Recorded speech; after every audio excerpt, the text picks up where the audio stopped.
All right. Well, excuse me. Welcome back, diggity dudes. Yesterday.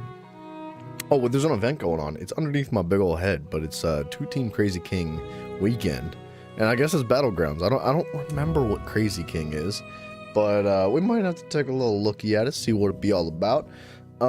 Anyways, we left off yesterday. We finished the rest of our writs. We did our dailies. We get a couple of miscellaneous quests picked up. What else did we do? What's this? Give me.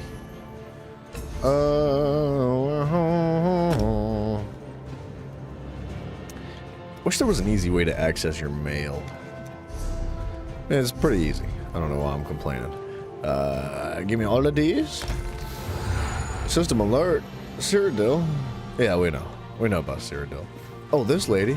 Let's have a little chat. Welcome, friend. 4 hours. That is really gross. I don't like that that's 24 hours. I wish it was like 20 hours, so that if I forget to do it in the beginning of the day, I could do it like later on. We need to do our writs. We need to do a daily dungeon. I'm gonna probably avoid Battlegrounds. They suck, dude. I just am not a fan. What else we need to do? I don't know. Just jump back into the quest for Ardon. Keep rolling. Keep on rolling. I feel like the writs are the best part of the XP for the day.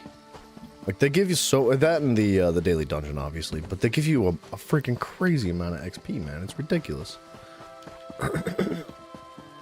Compared to just doing, like, regular quests. You could almost pop on for, like, 15 minutes every day, do a daily dungeon and your writs and nothing else. And still, like, make the same progress that I make doing, like, 4 hours or something. Where are the writs? Okay, I guess they're not here. Is the dungeon here?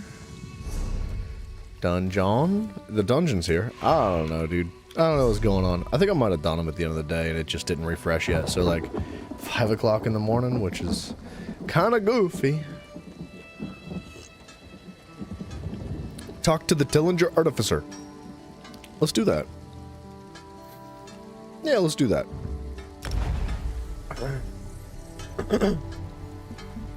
We'll probably jump back into the main quest too, because I think our blind friend wanted to have a chat yesterday, but I was like, not right now. We're busy.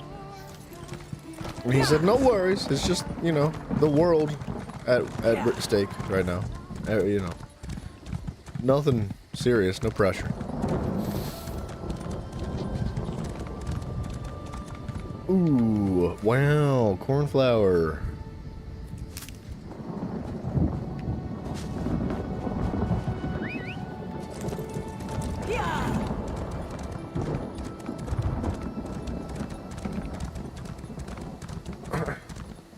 Man, I can't help myself.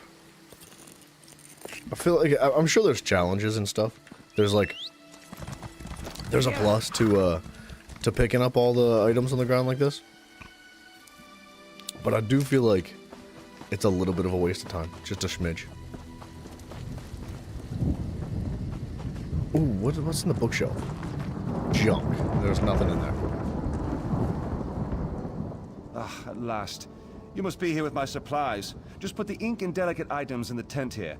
You can begin unloading the bulk goods with my assistance. Yet another person that thought that we were somebody who we were not. Truly? This is the last time I trust an order to that Bosma. It fits, though. His doing has been one disaster after another. First the spirits, now the supplies. And to top it off, my top scholar and her team are missing. People are missing. Scholars, yes. Derwin and her team are somewhere in the ruins looking for the Malari Mora. They're long overdue. If you're not here with supplies, perhaps you'd go look for them.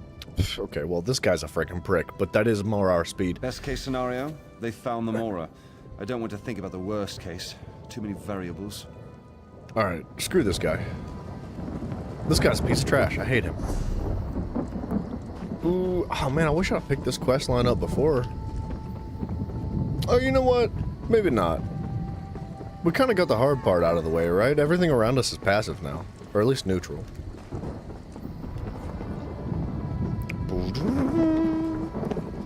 Alright, truth be told. Oh, Dang, bro, 15 loot bits from the heavy sack. That's crazy. What the haps, What dudes? is it? They're okay. You're not dead. No. That makes you my new friend. Okay. Thanks. Nice to meet you. Thank the stars for that, old man. Canny is hurt, and some of my team members have been taken. We need to get her back to camp. Now that you're here, we can make a break for it. Who took the team members? Some of the spirits appeared, grabbed my researchers, and then vanished. Okay. We need to get into the Undercroft.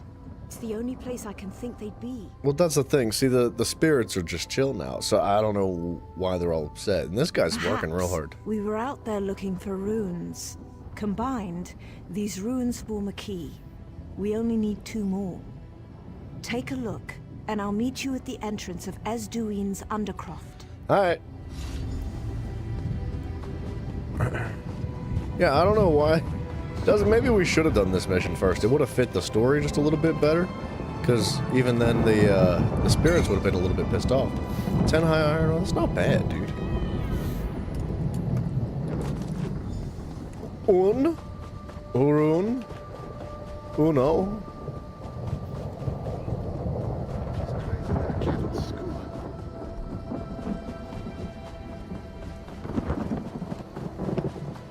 And dos, do.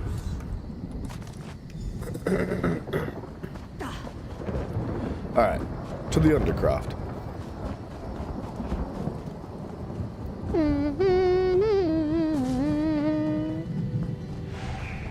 Ooh, the dungeon's ready. Sure, let's go.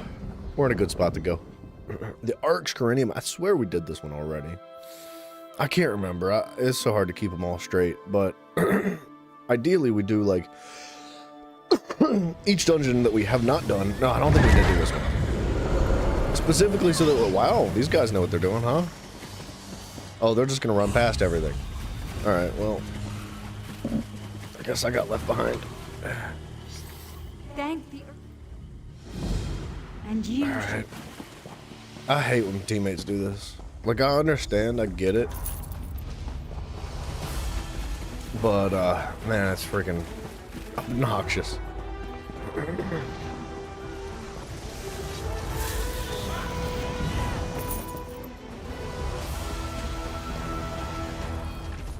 At least they're gaming, bro.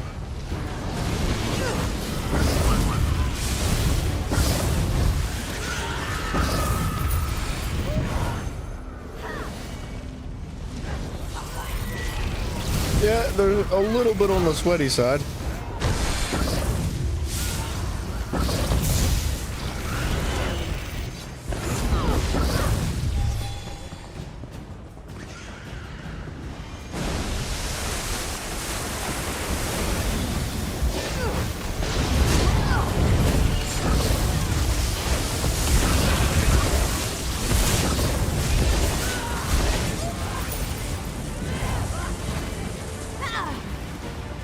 We gotta hurry up and get this quest out of the way. This might be the fastest dungeon we've ever done. Who are you? Who are you? I just talked to you.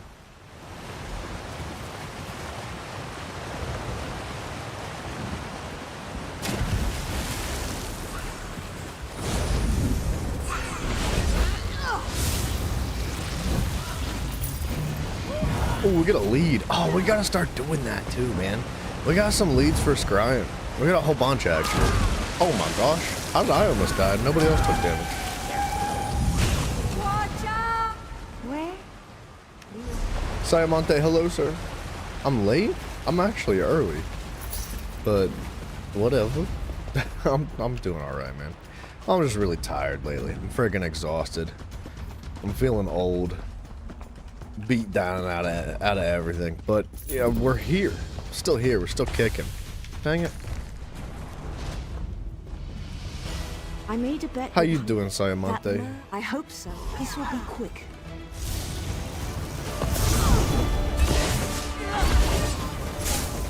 There. It's done. Bro, they are way too fast.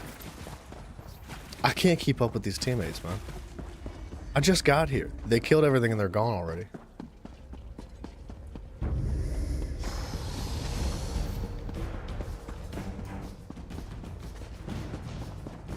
Holy good lord.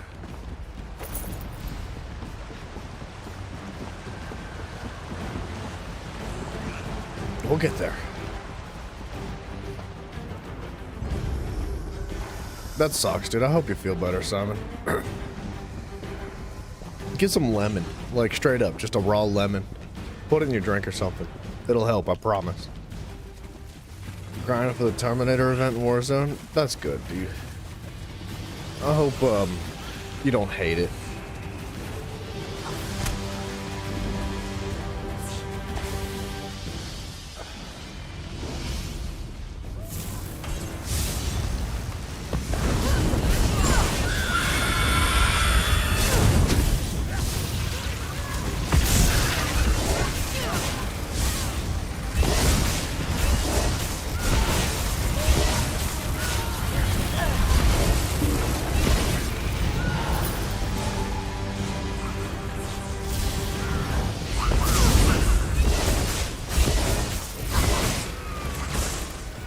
I really need to go back here and finish this mission.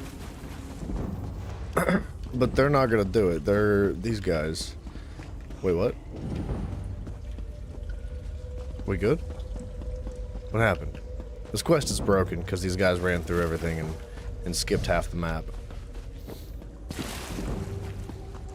A good teammate was his name was a good teammate. Literally.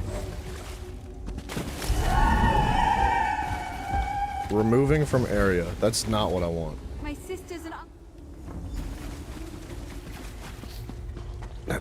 I really want to finish this quest. That's it. That's all I want. Let me finish the quest.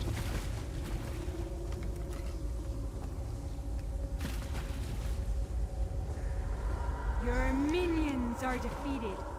Your reign is over. We're on a time limit Be here. gone.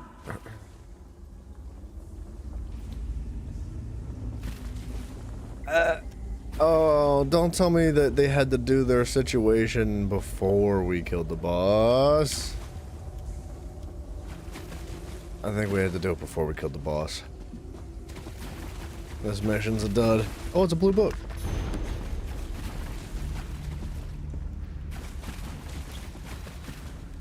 I don't think it's gonna happen. What a shame, dude. Nothing ever goes right in a public match. Like, it does, like, literally every single time you're matched up with random teammates, it goes like 99.9% of the time. It goes like this. Like, they just break the game. It's no fun. I wish that, I don't know. I don't know what I wish. I wish that maybe Bethesda would take some actions and say, hey, just in case things like this happen, like, you can still complete the quest. Because this is a really miserable experience as a new player. Like, it's bad.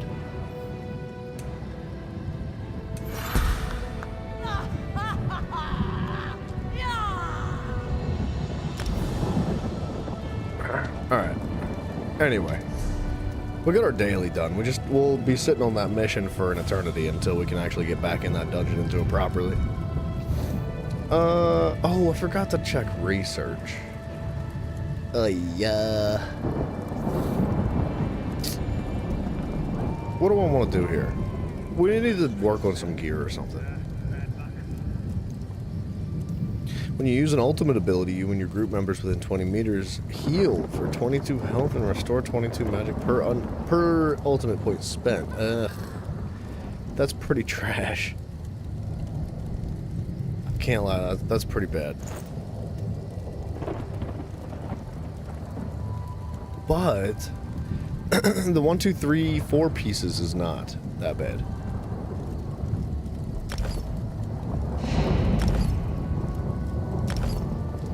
What is that? 1, 2, 3? Magic recovery.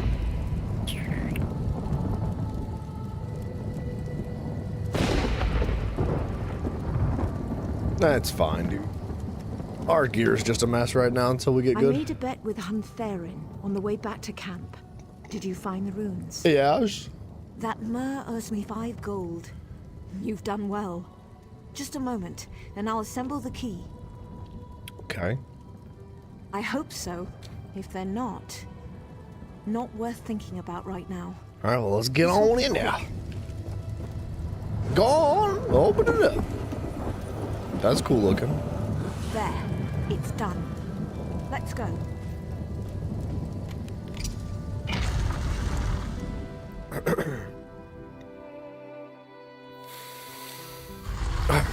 Search for the missing researchers. We got it. We got it. It's fine. Now They're to gonna be find alright. others. They might die. Don't think about it. I still need all these materials. Meldil. Sankariel, he's still alive.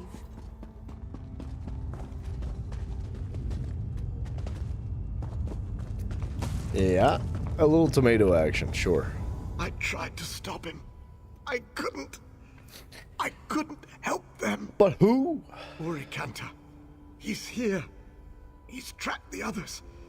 He's using their souls to form the gate.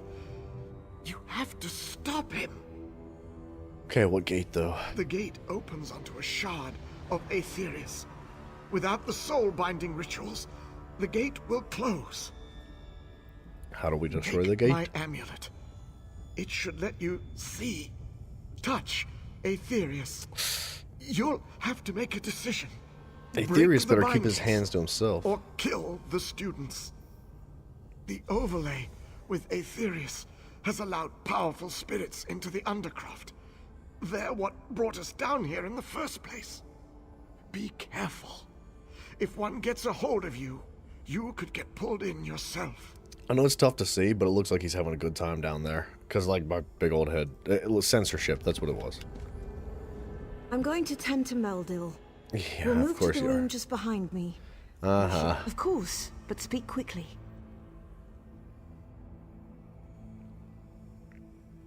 Okay. Okay, never mind. Not good enough. I'm going to tend to Meldil. Of course, it's a name we're all trying to forget. Urikanta is very close. Was very close to me. Tellinger cast him out of the guild and forbade him to use magic again. He couldn't understand that power has to have limits, that some costs are too high. You can see here what he's willing to do for a taste of power. Meldil mentioned a place called Aetherius. What is that? How long do you have? I'm sorry, this is just not the place for a protracted metaphysical conversation. It may be enough to say that Aetherius is the spirit realm, the land of the dead. What? I'm still stuck on those big words. What? I can't begin to guess, not without more information, but the use of the Malari Mora, it may have twisted, broken off a part of the spirit world. If a mage were to gain access to such a place, the power, that sounds like Urikanta. Okay, well, let's go put the whooping on him then. I don't know. It's what we do, man. We freaking put people down.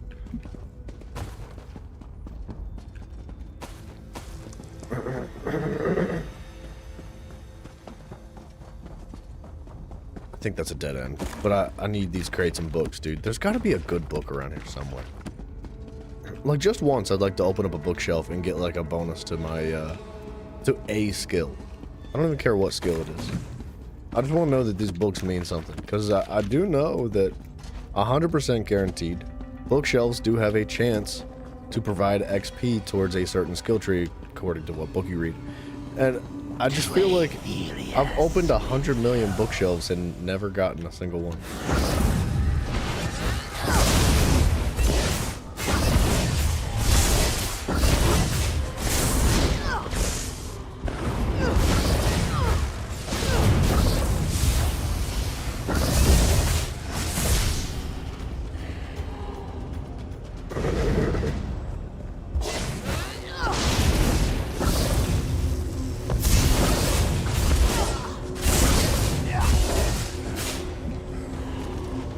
Ooh, ectoplasm. That's something we haven't been getting yet.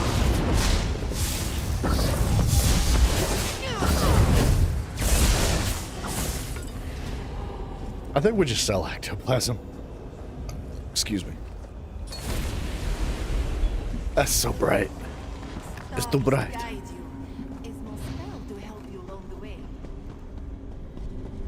Thanks, lady. What, the ghosts are friendly now or something? Help me. I can't take this anymore. End Iron's life, use them as the end of the spirit realm. Why would we end his life, bro? Let's help him, of course. I guess it would be faster to end his life. What? Help me. I can't. Oh.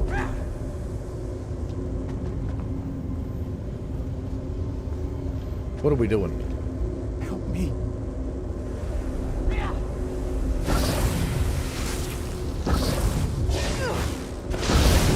What the crap game?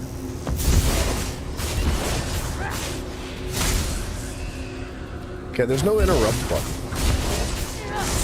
It doesn't matter if I bash them or not. It seems like they don't actually get interrupted, which is kind of frustrating.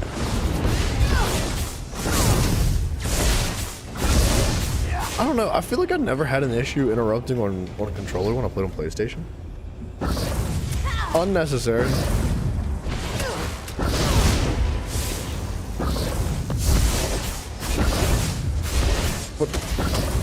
You gotta like spam it really hard. You gotta hit it like 6 times before it actually goes.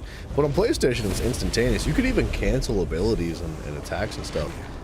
This spell will help you move past the spirits. Thanks, dude. What a nice guy. Good thing we saved his life. Alright, hello, sir. Sort your build out? It's trash, dude. It's horrible. The problem is that I can't get gear pieces right now. Like, I'm so early into the game that there's nowhere for me to go to get gear pieces. I'd have to travel all across the game. So once we get to that, but it's just gonna take a minute. Like, we just gotta be patient. It burns.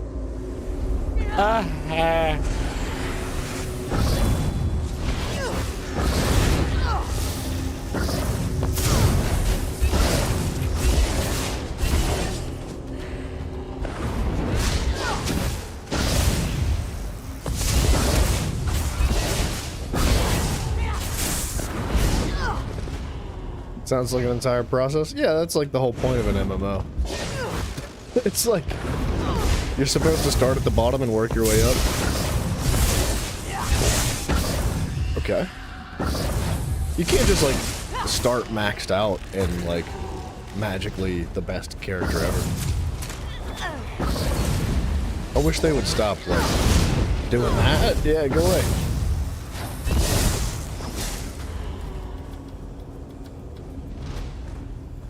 You telling me you can't just cobble together bits and bobs to be in BOP? No, not really. I mean, I'm fine. Like, I have no issue with, like, a majority of the game right now. Like, as we are, I could probably get through a very large portion of the game. It would just take a while, you know? We're slow rolling. But I can't do world bosses on my own. And I couldn't do dungeons on my own, things like that. Once I get a good build together, like, I'll be able to do group dungeons solo. Not like, no problemo. And we'll also be able to do world bosses like no problemo.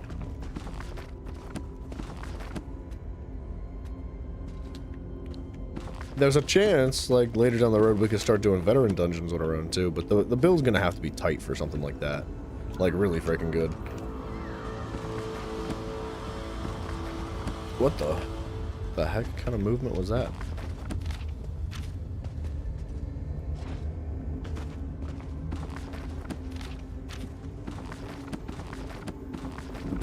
There we go. We're getting some skill points off of that. I know it's tedious, but like all these books. Yeah, enchanting increased. This is free XP, dude. Takes a long time to level up those abilities. Excuse me, there's books behind you. Please, make it stop.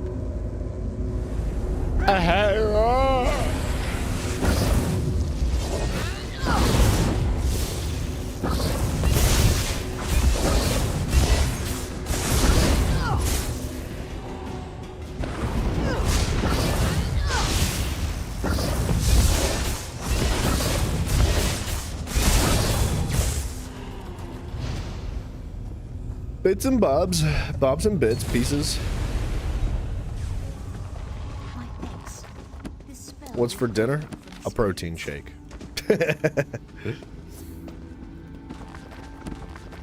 I've been chugging the protein shakes lately.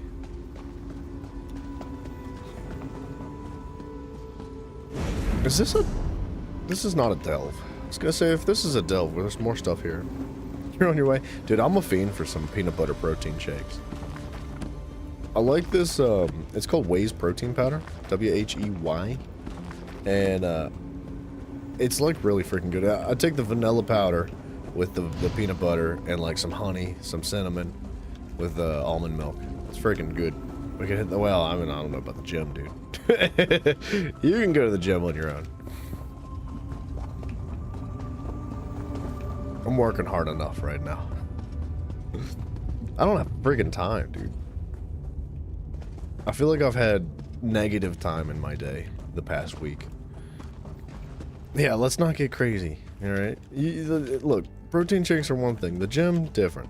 Different. That's a whole book of worms.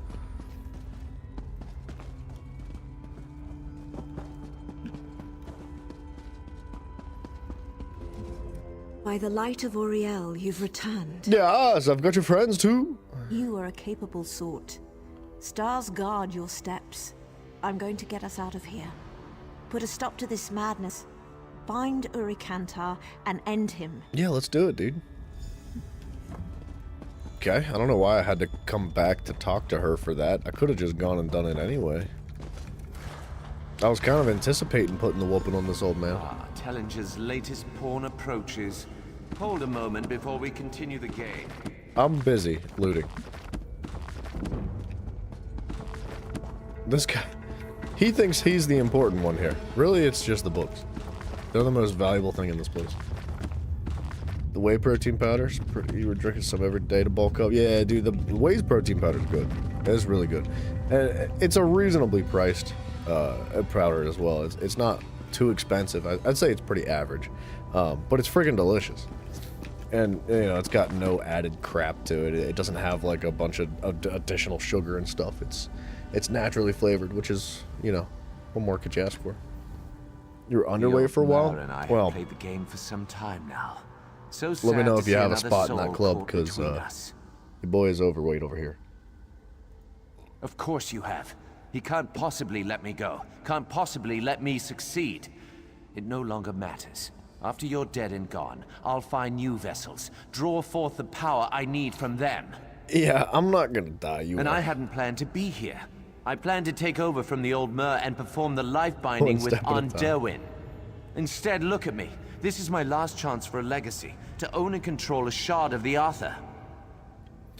Dude, Ari, it's weird, because, like, I haven't actually physically gained weight. Like, I'm still the same weight I was 2 years ago, but if I look at, like, every now and then somebody will comment on one of my older videos, it'll be, like, 2 years old almost, and I'll go and look at the video and see my face, and I'm like, holy crap, like, dude, I look like I aged 10 years in 2.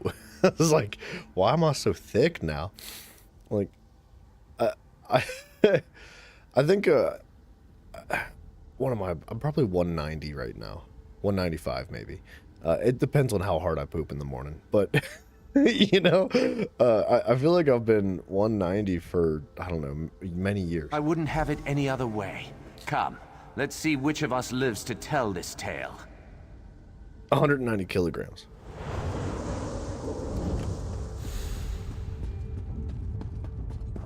For all you non-Americans out there. 190 is not bad. No, it's not. It's not hateful.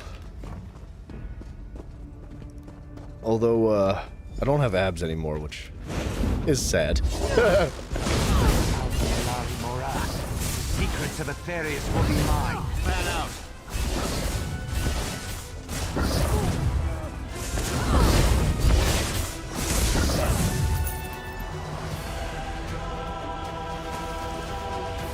You were 130 for years? 130's light, dude. That's a tiny man. How tall are you? Because, like, your height has a pretty big impact on your weight, too, right?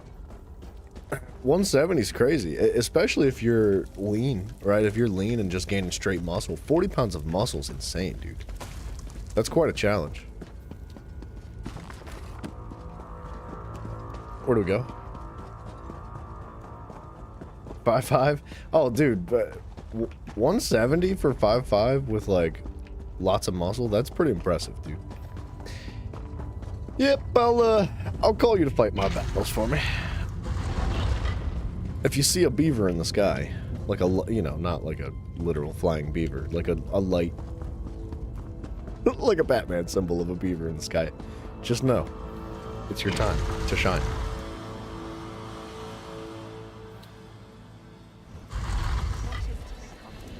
You're barely 6 inches below the waist. The bat signal, the beef signal.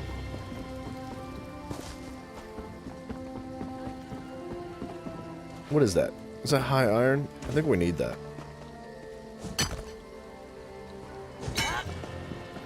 Ooh, Regulus. Regulus is pretty valuable, I think. We're winning, baby. Listen to the music.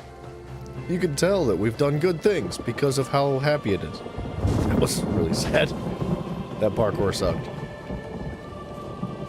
I wanted those apples, but she's sitting right there.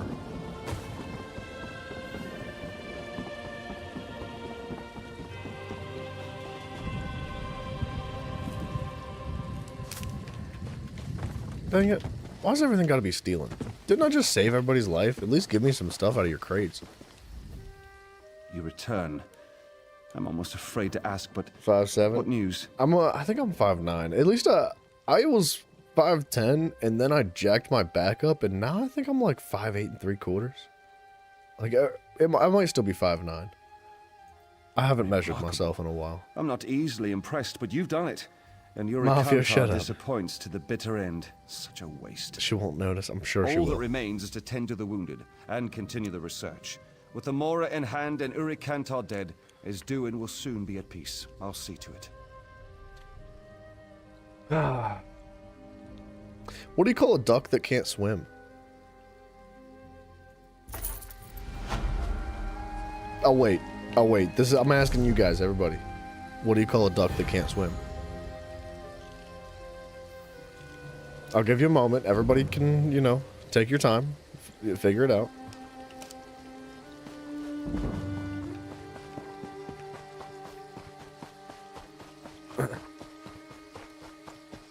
You're like a minute behind. Well, catch up, brother. Lock it in. Lock it in.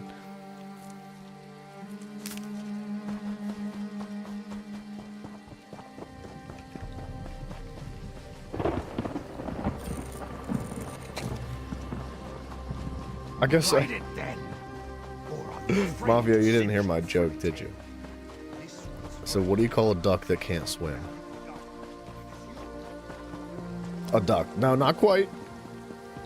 You're on the right track, though.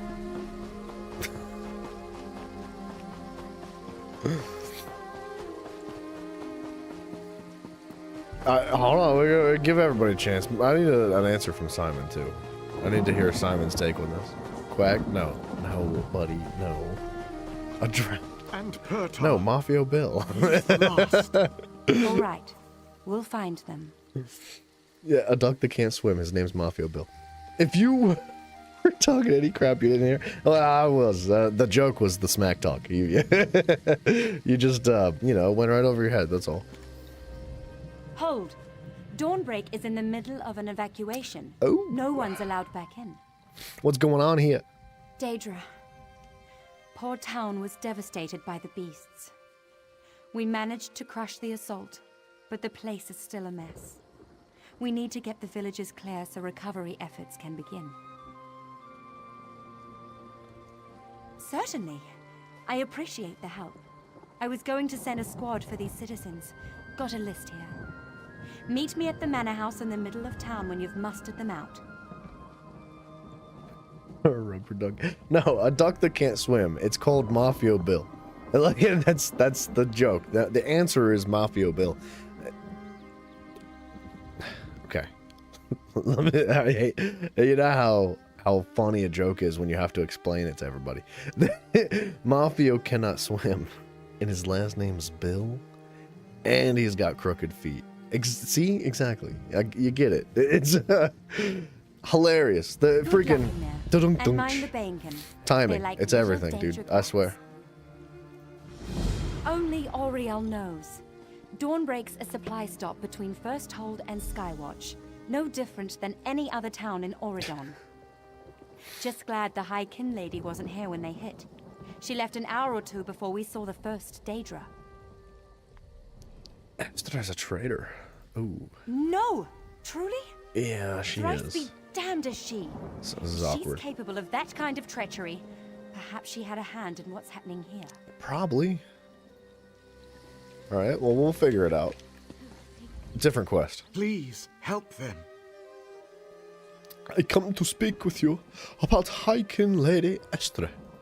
Estri, if only you had arrived here sooner. It's a lesson I'll never forget. She decimated my town. If you can help, please speak to Landari. Sure. Please help them. Sure. Okay, we have a delve. Let's do this town here first before we jump into the delve, because we may end up picking up a quest in the delve from this town. We'll see.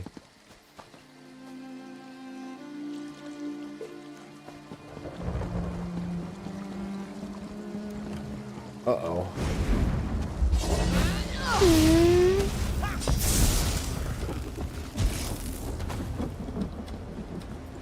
Can I loot this entire city? Oh, this is my kind of place, dude.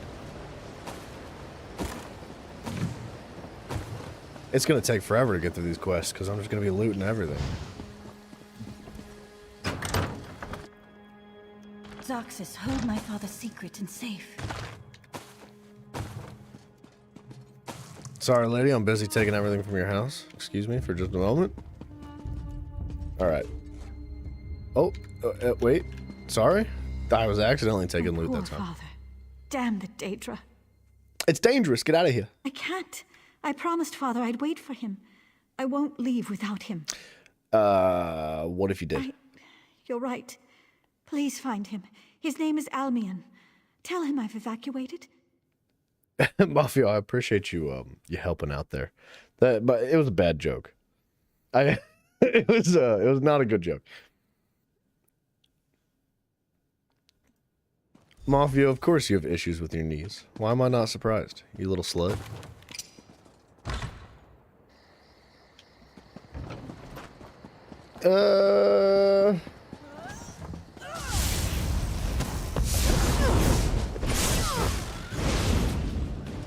Is that a barrel? Oh, it's an empty barrel. That's so unfortunate.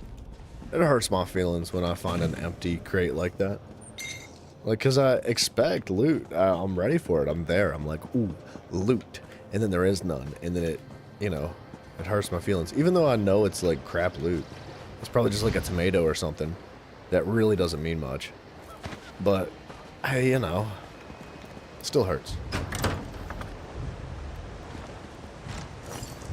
What is this, the exact same friggin' house? Copy and pasted?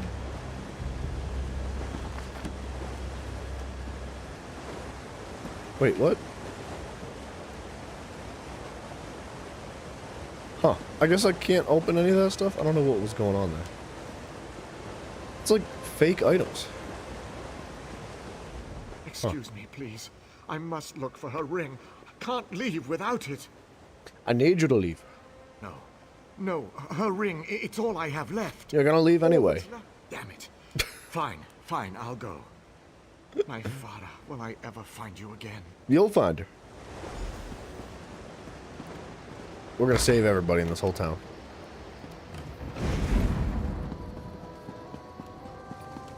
Look at these guys. They're doing a great job.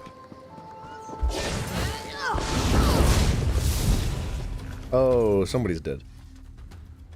Yeah, that's the lady's father. That's so unfortunate, dude.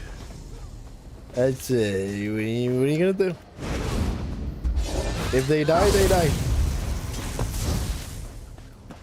There's a sky shard over here.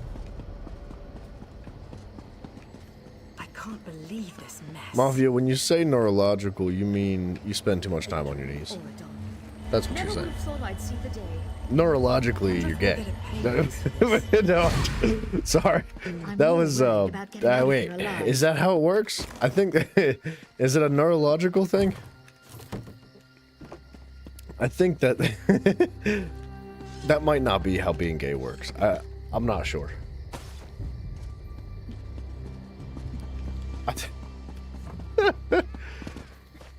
Some say it's a choice. Some say it's not. Who knows?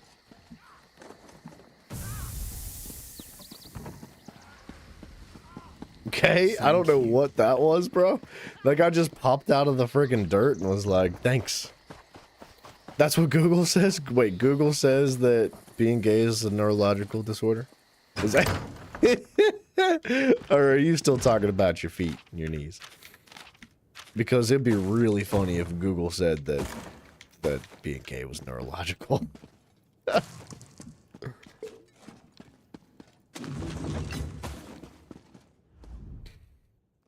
Truly? Yes. Is it safe to go? Uh-huh. 3 and 5 times blessed am I. Thank you. Keep it up, you get And to blessings 69. To you as well.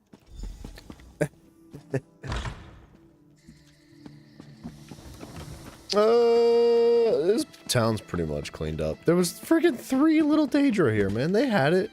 They had it under control. Everything's burnt down. What a disaster. For 3 little rats.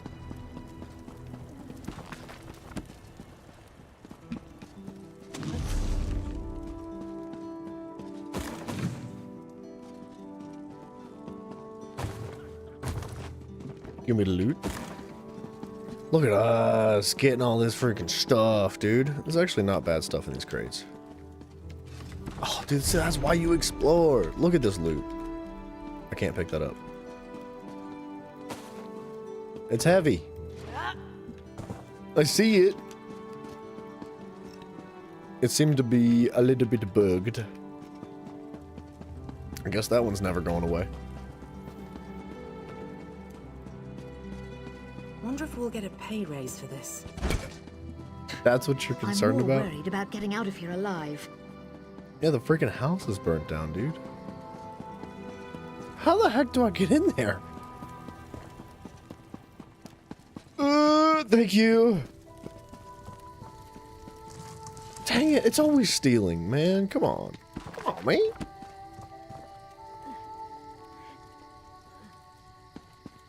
Go easy now. I saw some of the townsfolk making for the cordon. How did it go? Fan-bloody-tastic. Poor girl.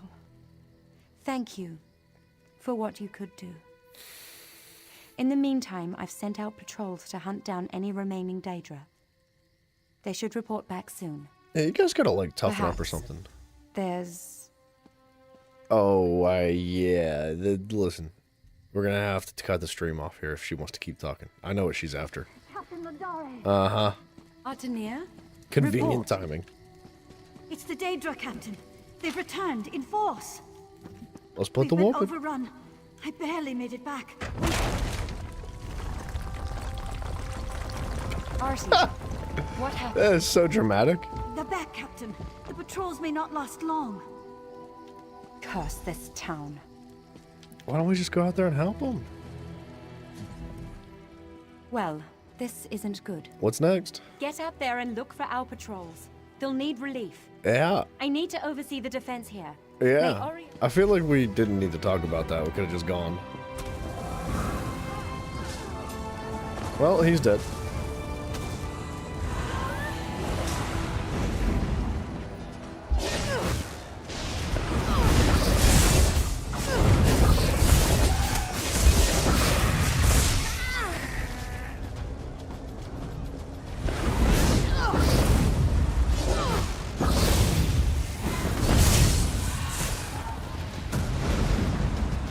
Okay, when it says rescue 5 patrols, does it mean like if we just sat AFK? How do I get up there? We just sat like AFK. You think they'd rescue themselves? I don't think the patrols can die. Yeah, she's winning, dude.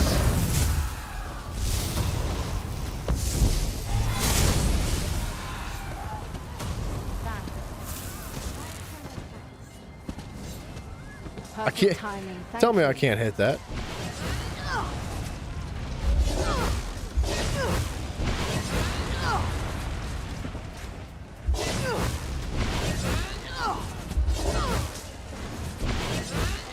I can't reach it, dang it. I think they'll win. I was hoping to not have to go all the way back around again.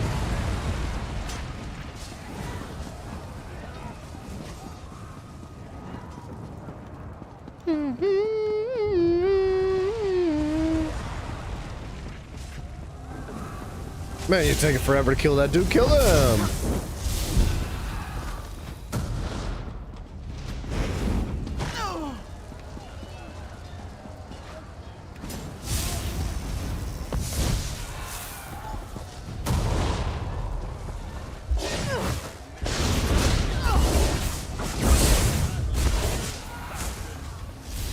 Holy patrols, dude.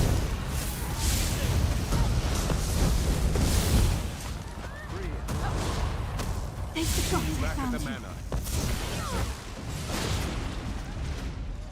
you. One of the patrols returned, thanks to you, and mentioned a cave entrance to the northeast. Lindare couldn't wait. She took some myrrh, and they left for the caves. Okay, I don't understand. What's up with the caves? She's always been this way. I'm worried she's in over her head. Help her, please. Maybe you can strap her fool head to her shoulders. Okay, well, we'll do our best. No promises. There's probably some sort of like ritual or something going on in the cave, and that's why all the Daedra are showing up, but you'd think it would like explain that. Rather than just be like, there's a cave somewhere, and she ran into it. Perfect timing, thank you. Oh, it would have been sick if it was the delve nearby. We could have done two things at once.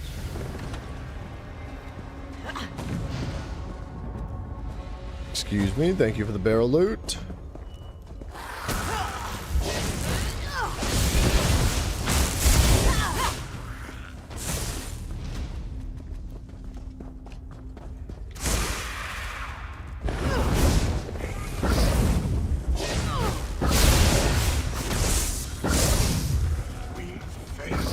Whoa, who do you think you are, dude?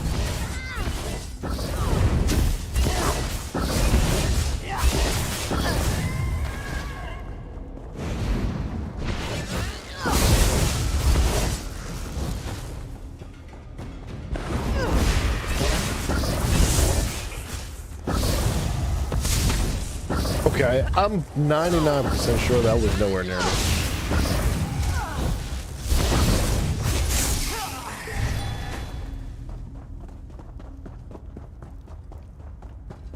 Lady, what you doing?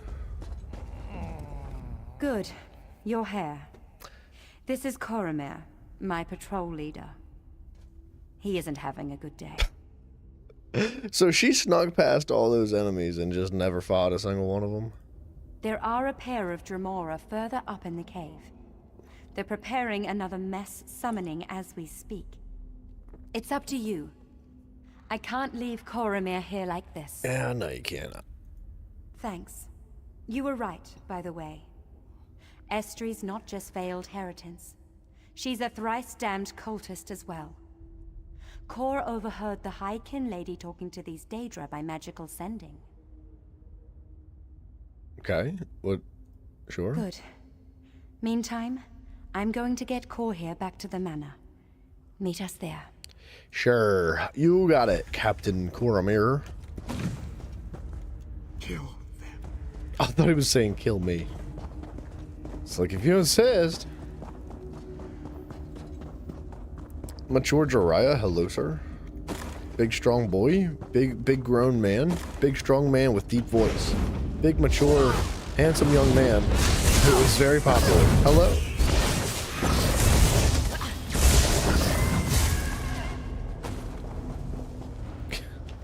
Guess who messaged you? Your mom?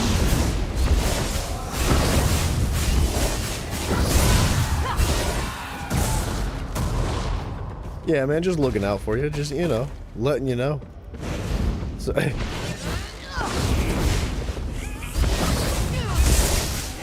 that's fantastic, buddy. I can't understand why that's a good thing, but alright. Cool, dude.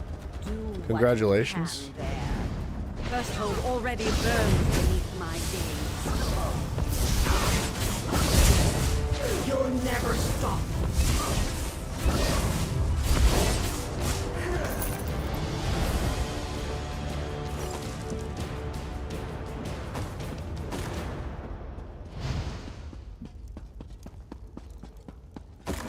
Okay. It's like, that's it? They didn't even have any dialogue, dude. They were just like, they just were there to die, serving no other purpose.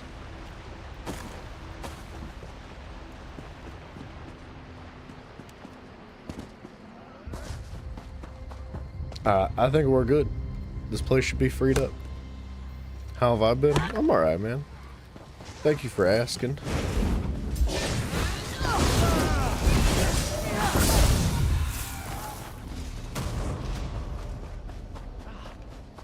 Alright, after this mission. You know what? There's gotta be a way shrine near here.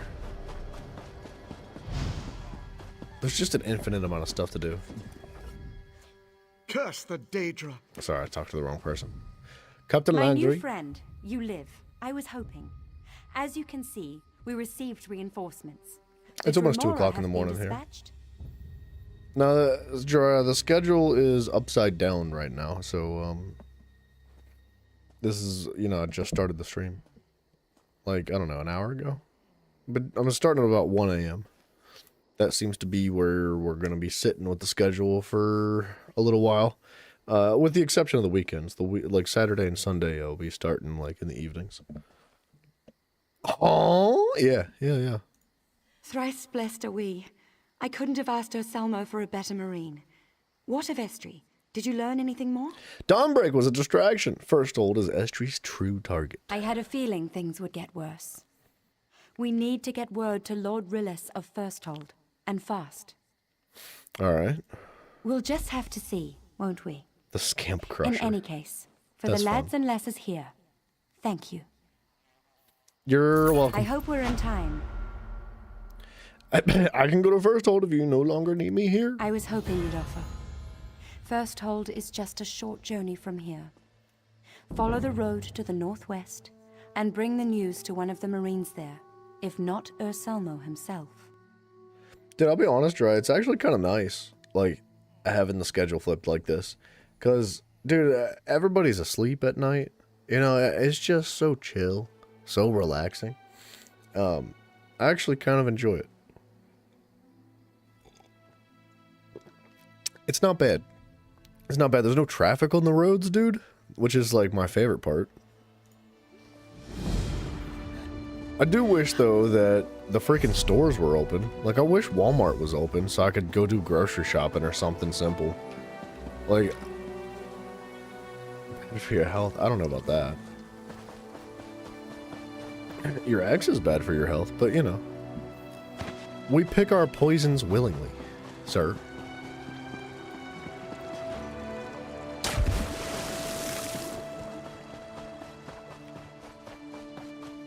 Can't you order things? I'm not gonna order things online, bro.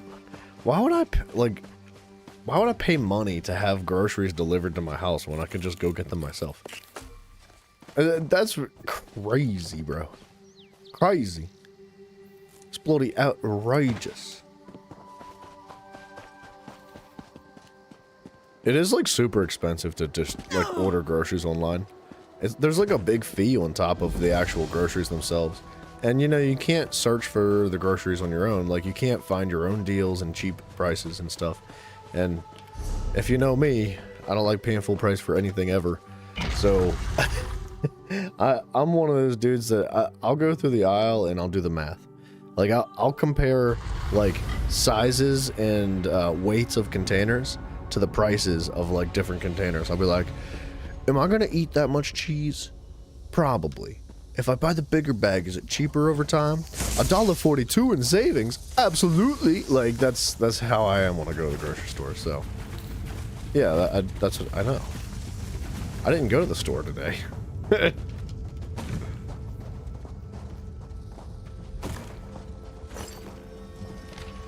Digging orders. Oh, snap. Yes, the US is very expensive. It is very, very expensive. I don't understand how anybody lives.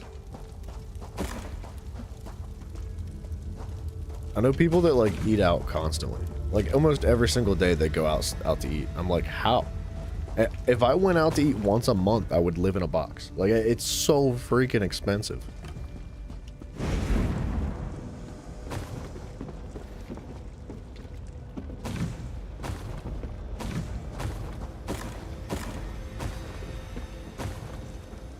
Don't mind me, just looting up. This way? How about we go the other way? Oh, I pressed the wrong button.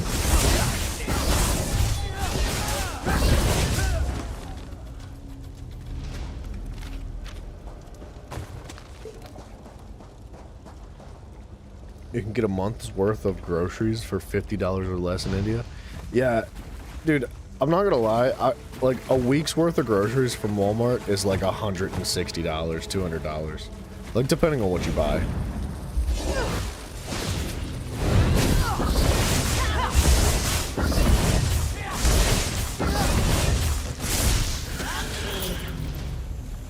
Like, dude, I think the last time I was at the store, I got like 3 bags of groceries. Literally like 3 bags of groceries. I'm not even joking. It wasn't even enough food to last like the whole week. And I spent like $120. I was like, how? Where does it, like, what cost $120? Because I don't understand, like, what's in these bags that is valued at that price? Because I don't see it. Like, I don't understand it. It, freaking, Bideflation? Joeflation, I think? I don't know, whatever people are calling it. Yeah, that's clearly not our way. 5,000 RS is so much. You could buy so many clothes and groceries. Yeah, dude, I don't buy clothes. I just, I get hand-me-downs and stuff. Like my aunt will just like, she'll be like, I'm throwing away some clothes. Please, this way. Hurry. She'll be like, I'm throwing a bunch of clothes away because I don't need them anymore. Would you like them before I throw them in the trash? And I'm like, yes. Yes, I want them. Yeah, I need the clothes because all of my clothes have holes in them. Like...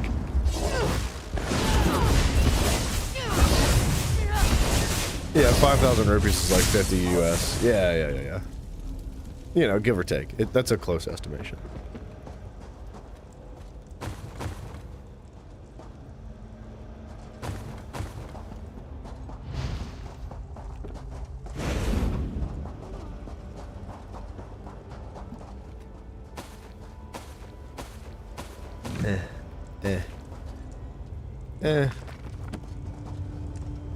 We're gaming, dude. We're picking up every single bit of loot.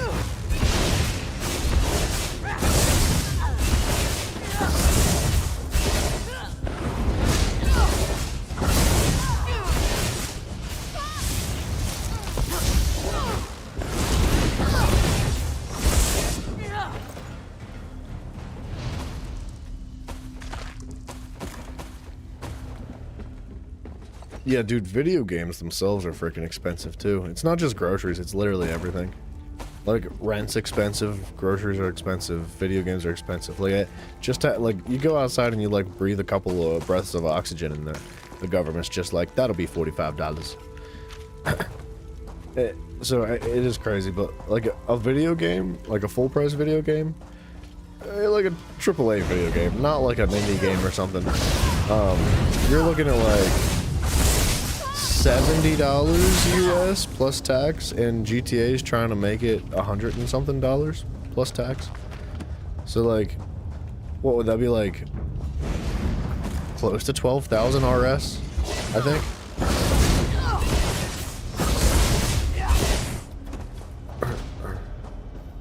Like Rocco on GTA trying to ruin everybody's lives. Wait. Don't go. Well, yeah, a currency difference, help but me. that's like the best comparison you're gonna get without going too deep. So were the Sea Elves. I didn't even have time to say Mage's Guild before they killed me. And now here sits poor old Betty stuck because of that stupid bet. What bet? I made a bet with my friend Angrel. We're both adepts at the hall in Volkilgard. I bet her that I could find more relics than she did in a 2-week span. And more killed you while you were looking for relics then. Right. Okay. But the worst part is, I think I'm stuck like this. I put a pile of gold on the wager and we sealed the bet with a spell. A binding contract spell. Until I can win or lose the wager, I don't think I can move on. I could take the relic back to the Volkilgard. Would you? Yeah. That's unbelievable. Good night, Jirai. Take it easy, brother. You'll be 3 times blessed in Aetherius. I should warn you, Ungrel's something of a terrible person. And sincerely, thank you. My thanks. Hey, you're all welcome.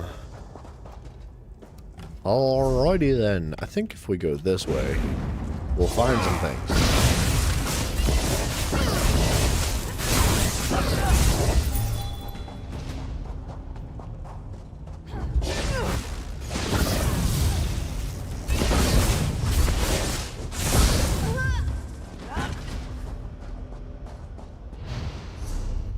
Okay.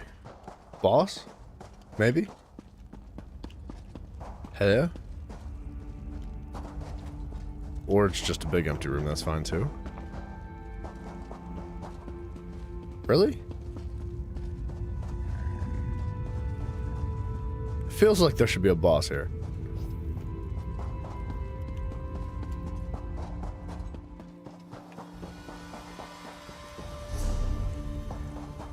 There's gotta be.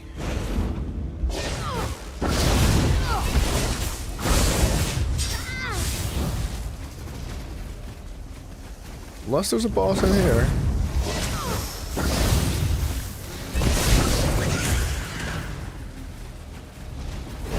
That was...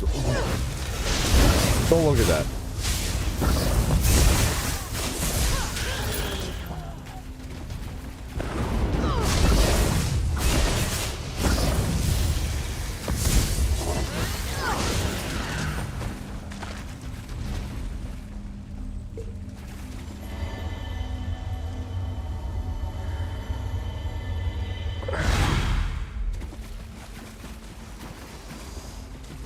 No boss.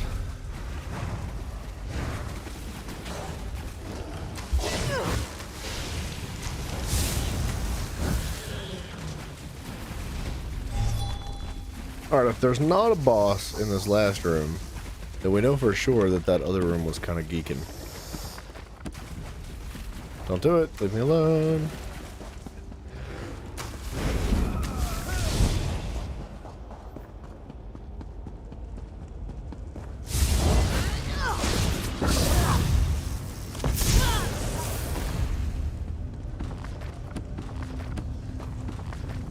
This guy gets it. He's about the loot.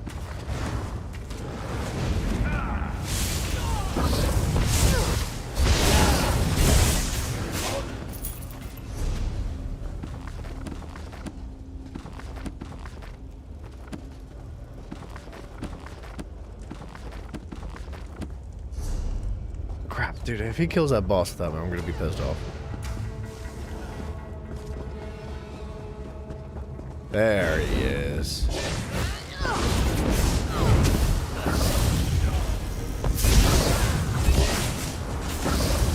I'll wait for him. He needs to get in on this.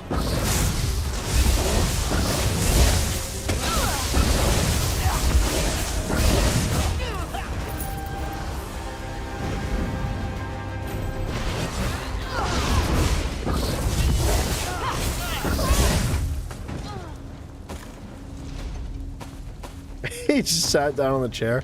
I think he was trying to loot baskets too and just fat fingered.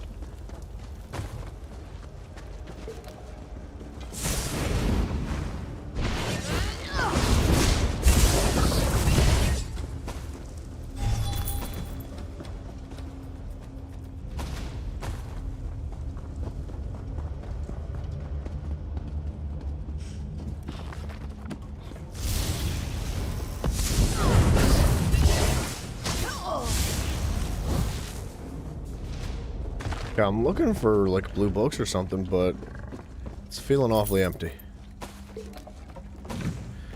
I think my inventory is probably going to be pretty full here in a moment. Empty backpack.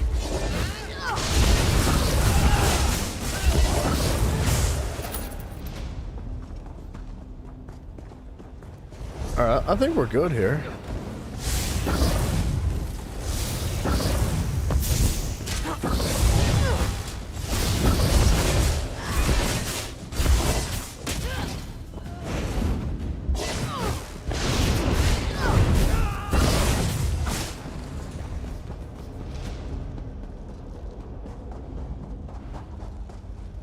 Or exit. I wish these doors actually worked. Like an actual door. Obviously it works as a door. We travel from one side to the other, but it's so immersion breaking, excuse me. Like I get so pulled out of the adventure and out of the environment and the atmosphere that we're building here in these dungeons by like teleporting from one location to another through a door like that. If it was a genuine portal. If it was intended to be a teleportation, because there are a lot of things in the game like that. We portal all the time, constantly. That would be a different story, but it's supposed to be a physical door, which, like, drives the crap out of me. Let's go back here real quick. Let's see what we can make happen with, let's do research. Let's sell all our trash, because our inventory is probably full. Let's finish this quest. And then we need to start scrying. Badly. Consumables. Already known.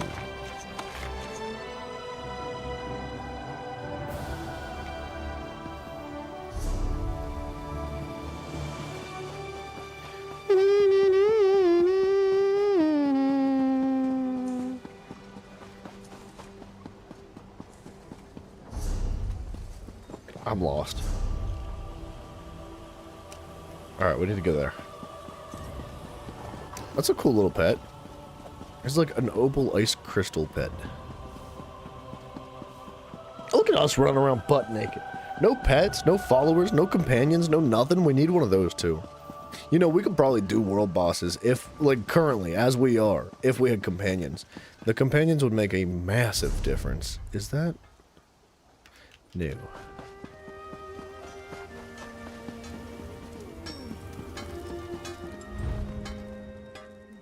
Okay, research.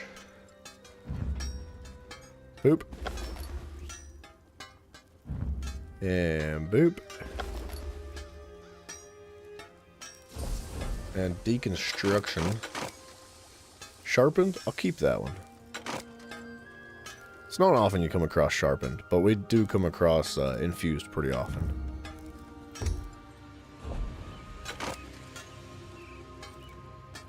Divines? That's pretty useful. We'll hold on to that one.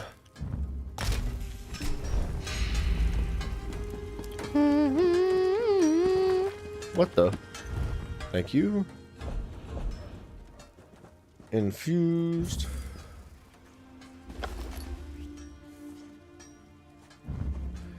Divines. Deconstruct. Sturdy. Divines on the belt. Did I just do that? We'll hold on to it just in case. It's one inventory slot. It's not going to make or break anything.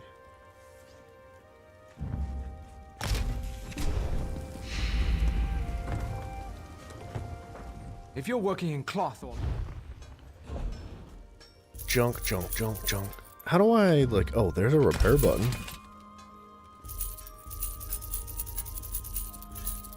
Junk, junk, junk. We'll keep the copper stuff, or the rings and all that. Excuse me. All the jewelry can be deconstructed. Regardless of the quality.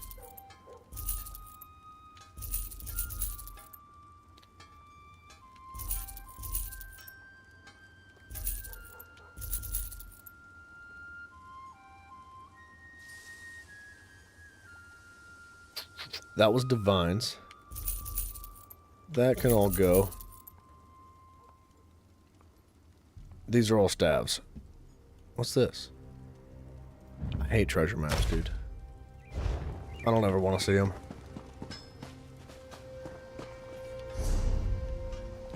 I don't know, maybe I should keep treasure maps. It just feels like such a waste of inventory space, essentially, or excuse me, especially because it's going to take an eternity for us to get to every location of the map to even begin to be able to search for all the maps that we're collecting bits and pieces for.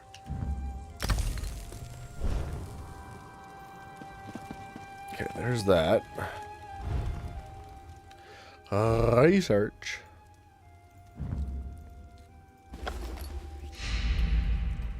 Deconstruct. Boom, boom, boom.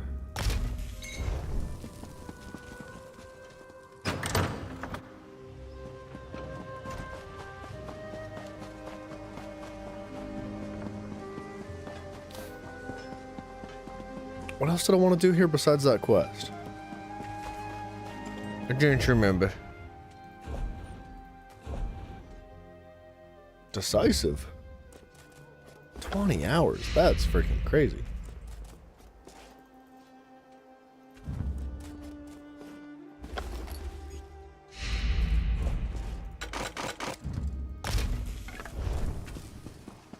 Alright, dude. Research is cooking.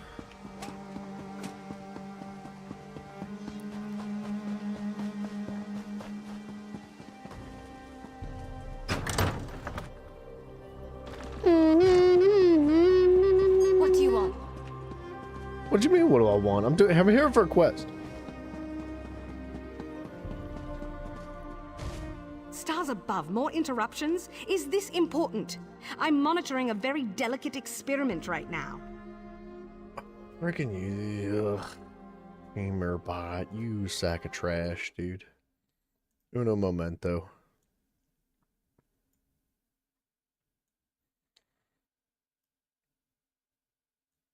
That garbanzo bean software that I have. That's it. Today. Absolutely today. Or not today. Sorry. This weekend. This weekend is absolutely the day. The weekend.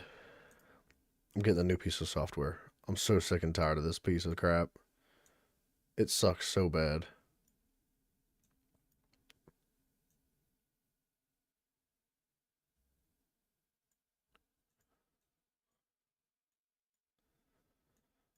Okay. Now I'm the piece of crap, dude. What am I doing wrong here? Thank you. Okay.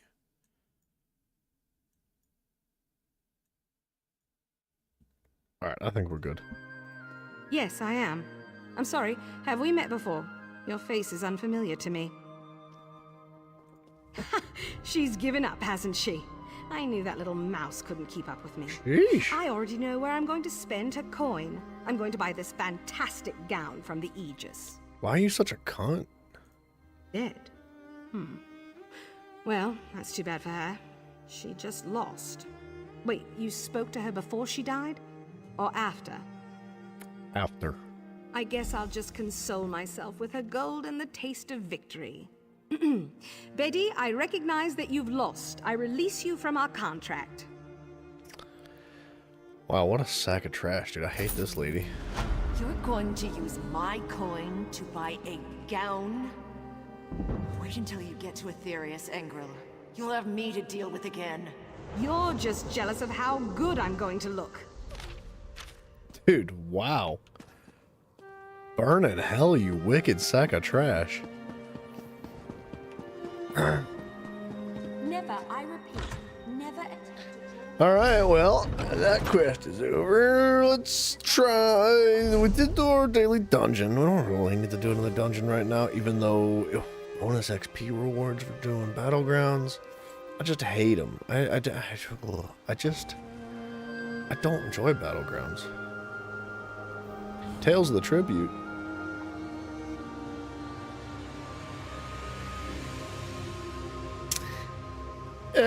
Another day, and not right now. Home tours. That's fun. Good. That's fun. I didn't know that they could do something like that. I need to find out how to scry.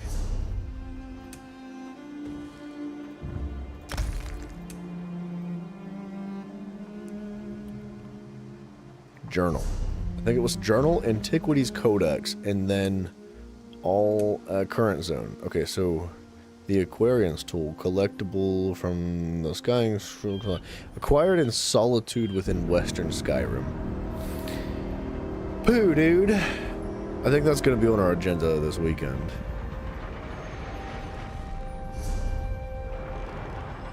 Assuming we're able to ever get out of Auradon.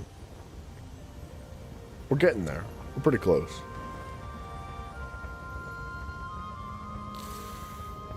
I mean, we could leave now if we really wanted to, but I kind of would like to complete the rest of this. And as nice as it would be to do the bosses before we leave, I just don't see that happening. Alright, let's do that mission. Let's travel over here, but I gotta pee. I'll be right back.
Alright. Straight north. Boom. That deer.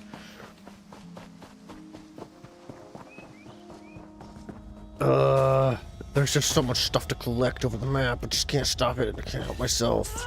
I gotta run away. I gotta just stop. Now, the game was telling me to go this way. Excuse me. I'd prefer it if you left me alone.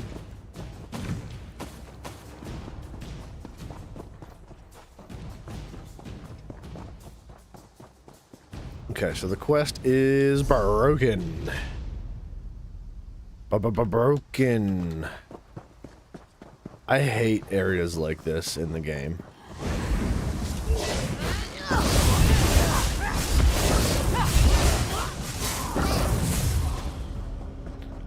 For whatever reason, it just like completely butchers the any chance that your freaking quest is gonna like tell you the correct location to go. Yeah, this guy's thinking the same thing I was.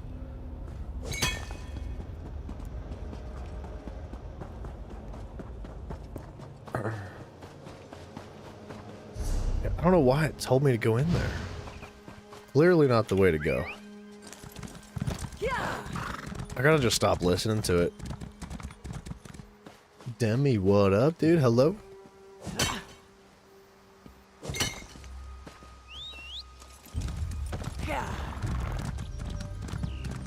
Ooh, bug loss, my favorite.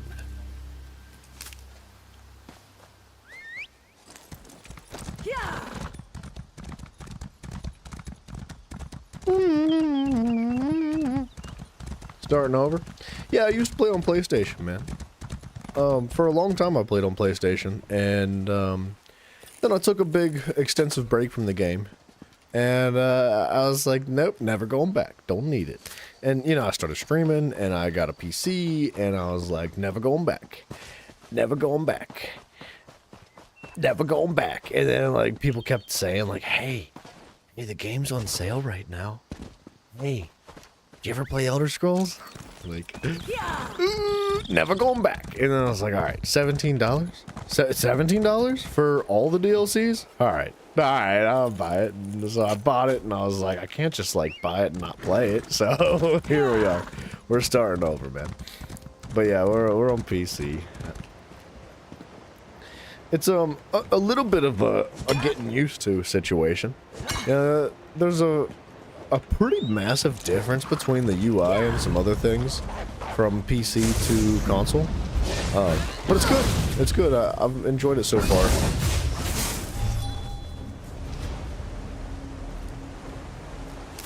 Boom.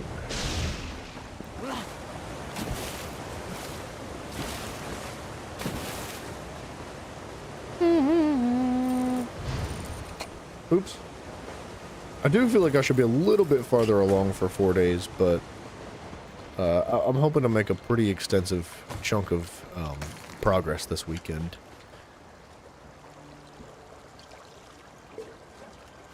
After you get used to it, add-ons are nice. Yeah, I haven't touched add-ons. I would like to look into them eventually, but not yet. I want to get a little bit more comfortable and familiar with the game again, because it's a little bit like riding a bike, right? It's been a good few years since I had played the game, and although I'm pretty familiar with most things, there's a lot of new stuff too, and I don't know. I don't want to touch add-ons yet, but I'm sure there's some freaking awesome ones, dude. You know how it is, like modders, like they make the game for you. It's like the developers build the foundation of a game, and then modders come along and make it better. You'd suggest waiting until you've adjusted? Yeah, thank you. I'm totally gonna take you up on that. I think that's the plan. Whoa, whoa, he's fast. Okay, well he didn't drop anything anyway. Oh, okay. Gotta go across this bridge. Dude, I forgot how beautiful Auradon is. Such an awesome map. Blue book, blue book. I see.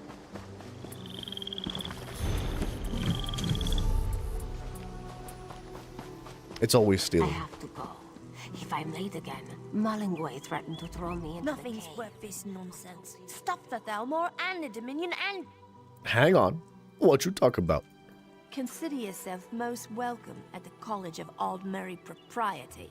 The Thalmor founded the place to teach us lesser members of the Dominion what we need to join the Guard. Dude, a mini-map sounds really nice. That would be freaking fantastic. And some HUD tweaks would be convenient, for sure. Oh, fancy. Look, don't believe me? Go talk to Tanyan, the headmaster. Ask that smug son of a bitch what this place is really like.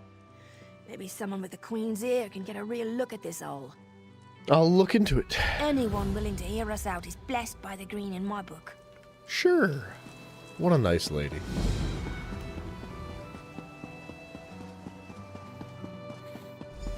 Yeah, a mini-map would be freaking tight. I could get down with that for sure. Like, I do find myself like opening the map pretty frequently, and it's really not a problem. Like, the map's not a big deal by any means.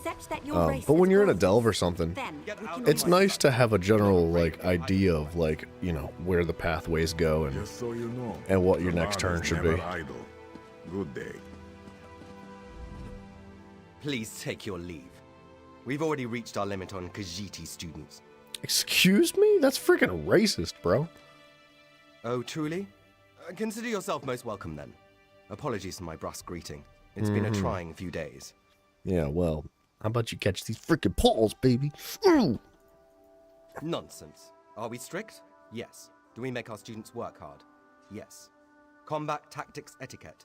To join the Thalmor, there's a great deal to learn. This is not a cafe in Skywatch. This is war. The Pact, the Covenant, they look upon Auradon as a succulent fruit ripe for harvest. We must prepare our students for the trials they'll face in the field. Okay. Fine. We have nothing to hide here. Visit the classrooms, spar with our instructors. You'll see our lessons are tough, but fair. Ooh, resource nodes of the minimap too? That's kind of a big deal. Does that include things like heavy sacks and treasure chests as well? Because that would be a bit of a game changer. Alright, let's take a little look around here. See if he's doing everything up to code. OSHA's in the house, baby. What's happening? Repeat the pledge again, class. We swear fealty to the Dominion. We renounce the Green Pact. What? Renounce the Green Pact? That might not be the move, dudes. I don't know if you renounce the Green Pact. Are they out of their friggin' minds?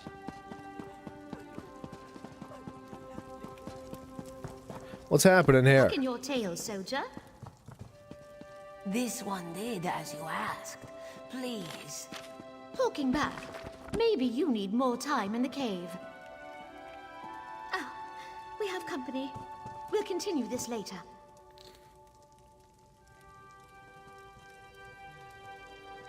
See, potential spawn location's not the exact location. All right, fair enough. Yeah, that's honestly fine. I don't have any issue with something like that. Not again.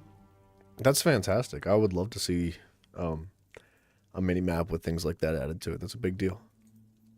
Salt Spray Cave. It's just north of campus towards the beach. They throw us in to correct our behavior. Why? Cruelty for the sake of cruelty, this one thinks. We don't get enough food. They mock us, beat us. We're supposed to be training for the Thalmor, but they treat us like slaves. Interesting.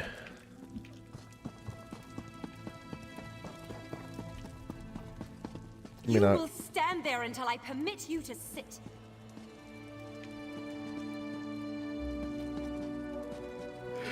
She's just gonna stare at them. Why do these people stay here?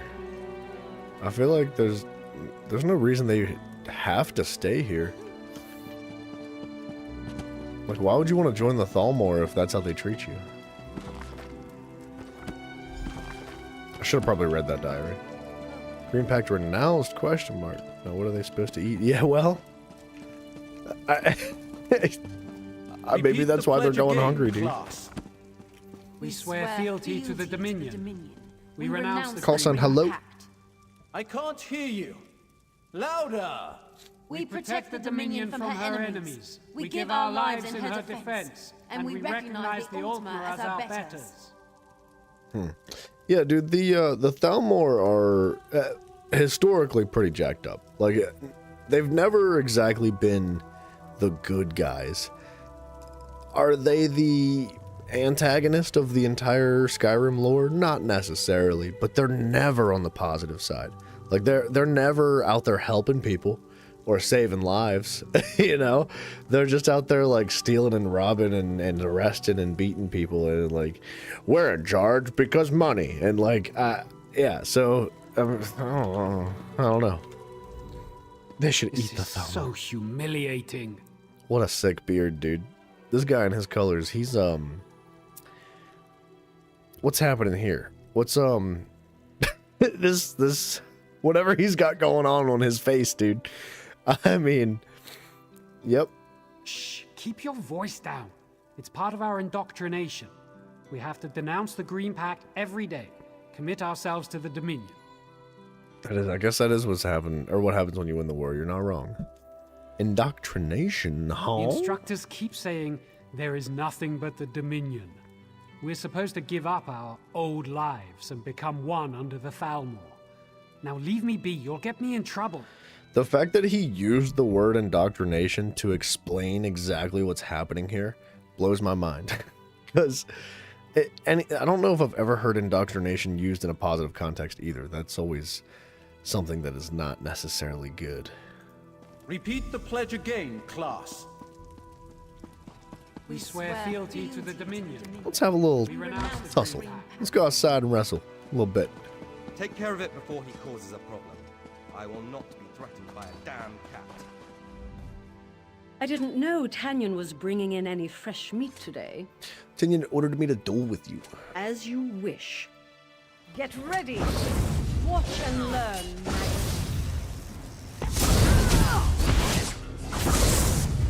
Mercy.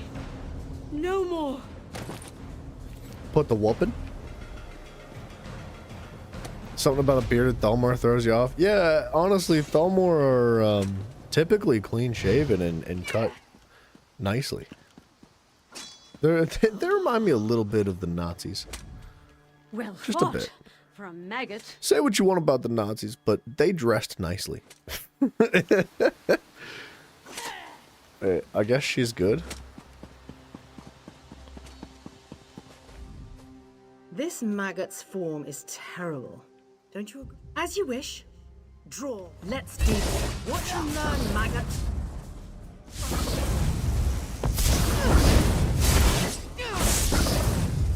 enough. I surrender.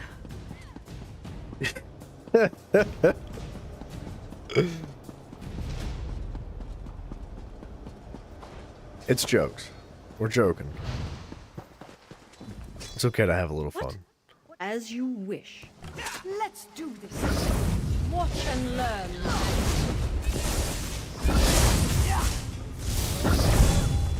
That's enough. I surrender. Can't talk. Have to watch this maggot. Maggot? What's with the Fine word then. maggot? On your guard. You're a friggin' Get maggot. ready. Watch and learn, maggot. Mercy! No more! Okay. Well, we put the whooping on him.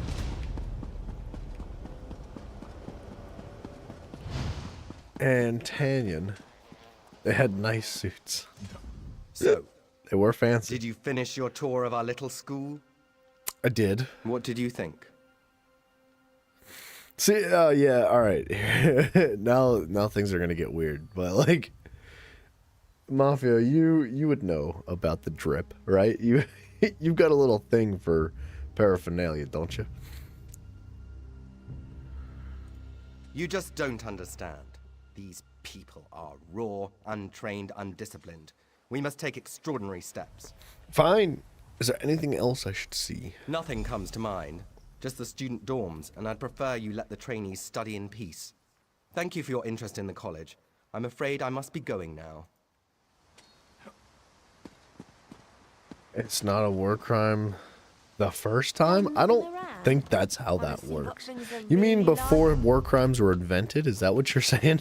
Because You've heard I guess, yeah, it had to be invented at one point. They teach us.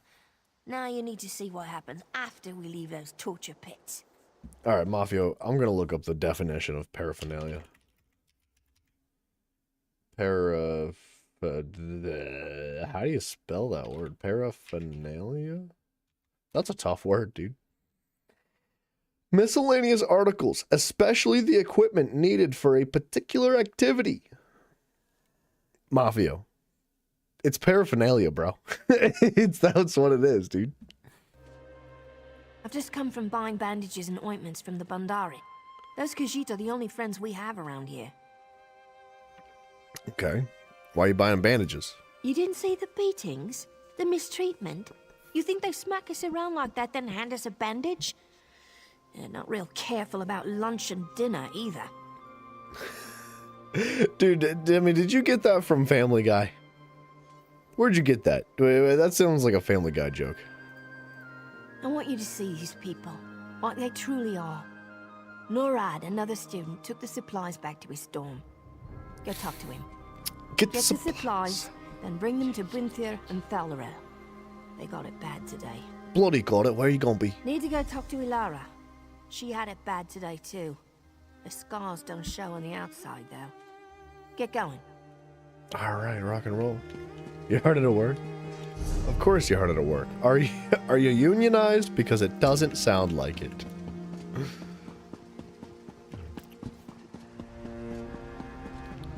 When really it was just like the CEO. Why do I even waste my time on you? You know how like back in school, every morning you'd have like the national anthem and you'd stand up and you'd sing the pledge or whatever. Like, that's his work, except for instead they talk about the Geneva Convention. Every day they object against it. They're like, they stand up and they do the Hitler salute.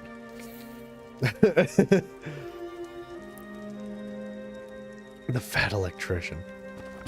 I don't know that one, but I can relate.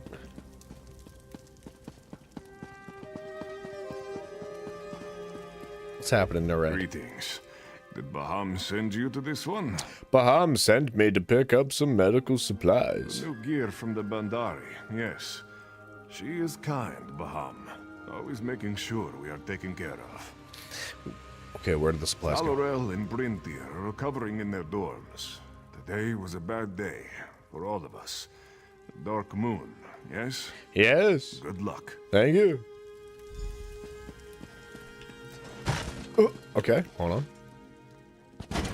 I gotta do something about the dodge button. My keyboard sticks just a Get little up, bit, and every Ilara. now and then it double taps We'll on its go own. into the cave. To the cave. Why? Tell me a cook without telling me you're a cook? What?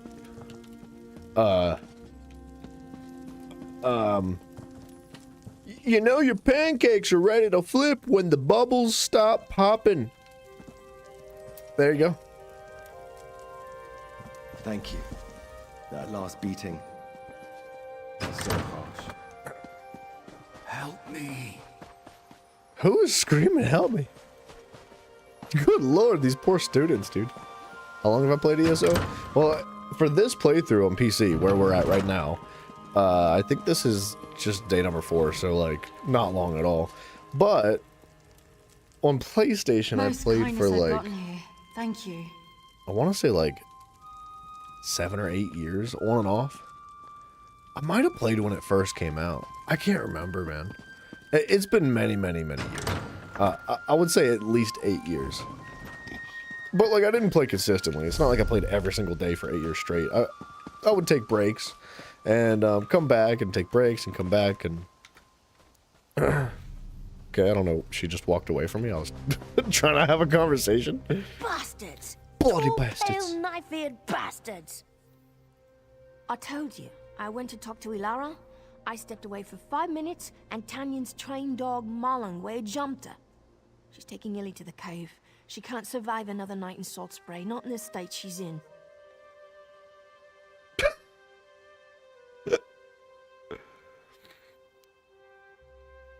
Dude, that... Honestly, Demi, you might need to take a look at the new Battlefield that's getting ready to come out. You might be able to play as a Canadian in that game, dude. The things I've been hearing about it, you never know. I'll muster the students. We'll storm the caves. All we need are blades. Saban the Bandari that gave me the bandages. He'll trade with us. Don't you already have weapons? No, the instructors take back our training blades after class. Will you go talk to him? I'll grab some of the others and meet you at the Bandari camp. Okay. Where'd the monkey go? White meat. White meat is important. It's a valuable crafting ingredient. That's not a monkey. It's a crafting ingredient. I promise. Your kind disgusts me. And what is that smell? That's what cats get when they try to blackmail the veiled heritance. That's a Razum Dar? The usual channels weren't working. Be apprised? Be apprised, that's a new word. The college has been compromised. The headmaster, Tanyan, now wears the veil. Zabin was not sure at first. Now confirmed, the veiled queen herself controls this place. Send agents now, Saban. Dang, bro. What happened here? I don't know, but is it stealing if I take all the stuff out of the crates? It's not. Oh my gosh, dude. Alright, that's too raunchy. I'm not reading that one out loud. I'll get myself in trouble for that.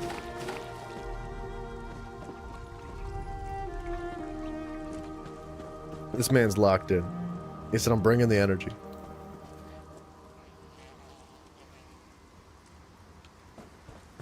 The to-do list. I mean... Look, man, if that's what your heart is calling you to do... More power to you. Good luck with it.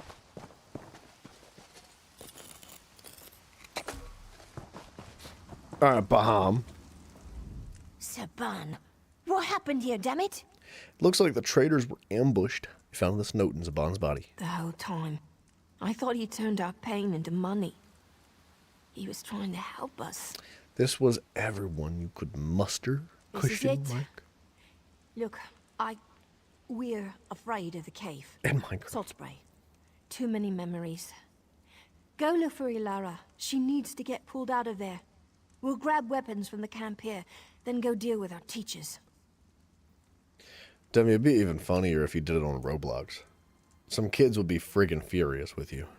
And some kids would be so excited to join you too. Like, you have no idea. You'd have a little army of just chaotic little children being like, yeah, yeah, like the most enthusiasm you've ever seen. And that's a good shout, Mafia. Everybody stay hydrated. Drink a little bit of water. It's good for you.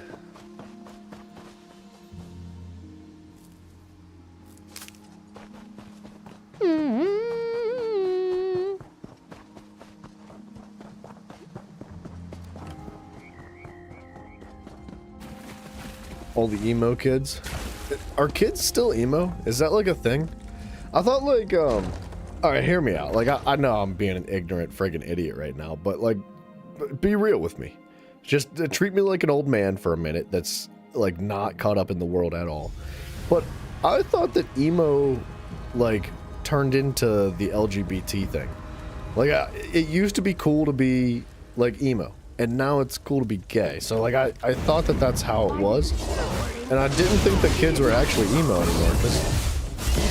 I can't remember the last time I saw some kid wearing like, you know, freaking, I don't remember what the store's name is called, but like, you know what I'm saying. Dressed in all black with a little bit of black lipstick and like a bunch of piercings. People are still emo. Where are they at? I guess they don't go outside. I've never seen them, dude. Like, legitimately, I can't remember the last time I saw an emo kid. I think I was in high school when I saw it. It was in the mirror. I straightened my hair. Emo died hard. I don't know, man. I feel like there's probably still emo kids, but they just are like in hiding, you know? They're quiet. They don't come to the front. They don't raise their hand for the to answer any questions. The aesthetic's kind of gone. Yeah. He's just gonna sit here and stare at us. Are you all right? Can I lead you out? No. Okay. Have you seen Ilara or anyone else go past here? Yes. Where'd they go? He stares at you. You can, like, okay. Don't you dare touch my spiders. They're my spiders. Mine. Get out of here. Okay. I'll leave.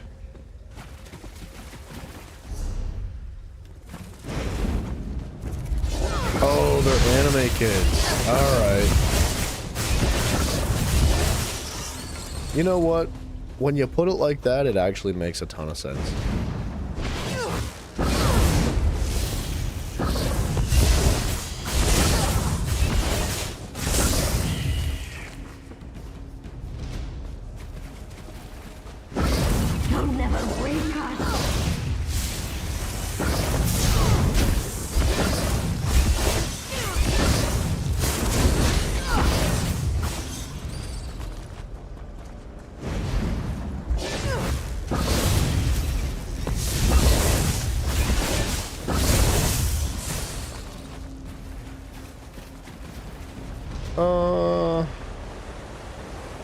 Defeat 10, huh?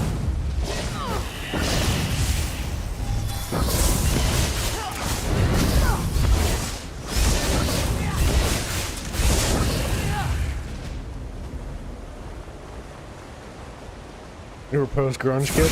Dude, I went through all the phases when I was a kid.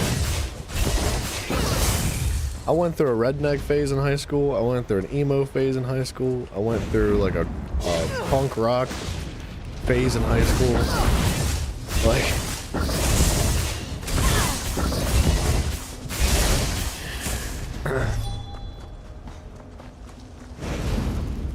then you hit sophisticated goth. What does that mean? What is a sophisticated goth? Does that mean you only wear designer lipstick, or is it something else? You're still stuck there? I mean, you gotta find your niche somewhere. Sometimes you just belong, man.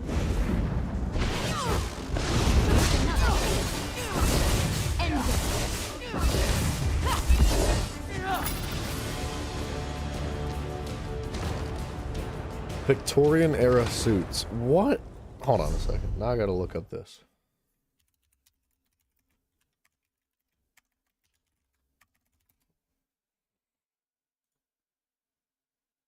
No, you didn't. No, you didn't. You did not wear these. You did not wear this. I'm calling your bluff. Lies. Lies. It's like a Key and Peele skit, dude. What are you talking about? Victorian era suits.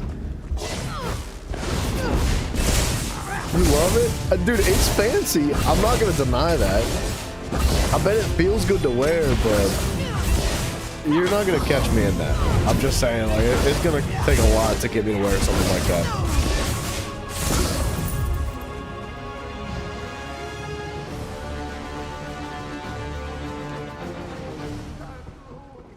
More power to you, man. If you love it, do you. Do you work in them? Yeah. He's like a construction worker. Dressed up in the Victorian era suits. That is kind of wild. Dude, I don't think I've ever actually seen anybody wear something like that ever.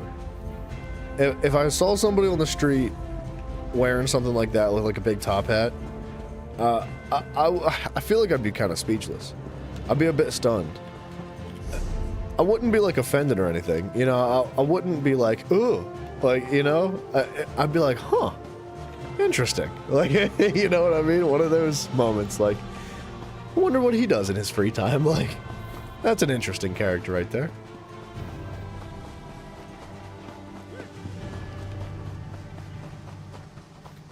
See, what you gotta do is you gotta find yourself a lady friend that dresses the same way. Like, just casually. Bump into her on the street. Turns out, like, she wears the same stuff too.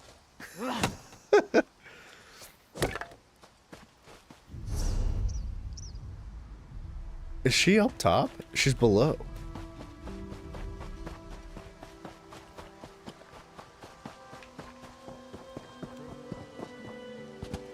Huh. Did I not just come from this cave? Am I losing my bloody mind?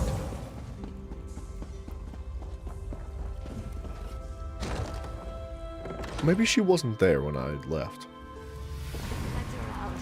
Dark runes, let her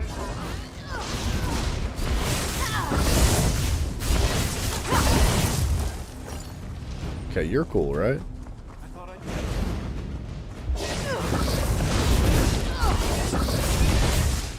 You dress your friends up? Bro, you're gonna have a hard time keeping friends if you try to dress them up like that, I'm just saying. Like, there's... Man, they'd have to be some darn good friends.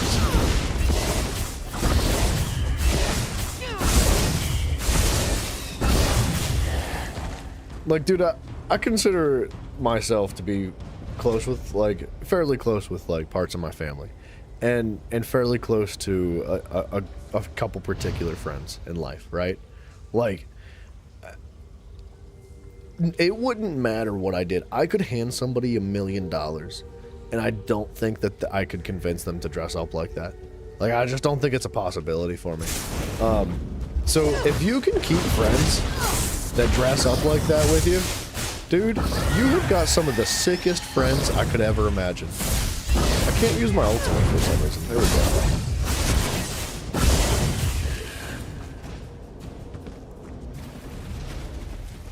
Like, you've never yes-anded so hard in your life. How did I miss this lady?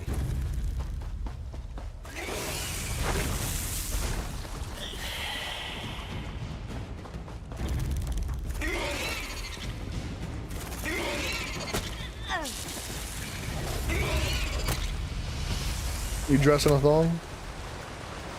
Some people wear thongs anyway, just because apparently they're comfortable. I've thought about giving it a try, but I can't bring myself to go to the checkout line with a thong in my hand.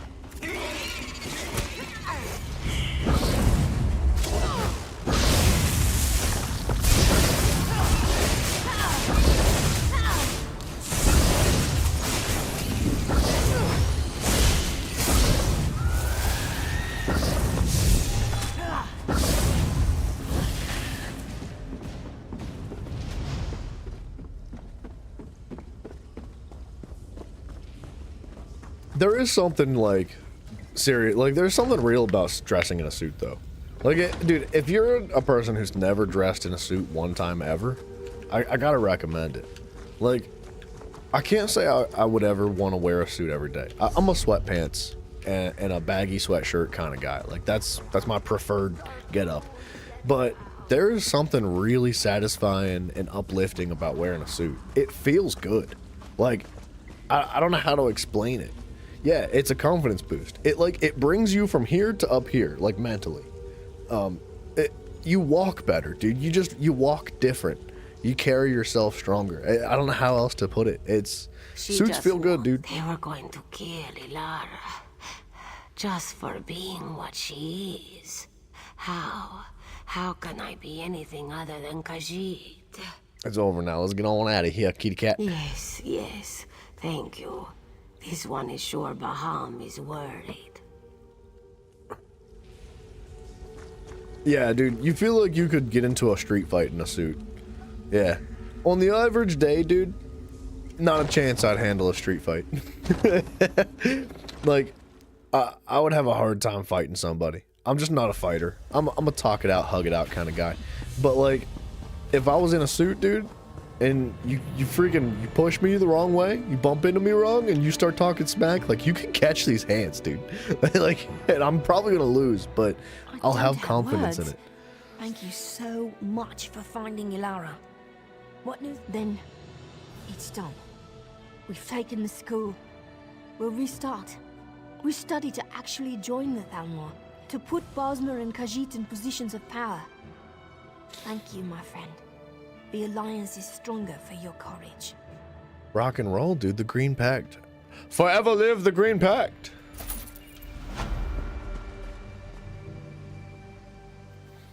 At least in a suit, you look good. Yeah, I mean, it's hard to argue with that.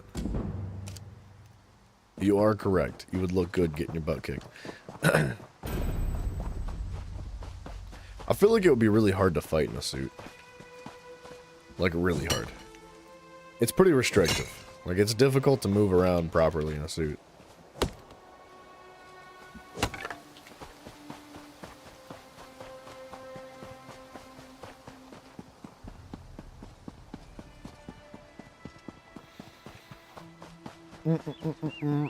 I would ride the horse, but the horse is slower than I am.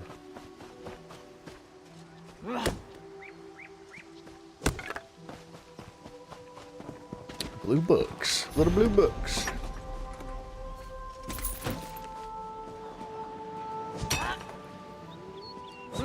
Do you actually... Is it inconvenient to walk around with a cane? Or do you have, like, a cane with, that slides out? Like, you know, oh gosh darn it, what was his name? What was the rat's name that that mentored the freaking Teenage Mutant Ninja Turtles? I don't know why I can't think of his name.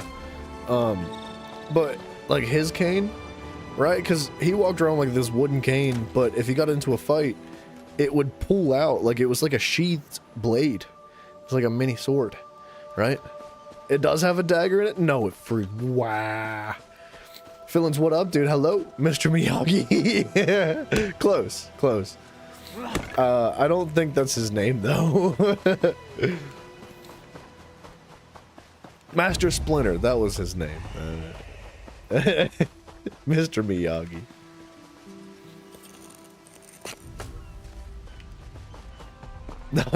Not quite with the Karate Kid, but I like the energy. You're on the right page. You're thinking of Karate Kid? No, I was thinking of the staff from Master Splinter. How it opens up into a sheathed blade. Unlike you, your cane does pull out. Hey, yikes, dude. There's just gonna be freaking dozens of little tiny kids running around with suits and top hats, dude.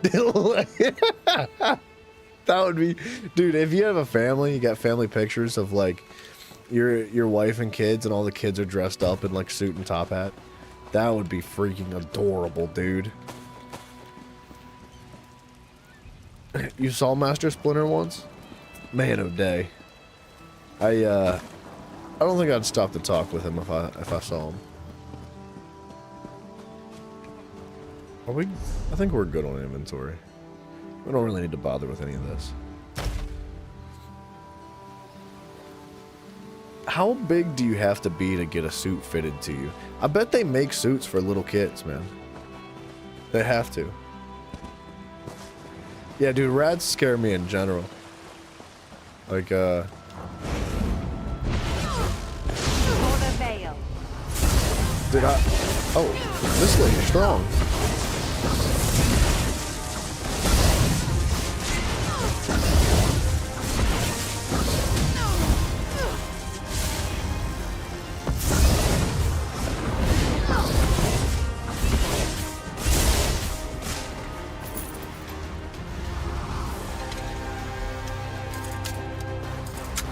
A fitted suit? Well, yeah. A fitted suit is probably really expensive, but like, do you think they just like make generally sized suits for little kids? Like, you'd have to at least be able to walk, right? You couldn't put a suit on an infant. Like, that's too much. But like a 4-year-old, right?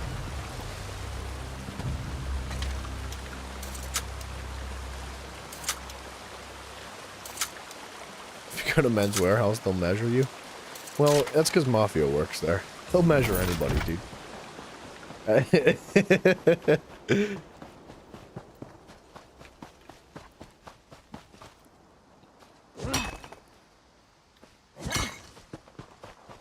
Alright, what is happening here? This is looking like a little bit of a mess. I guess we're gonna have to put the whooping down. Stars above the daggers. They're here. They followed us home.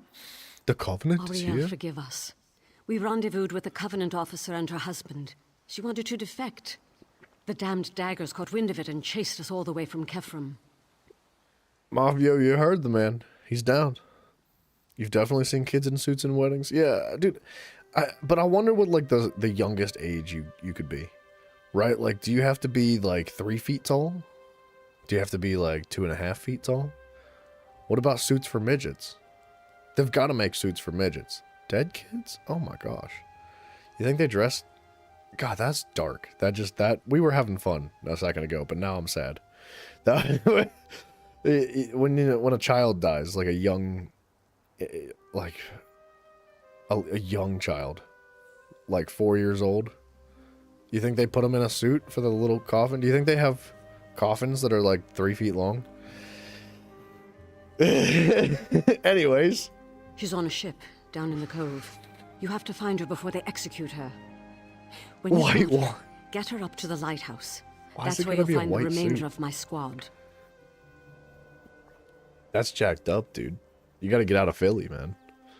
You want to put your kid in a green suit for Halloween? Oh, heck yeah, dude. He's got a ginger hair beard. Dude, that's a great idea. He'll be a little leprechaun. Hurry, Trevor. My comrades at the lighthouse, they can't hold out forever. And who knows when the daggers will decide to off the orc. The defector's an orc? Hot? Send pictures. Yeah, dude, if you guys are interested, we have a Discord. There's a link to the Discord down below somewhere. And if you're interested in sending like pictures of children in suits, by all means, go for it. Appropriate pictures, God forbid. You know, be real about it.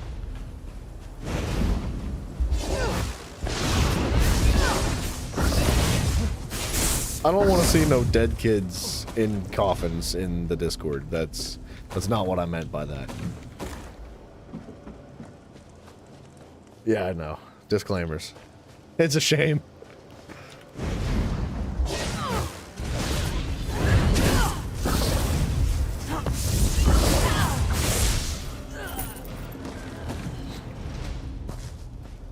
Where's this thing at? Oh, it's above my head, isn't it? Alright, we'll get to it. Yeah, dude, no worries. You don't have to use Discord. It's just for funsies if anybody's interested. Get over here. Thank Ariel, a friendly face. You're Raz's cohort, aren't you? Or maybe don't send pictures of your kids through Discord. That's probably maybe not a good idea. Troop support out here, but You never know who's going to see that picture. Just, is stalking our people. If you're a parent, be safe. You help me. Use caution. I never understood the parents that like put their kids on social media and just blast them all over the place. They like constantly are putting pictures and videos of their kids up, and like I kind of get it because like you're proud of your kid and you want to like share that with everybody, but I also like kind of don't get it because like that kid doesn't like get the opportunity to say yes or no, right? Like they don't consent to that, and then when they grow up they're like, why are there freaking thousands of videos of me as a little youngin', and like how many freaking mafios, you know, got a hold of those pictures? Get the wounded off the field. East of here is a supplies hut with some Covenant uniforms. If you can, pass out those uniforms, and the troops can use them to escape. They're stocking something in the hut off to the west. Might be worth checking out. Yeah, I didn't really think it through. I didn't think it through fully when I was like, send pictures of kids in suits. I was like, I just thought it'd be funny, but now that I think about it, it's probably a bad idea. Welcome to Beaver Out of Context, where everybody clips everything. Fair enough, yeah. That makes a lot more sense. If you want to post things, but like keep them as private, so like it's only for you and specific people that you choose, yeah, that makes a ton of sense.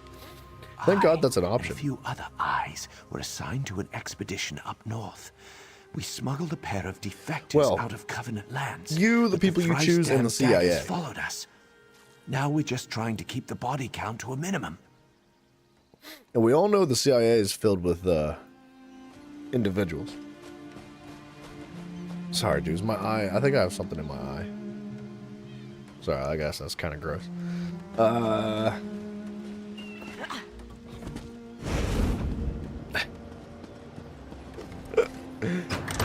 Yeah, dude, you guys don't have to join the Discord, but it is an option if you're interested. It's a fun way to keep up with the community.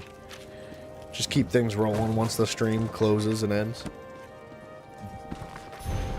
Nice purple book. The NSA and the FBI? Yeah, all of them. They're people. They're human beings. I'm trying to find the link. It's in the description of the live stream. It's also in the description of the channel as well. And if that's not enough, I can send a link to it through the chat. Although, if you have like the app for Discord, a link through the chat might be a little bit difficult.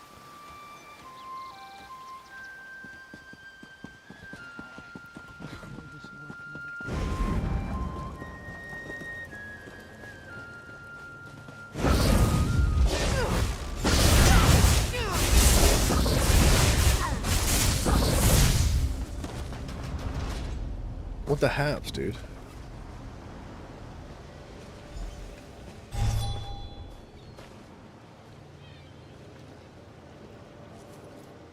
I thought he was going to say something. Thanks. Oh, you're welcome.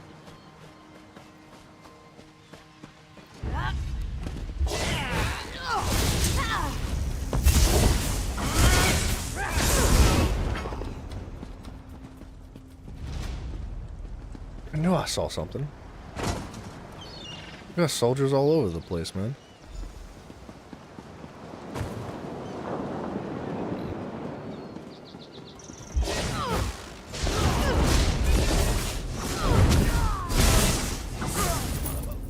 How do they not see all these soldiers? Oops.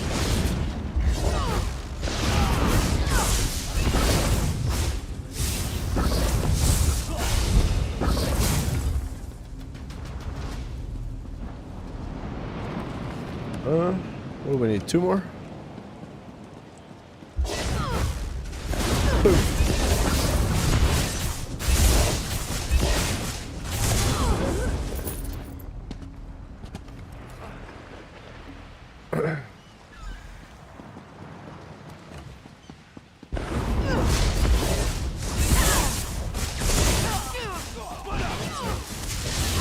Alright, calm down, little guys.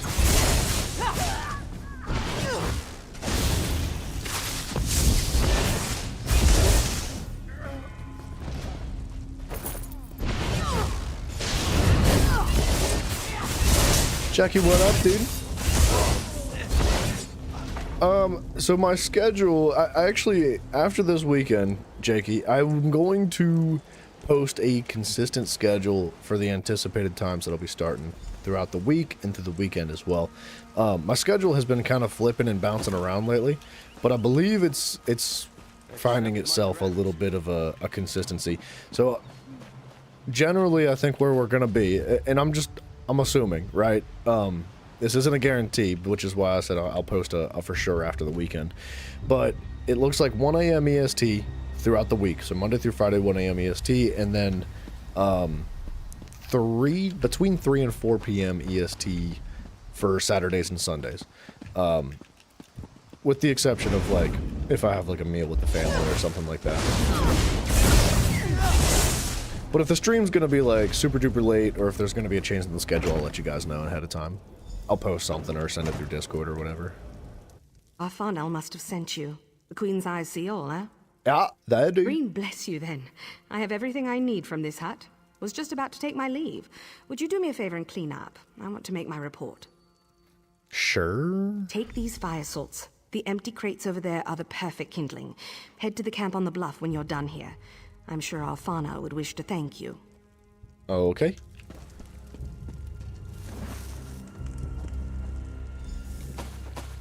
May I loot? I can loot. Ooh, ooh, ooh, ooh. So much loot, dude. What you got? What you got? What you got? Just a bunch of nothing. Ooh. Thanks, guys. I appreciate you all very much. It's very kind of you to say. Don't.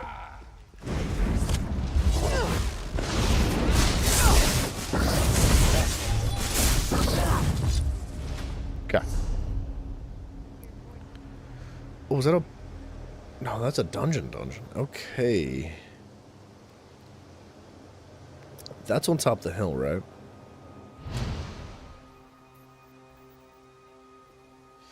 Find the Covenant. Okay, we got a little bit to do here. I think if we hook a right and go like all the way around, we should end up on top of that hill. We'll get the Sky Shard, we'll get the quest, and then we'll go down to the boat. How long have I been playing ESO? On this account that we just started on, pretty recent. It's only been a couple days. But aside from that, for a good solid many years, I've played on and off, taking breaks here and there, and this and that, and...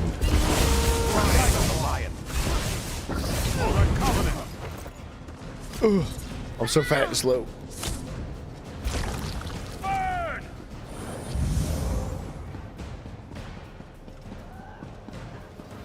What do we got going on here? You guys gonna let me through? No? You're not gonna let me through. Okay, what do I need to do?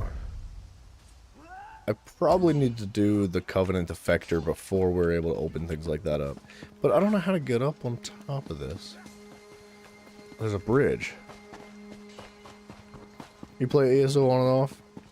You play modded Skyrim right now? Dude, I never got into modded Skyrim specifically, but I've heard it's very cool. I had played Skyrim itself like, man, I don't know, many different times. And I played it on stream like a good while ago, and I wanted to just go through vanilla that time around, and it was fun, but it was kind of like, alright, you know, I've seen it how many times? So, I kind of just blazed through it, and I wasn't super thorough, and mods would actually make Skyrim, like, really fresh and new, I think. At least I would hope they would.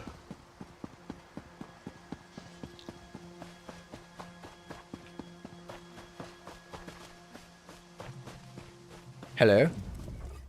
Managed to bag my ranger, and Cariel here has been telling me about your exploits.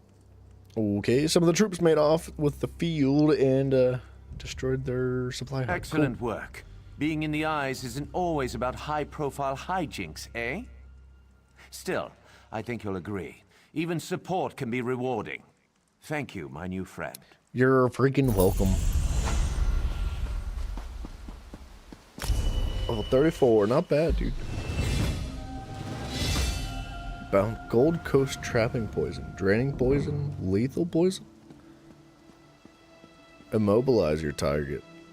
Drain stamina and magicka from your target. Let's take the lethal poison. Using a mod pack called Lorium. Gives everything like 4K to 2K to 1K graphics. The whole bunch of the other things too. Wow, interesting. That's yeah, I would imagine there's probably a, like, how long's Skyrim been out, right? Like, it's been out for probably over 14 years. Hold on a second.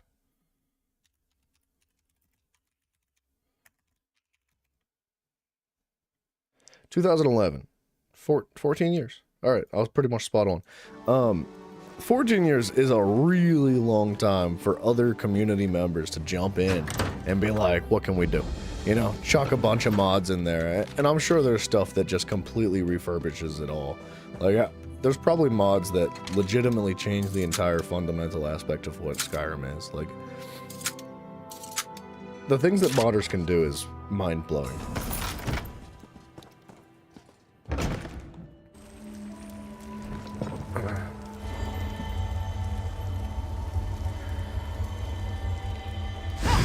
Boom, boom.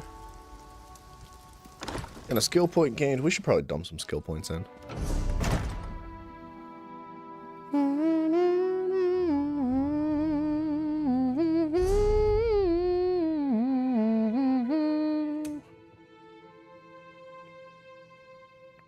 New. Increases the duration. Nah. Nah. I really would like Radiance of Destruction. Like, the execute would be a bit of a game changer.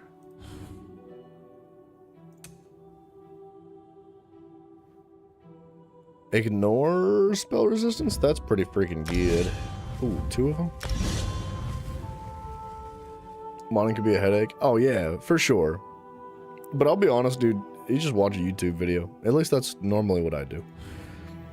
9 times out of 10, if I'm like, I don't know what to do, I just like hit it with a YouTube video, and that usually solves all the problems.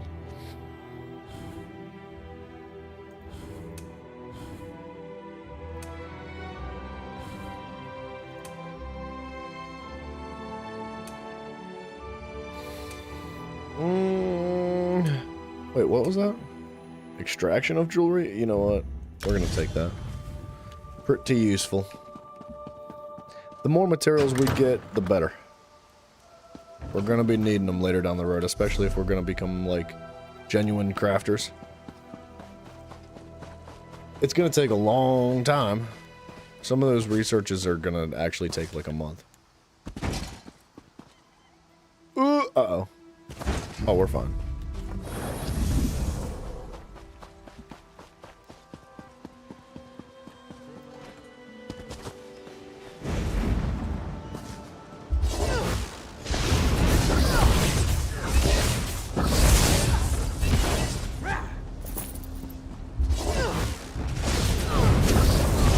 When you're modding Lorium, people say something called Rule 11, meaning if you mod the Lorium mod pack, you're on your own to figure it out. Oh.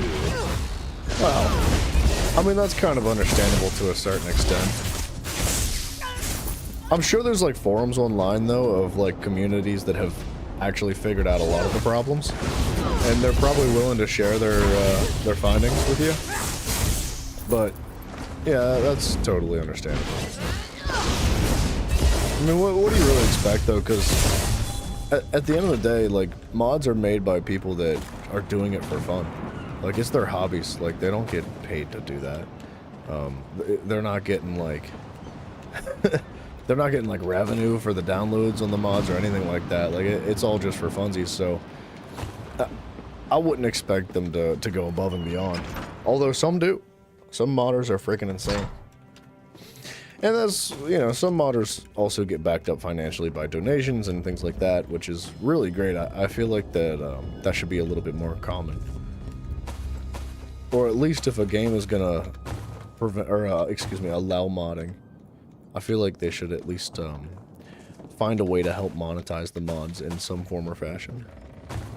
I'm not saying charge 20 bucks for a mod. But there's ways about it.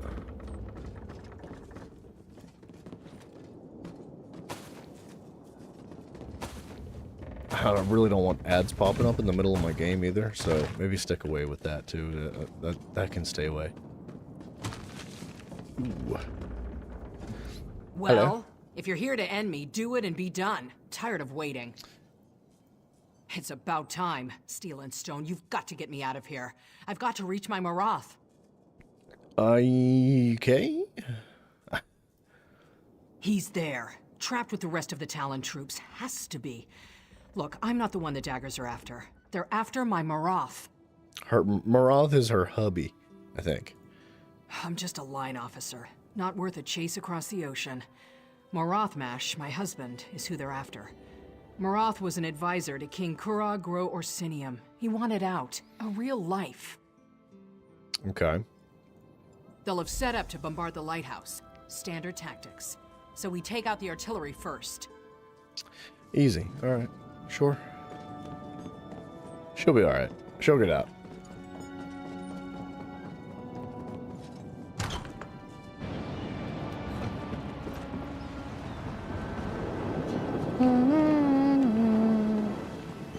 Burn the trebuchets. Trebuchet. Okay.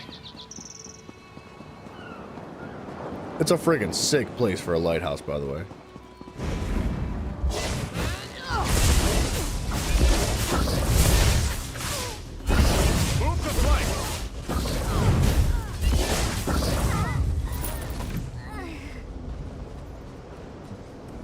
What the heck? There we go.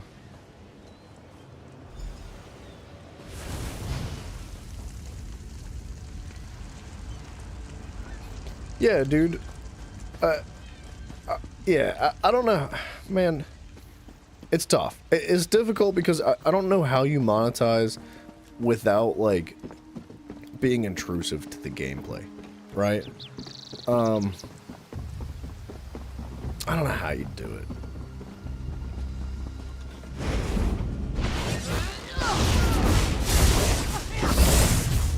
Because, like, a lot of modders do take donations. And it's not common. But, like, some people do donate. And that's definitely better than nothing. But modders, like, that's a lot of work, dude. Like, it's a ton of freaking work to mod a game.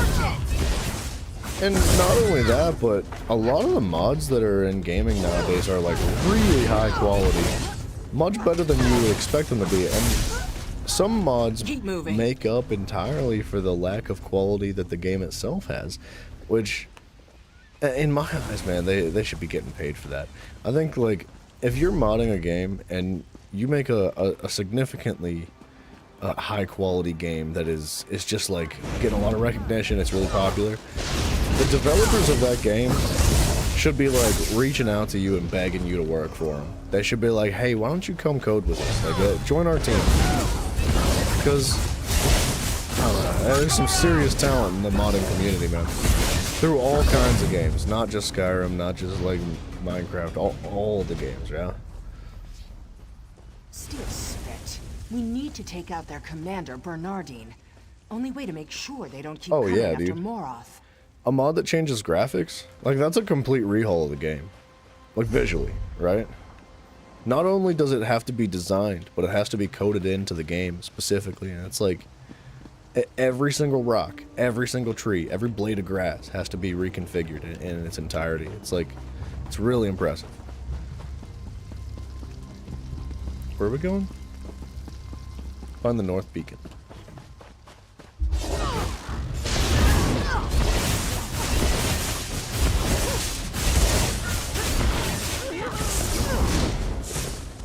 Can't believe these troll sons caught me.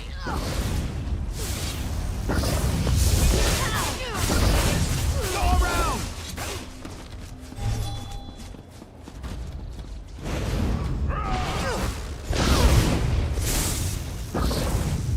What other games will stream? If you're interested, you can check out the playlist on YouTube. It'll show you, like, every single game that I've done on stream. But I honestly, I like to jump around. I go all over the place.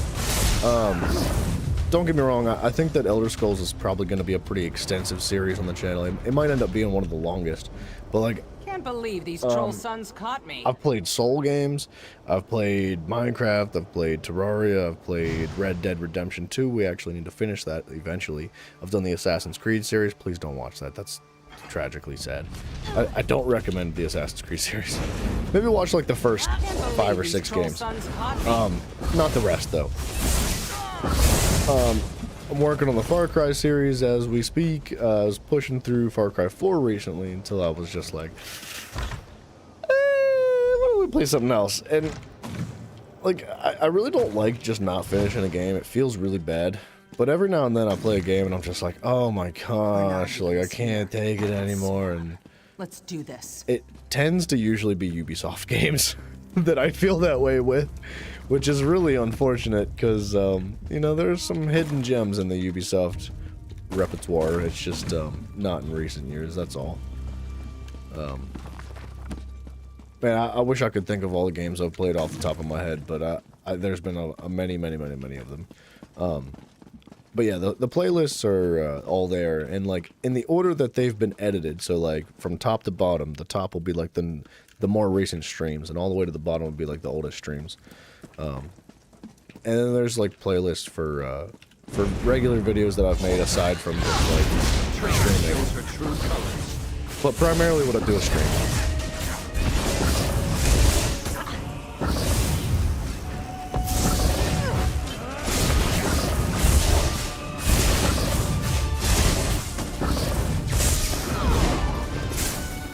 He didn't drop any friggin' loot.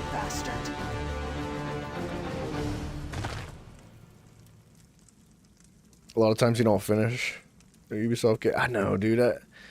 Like, when I was younger, dude, I adored the Assassin's Creed franchise. And I adored the freaking Far Cry franchise. And, you know, a handful of other Ubisoft games out there too. But those are the bigger ones, right? And going back through the first 6 Assassin's Creeds, dude, I loved them just as much as I did when I was a kid. Like, they were so fun. Really, really good games. And they hold up today, too. Aside from the first one, the PC port for the first Assassin's Creed was absolutely horrendous. It was really, really bad. But it was still a fun game. And the Far Cry games, I played the first Far Cry ever, which I had never played before. Freaking 22 years old and still a blast. Still ridiculously stupid fun. Don't get me wrong, it is a 22-year-old game. Like, and it feels and plays and acts and sounds and looks like a 22-year-old game, but it was still fun. The second Far Cry was really, really bad. Not the game itself, but the PC port for the Far Cry. Just horrendous. It was like the same concept as the first Assassin's Creed. It was like, it's got a great balance, or a great foundation for a game. It's just when they ported it over to PC, they didn't do anything. They didn't make any effort. They didn't try. And it's riddled with so many bugs and issues that it was legitimately rendered unplayable. Like, you cannot play that game. And I'd never even made it past the second Far Cry's first mission because I just couldn't get past it. NPCs would do this like rubber banding, like trampoline effect, where they would just like be launched into the sky over and over again and like rapidly, and you couldn't talk to them. So like you couldn't complete any missions by having conversations with anybody. Like there was so much stuff, dude. Like there's so many issues with their games for PC ports specifically. But then like the Far Cry 3, phenomenal. I loved Far Cry 3 and I really enjoyed it the second time through, but this time through, I guess. I don't know how many times I played it as a kid. It is unplayable. It's really unfortunate because, like I said, the foundation of the game is actually really good. It's a fun game. It just needs to work. And it's a PC problem. I think if you were to play that game on console, it would have been totally different. A completely different story. But that's, you know, playing on PC, so it's our experience here. And, I mean, I'm not going to lie to you. I'll tell you how it is. And Ubisoft could give me all the money in the world. I'm still not going to lie to you about it. And I definitely felt that the Assassin's Creed series, like, degraded over time.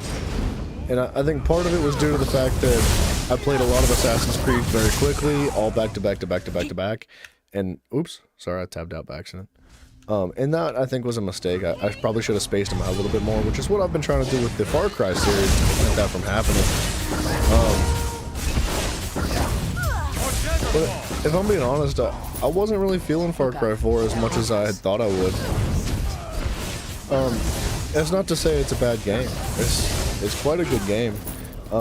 But I think that, you know, years and years of playing Far Cry and Assassin's Creed and all these different games, specifically from Ubisoft, you really feel the algorithm that they have.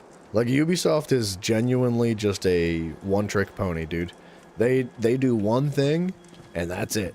And they don't always do it well either, which is really unfortunate. But it's just open world with a bunch of meaningless objectives, some crappy side quests, a couple interesting characters, most of them unimpactful, and then the main story that either hits or misses. And it does just kind of feel like you're playing the same game over and over and over and over again.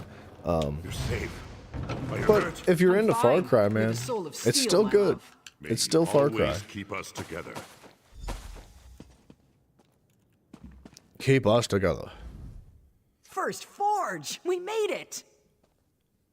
Yeah, dude, Valhalla... Hold on, let's finish this dialogue and start running towards the next quest, and I will talk about Valhalla, because I actually have some interesting things to say about it. And you, my new friend. Without you, Marath would have been dragged back to Orsinium in chains. Walk with Moloch, and may your kills be swift. Demi, I agree. I do agree. They should have made a new IP. They should have done something else.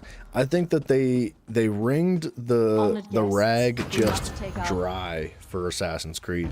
Because, okay, so here's the thing. The first Assassin's Creed was brand spanking new, completely unique, and incredibly creative. And it was a completely different experience from any game I had ever played. And I loved it. And then Assassin's Creed 2, Brotherhood, and Revelations, tied together with the Ezio trilogy, right? Freaking phenomenal. Not only are they very unique and creative, not only are they, like, just generally positive and enjoyable experiences, very good storytelling, very good gameplay, but they're also really innovative as well. From one game to the next, you can feel the development continue to improve and improve and improve and improve. And I think that up until about Assassin's Creed 4, where it starts to waver, but it's still very strong, that's about the peak of the Assassin's Creed series in my eyes. After that, they latched on to this idea of, like, open world, this, and this, nothing else. This, and this, nothing else. Don't do anything different because the community's gonna hate it.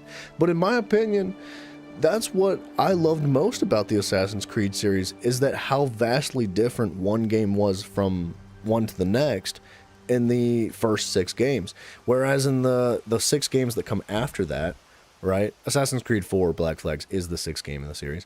I think it was Origins that comes next. I think.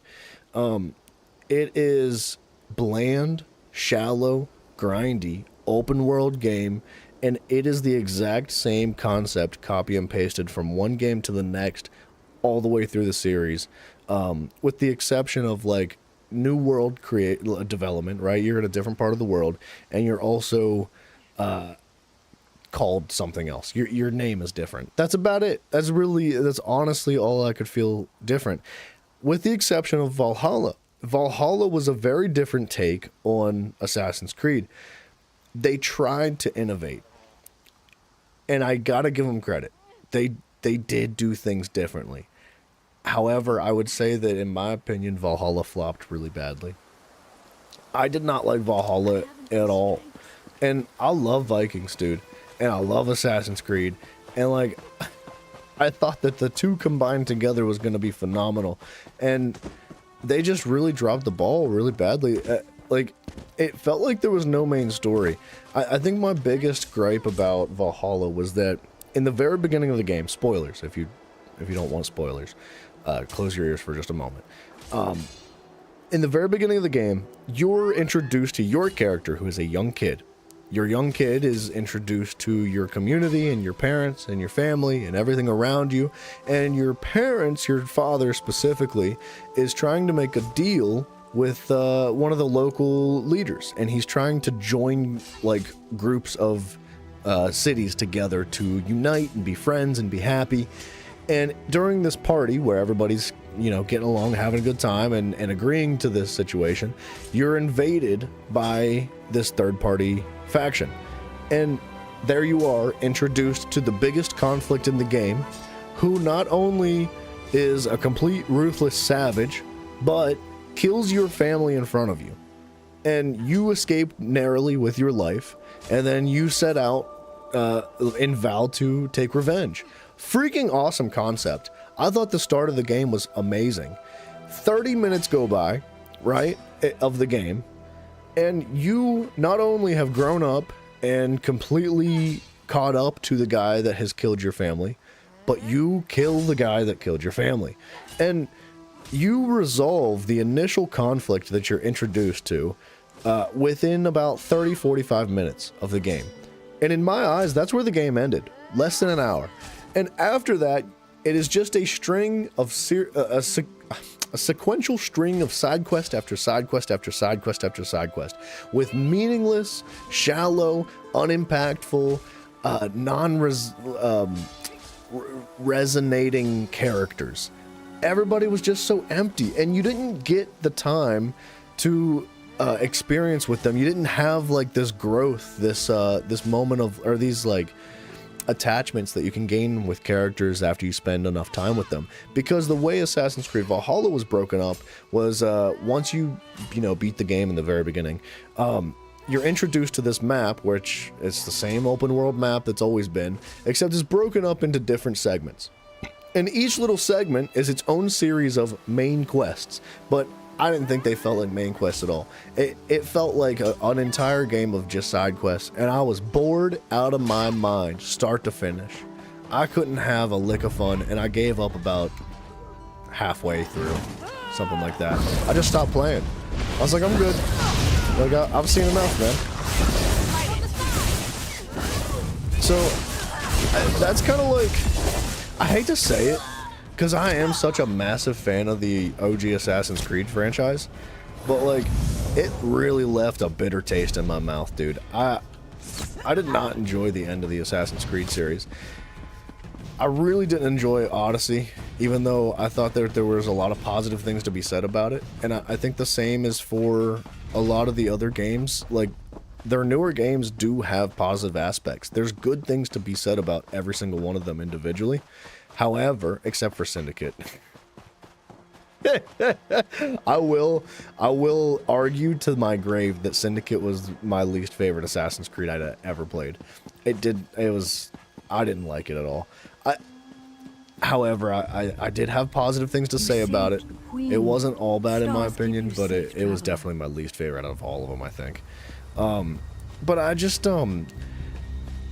it felt like it just got worse and worse and worse and worse as time went on, and I was just like, ugh, Assassin's Creed again. So, with the new Assassin's Creed coming out, I can't help but be a little bit skeptical, like, are they gonna learn from their lessons? I'm not saying it's gotta be the best game that's ever come out. I'm not saying it's gotta be the coolest thing we've ever seen, or like completely rehauling what Assassin's Creed is meant to be, but I would like to see some effort, right? I want to see Ubisoft turn around and be like, look, we know we're in a bad place, we've made some mistakes, we've kind of fell into this groove of this, and this. Why don't we try something different? And it might not be perfect, but at least we're trying. And that's all I want, man. That's what I want from Ubisoft, is for them to just at least give it a shot. Bold of you to assume that a corporation learns from their mistakes. Yeah, and dude, I love Black Flags too, Jake. I had a blast with Black Flags. That might be one of my favorites, easily.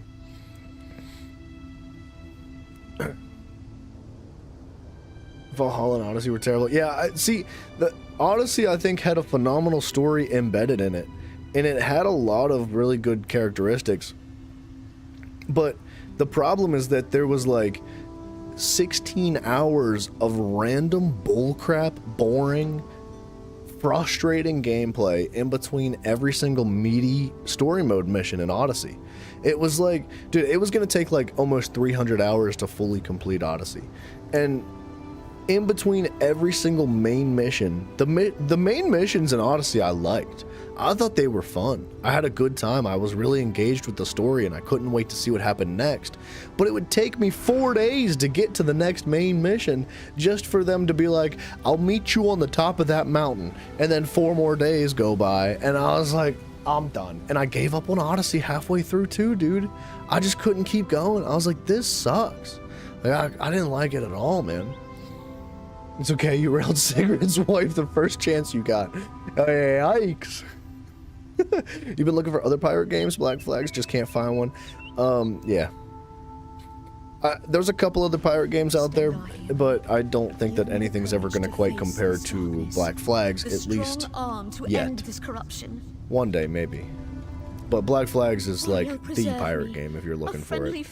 And it doesn't matter that if Black Flags is 12 years old or whatever, 12 or 14 years old, however old it is.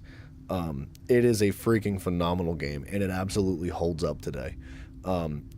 As far as its position within the Assassin's Creed franchise, I would say that Black Flags was the last game in the Assassin's Creed franchise that Ubisoft actually thought that, like, it feels like Assassin's Creed. It even though you're pirates, right? The whole game from start to finish screams Assassin's Creed to you, and it is very different, and there's a lot of things to critique about the game, but I think that they nailed it. After that, after Black Flags, it really does feel like they just completely forgot what Assassin's Creed was. Because if you're into Assassin's Creed at all, you know that there's 2 different like storylines that go on. There's like the Animus storyline where you play as a character from the past that you're recreating their DNA memories from. And then there's the real-time, present-day storyline where there is crazy stuff happening, right? The end of the world and whatnot. And after Assassin's Creed 3, Desmond saves the world. So Assassin's Creed 4 needs to create a new conflict, and they tried to do that, and they left this like freaking awesome cliffhanger, in my opinion, at the end of Black Flags, for the present day time, right? Your character was supposed to be like, all right, we're hooked. I'm talking about Assassin's Creed now. Your character at the end of Assassin's Creed, the one that you were playing as, you were working for Abstergo. And you were like researching pirates. That's how you got to be where you were. And some dude who is technically the wife of... he's the reborn... wife. He's the reborn husband of Minerva. And Minerva was one of the main antagonists throughout the entirety of the Assassin's Creed series, who carried from the start to finish and has been very mysterious and hard to understand. And only in the end of Assassin's Creed 3 did you really try to understand that and get some information.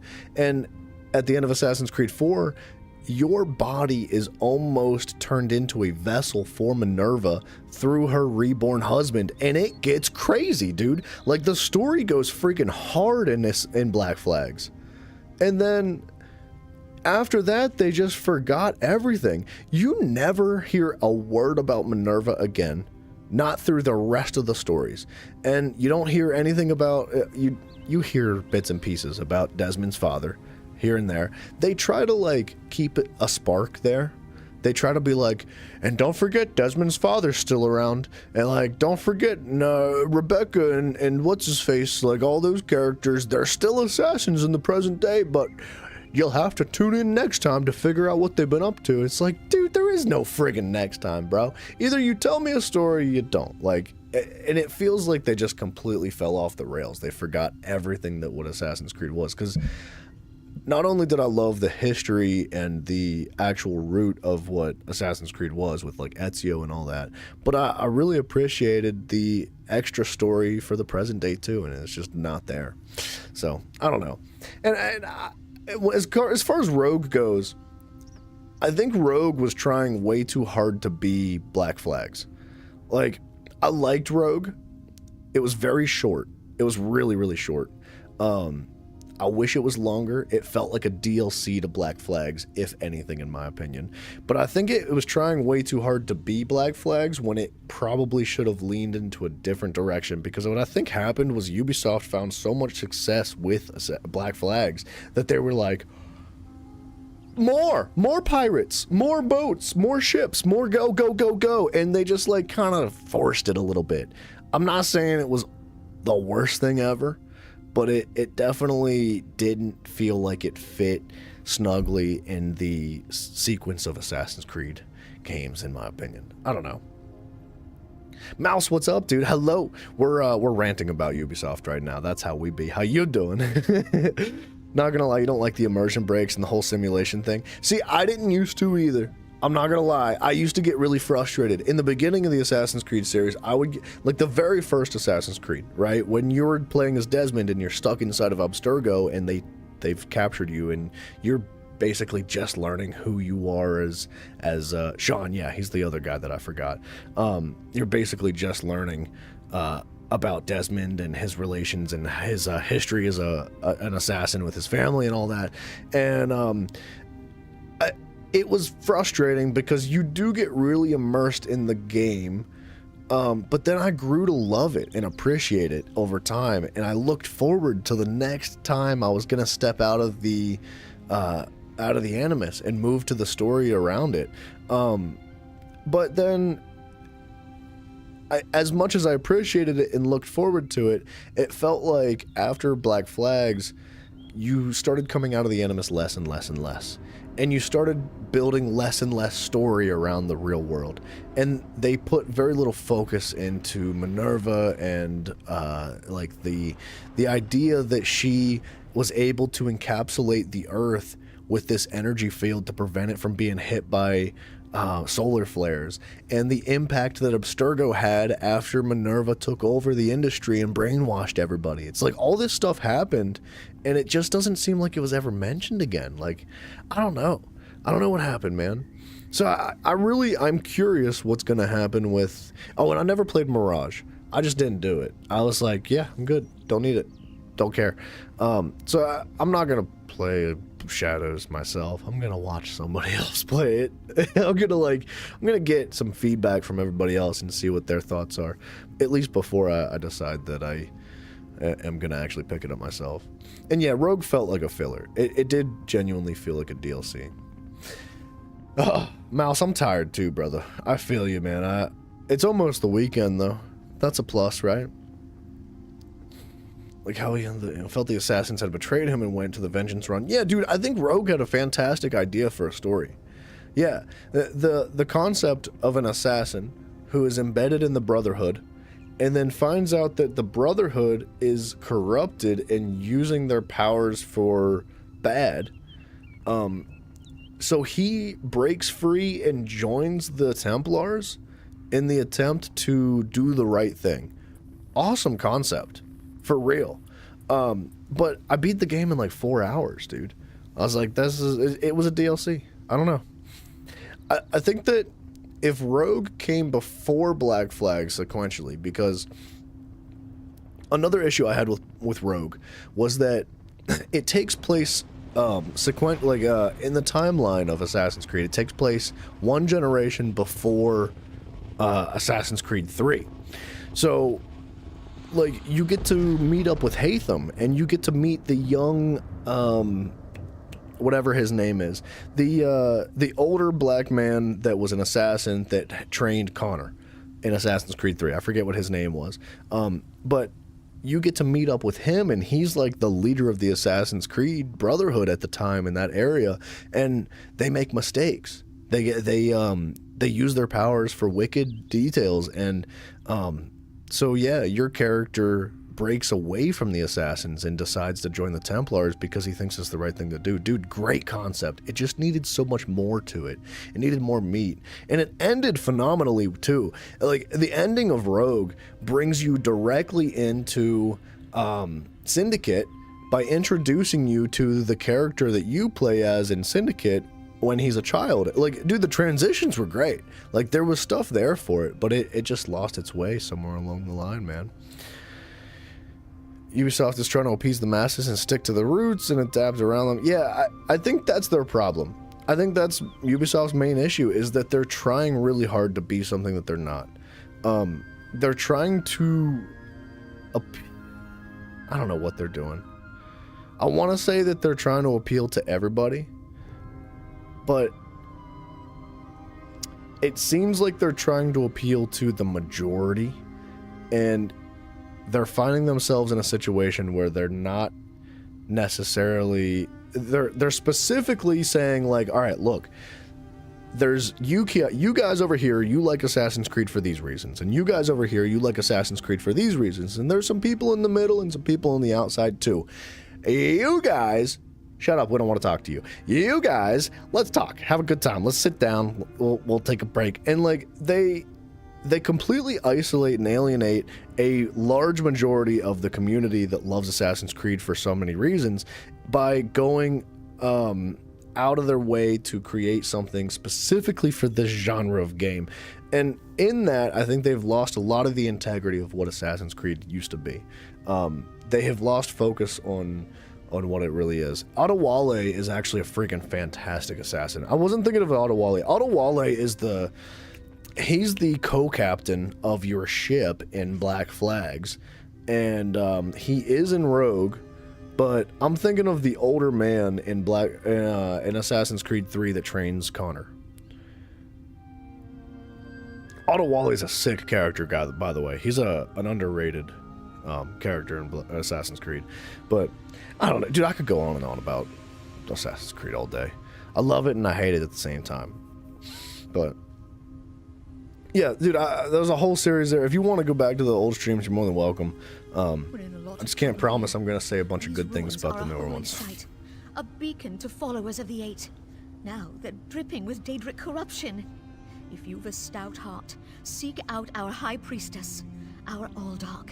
She can tell you what must be done. I'll find her. Yeah, dude, there was, I felt really bad at a certain point in the Assassin's Creed series because, like, I wanted to be as open and honest about Assassin's Creed as I could be. I wanted to give it my genuine, honest opinion as we played through each game and be like, these are the pros, these are the cons. And I found myself kind of like upsetting a lot of people. There's a good many people that would join the chat and be like, how could you say that? Like, this is my favorite game ever. And I'm like, I'm not trying to discredit like anybody's feelings and our opinions. Like these are just my opinions, and like they don't have to align with everybody else's. It's just like I don't know. Like I just I felt really bad because I bashed a lot of the newer Assassin's Creed games to no end. But with that being said, I did my due diligence and I was like objectively critiquing them. So like I gave the positives too. I found that most of the time in the newer Assassin's Creed games, the negatives tended to outweigh the positives, in my opinion. And it just led to me being salty and bitter about the whole franchise in general, which is really unfortunate because there is so much to love, man. There really is.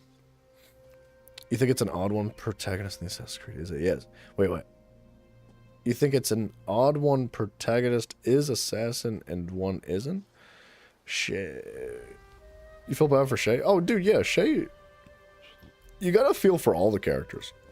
Sadly, yes. Like, the attack is underway. They all have their backstories. Hold there. First hold is under siege. Got it. We'll need you to head back to the main road. I can do that. You're one of Raz's. Thank Mara. We could use you. There are Daedra everywhere. Portals to oblivion opened within the city, and an army of beasts threatens to take first hold. It's hard for me to believe, but reports indicate High King Lady Estri is behind this. We hold the line here, but that could change at any moment. Battle Reeve Orselmo sent a runner requesting aid. He has a plan to deal with these beasts, apparently. As far as Mirage goes, Demi, I heard it was hit and miss. I heard that like 50% of people loved Mirage and 50% of people hated Mirage. And I never got to it. I just like, I couldn't muster up the energy to actually try to play Mirage. Not just Mafia, shut up, dude, shut up. You know, you trying to break the energy up like that. I think part of my issue was that Mirage is not on Steam. Every single Assassin's Creed game is on Steam except Mirage. Mirage is on Epic Games, which I really don't mess around with Epic Games ever. He's at the Mages Guild Hall. But should be straight ahead across the aside bridge. from it being on Epic Trinamax Games, blade, keep I was so salty with the entirety of the series that I was just like, I'm good. I don't really care. He's at the So, Mages Guild Hall. I don't know. Should be straight ahead across the bridge. Trinamax blade keep you safe. I should bite the bullet and just play it. But I don't want to go into it with this attitude of like it's gonna suck. You know, I want to be able to clear my head hard enough and just say, like, look, if I'm gonna play Mirage, I absolutely have to take my time and be more objective with it, and just like not go into it anticipating the worst, because that's kind of kind of how I feel a little bit. Dude, Jakey, thank you, man. Much appreciated. I wish you the best. I will hope to catch you next time, sir. Felt like Ubisoft was giving us some of what we asked for, but only to take it away. Yeah. Well, I gotta say, dude, it feels like Ubisoft is, they listened to the community, and then they didn't. And then they did, and then they didn't. And it's really tough, because you're never gonna please everybody, man. Like, it doesn't matter what you do, or how hard you try, or how amazing your game is. There absolutely will be a minority or a majority of people that hate your game. And they will say all the ruthless crap that there ever is. Which is that's another reason why I tried so hard to be as objective and respectful about like my criticism of those games as well when I went through the series. Because like, if you're gonna say all these horrible things about the game, you also have to balance it out and say, like, how can we do better, right? Because there's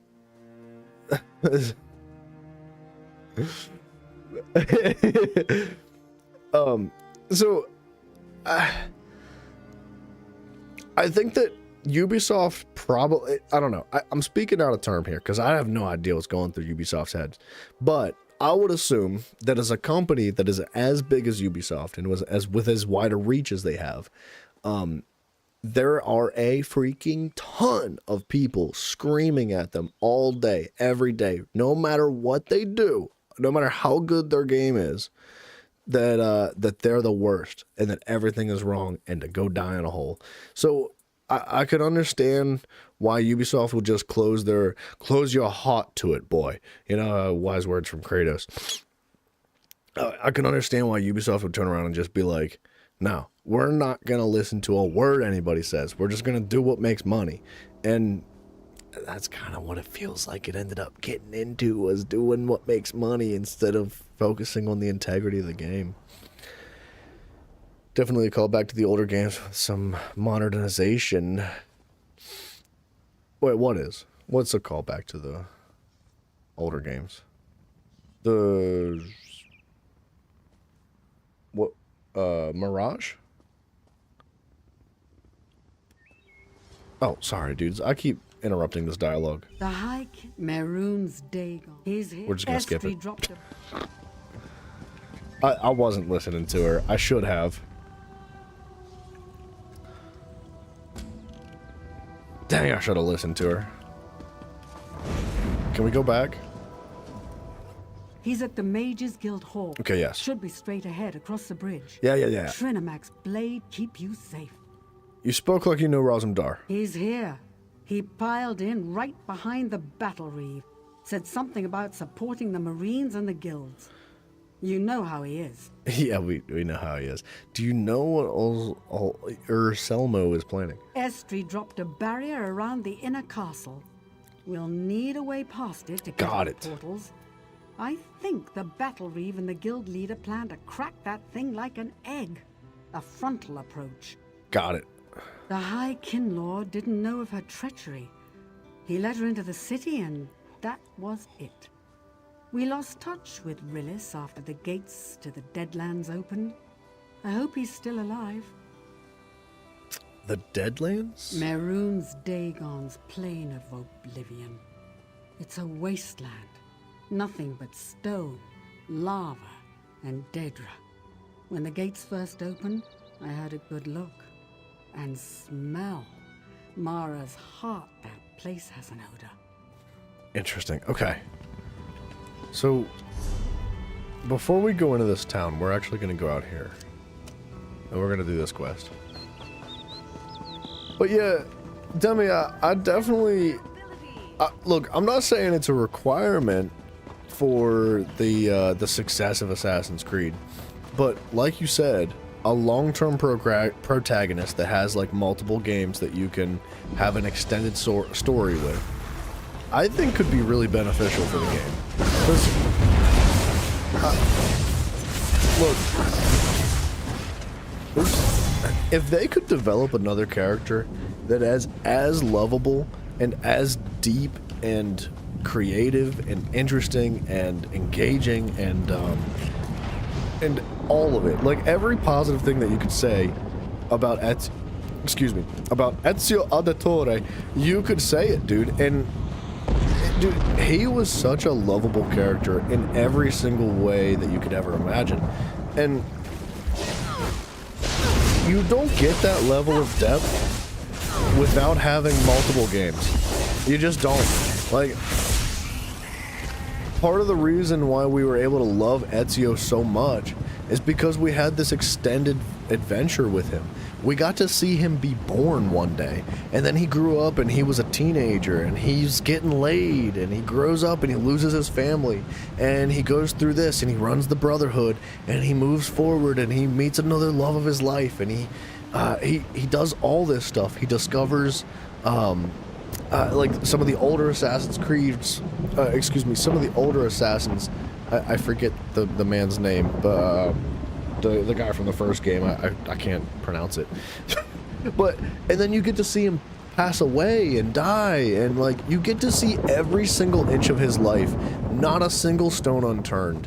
And it is a beautiful story told start to finish. And you don't get that with the newer games, man. It's just like, all right, next book, let's go. All right, next book, let's go. Like, so there's no like patience in it. There's no love for the series, and I think that's one thing that Ezio's story really had, was nothing but freaking love, dude. And it went a long way, dude. You could feel it. Every step of the way, you were like, this is a real character, man. Like, and you related to him, and you felt attached to him, and oh man, it was such a good series. I almost want to go back and play the first 4 or something games again. Maybe just the Ezio series, just because it's so freaking good, dude.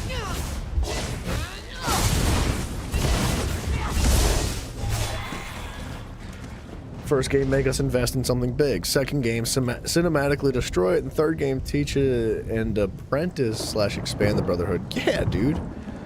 I feel like that's a great trope to roll off of. I saw it. I didn't steal. What are you added a bounty? Please don't tell me. What a friggin' darshbag, dude. Hold on a second.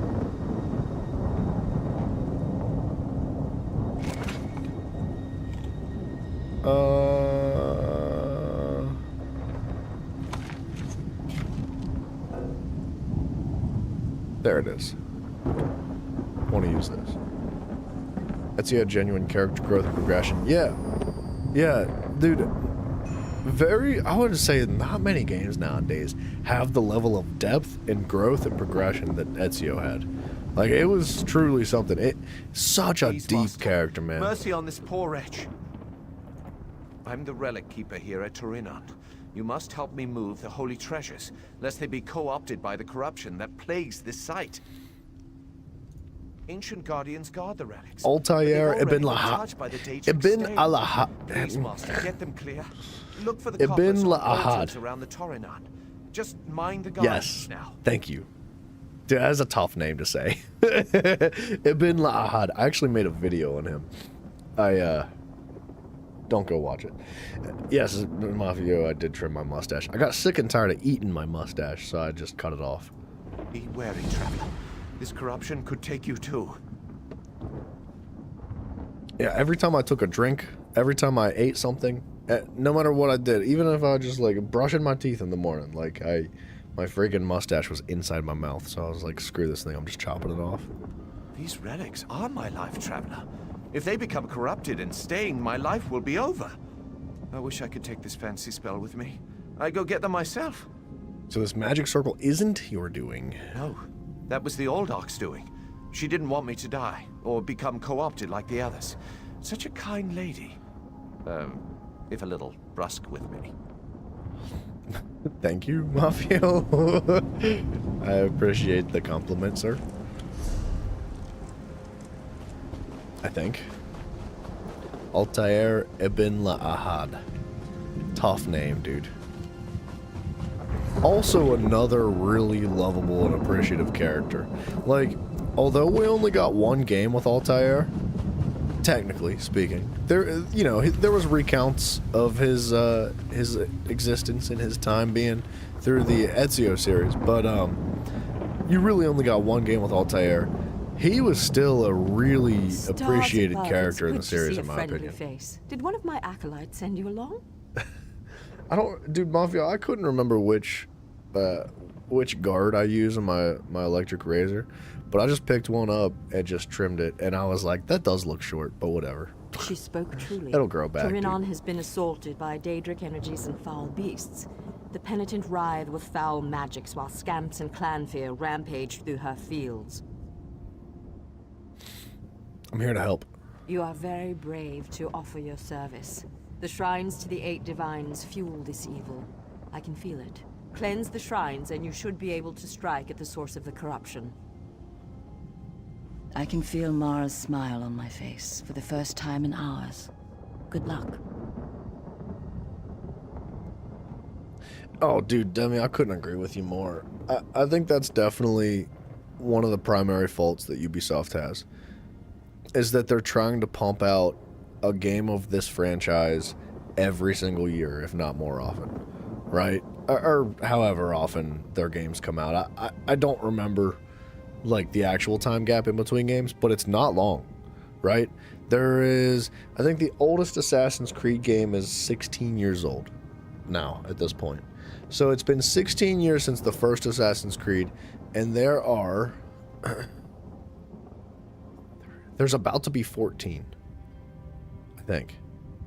I'm pretty sure there's 14 once Shadows drops. That's almost one every year. And it didn't start out being one every year. It was like one every 3 or so years to begin with. So, like, that means they've been dropping, one game every 8 months or something like that.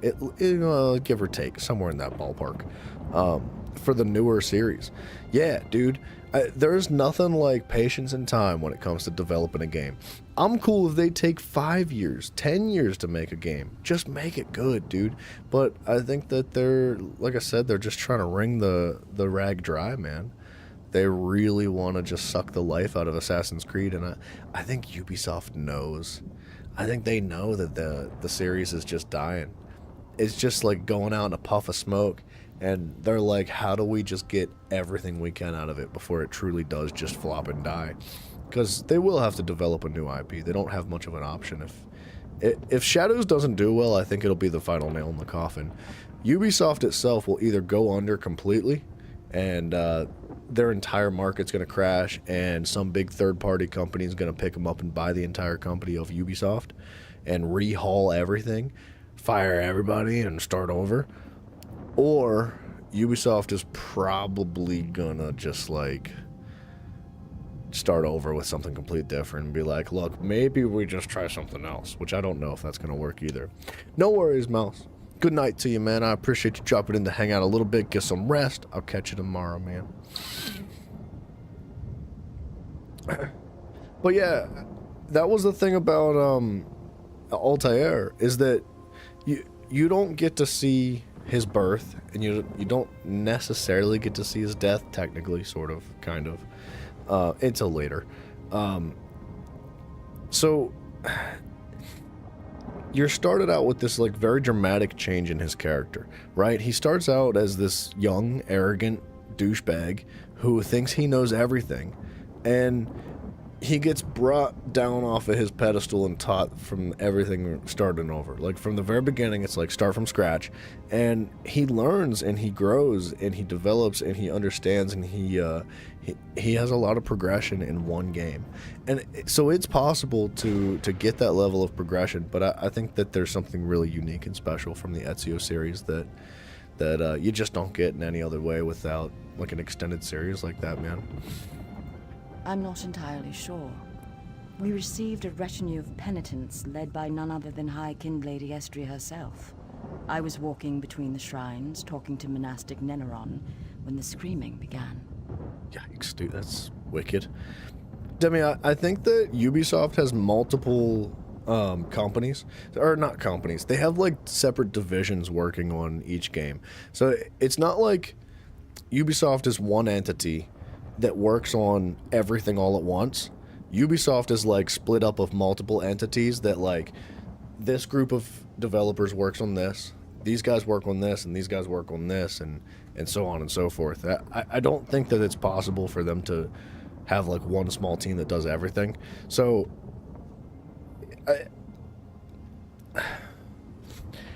I don't know. I don't know if, like, saying like go one game at a time, go one Assassin's Creed, then Far Cry, then whatever, then one game Assassin's Creed, then one Far Cry, then whatever.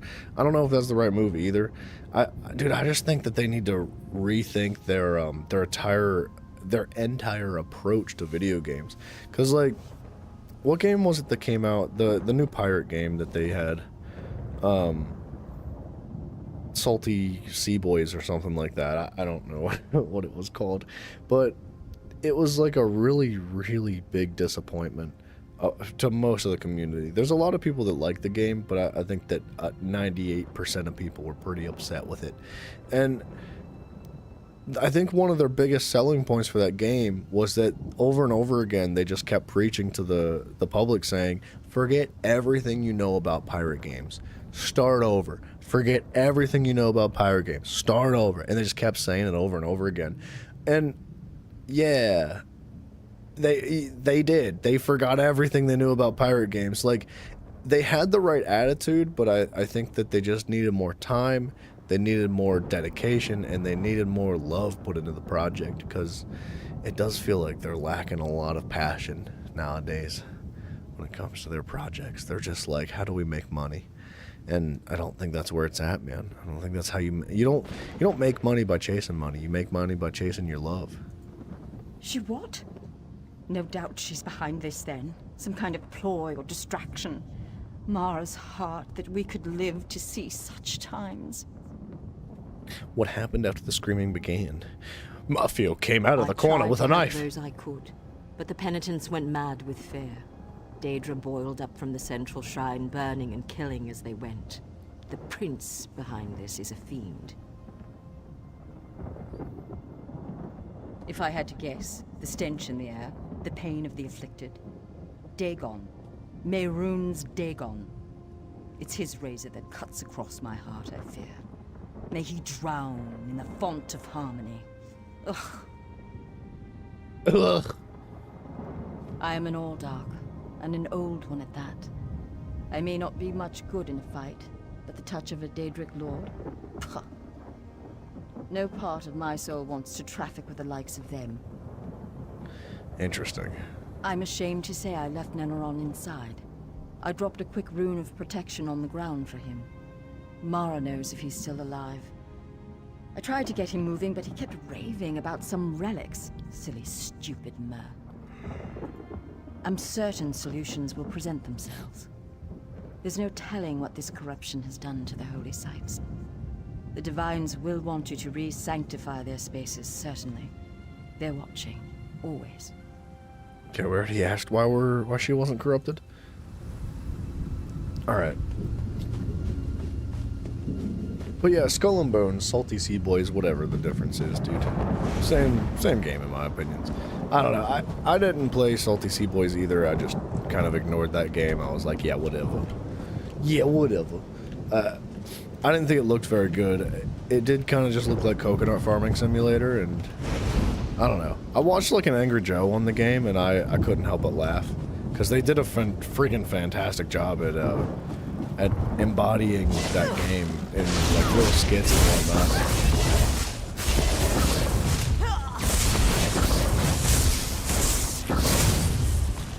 Dude, I think that's part of the issue though, Demi, is that games have a very time-sensitive situation. Like, I think that one of the reasons why Shadows is already receiving so much frustration and hatred from the community is because the tropes that they're playing, the theme of the game is like whatever the word is for it, but like it's feudal Japan, I think is the term that I'm trying to come up with. Feudal Japan is a phenomenal concept, and it's a very loved foundation for video games in the community, but there's already been so many feudal Japan games that have come out in recent years that have been so good. So like the bar is set really high for a game like Assassin's Creed that is just now coming out. So that's another problem. Like, if they take too much time to develop their games, they might miss their mark entirely by just like not keeping up with the times. You know what I mean? And man, it's tough. Look, making video games is not easy. Like, not a chance. I couldn't even begin to understand the half of what goes into actually developing a video game. I'm sure it's incredibly complicated and very, very difficult. I wouldn't expect any video game to be perfect by any means, but I would hope that that Ubisoft would at least turn around and say, like, they need to communicate with their community. They need to reach out to their people, or to, like, you know, the public, and say, hey, look, we know we've been jacking things up. Like, we understand. We have taken some actions, and we want to do this, and we want to do that, and we want to try this.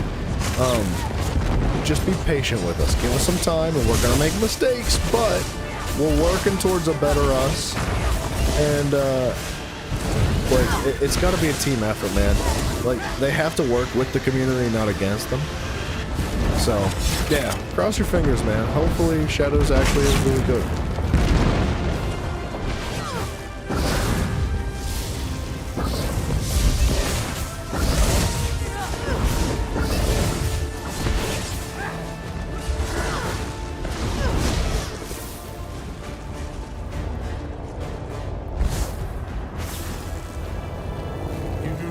Yet no fear. I shall make you afraid.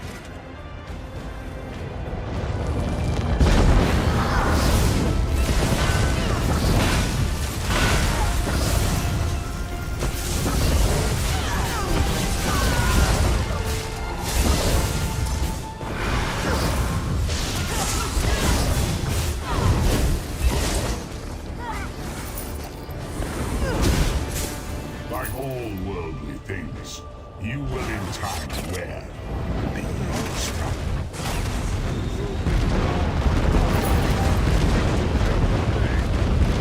Alright, good timing.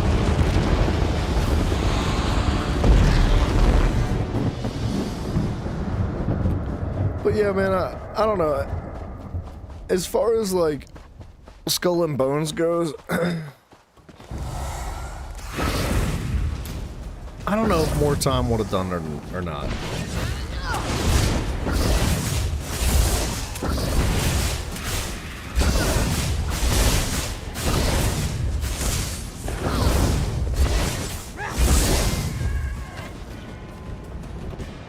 Like, if more time for the development of Skull and Bones would have meant better and not more, right? Because that's kind of sort of a thing, right? Like, there's this old phrase that I've been told many times: less is more, right? And less is more, not always, but a lot of times less is more.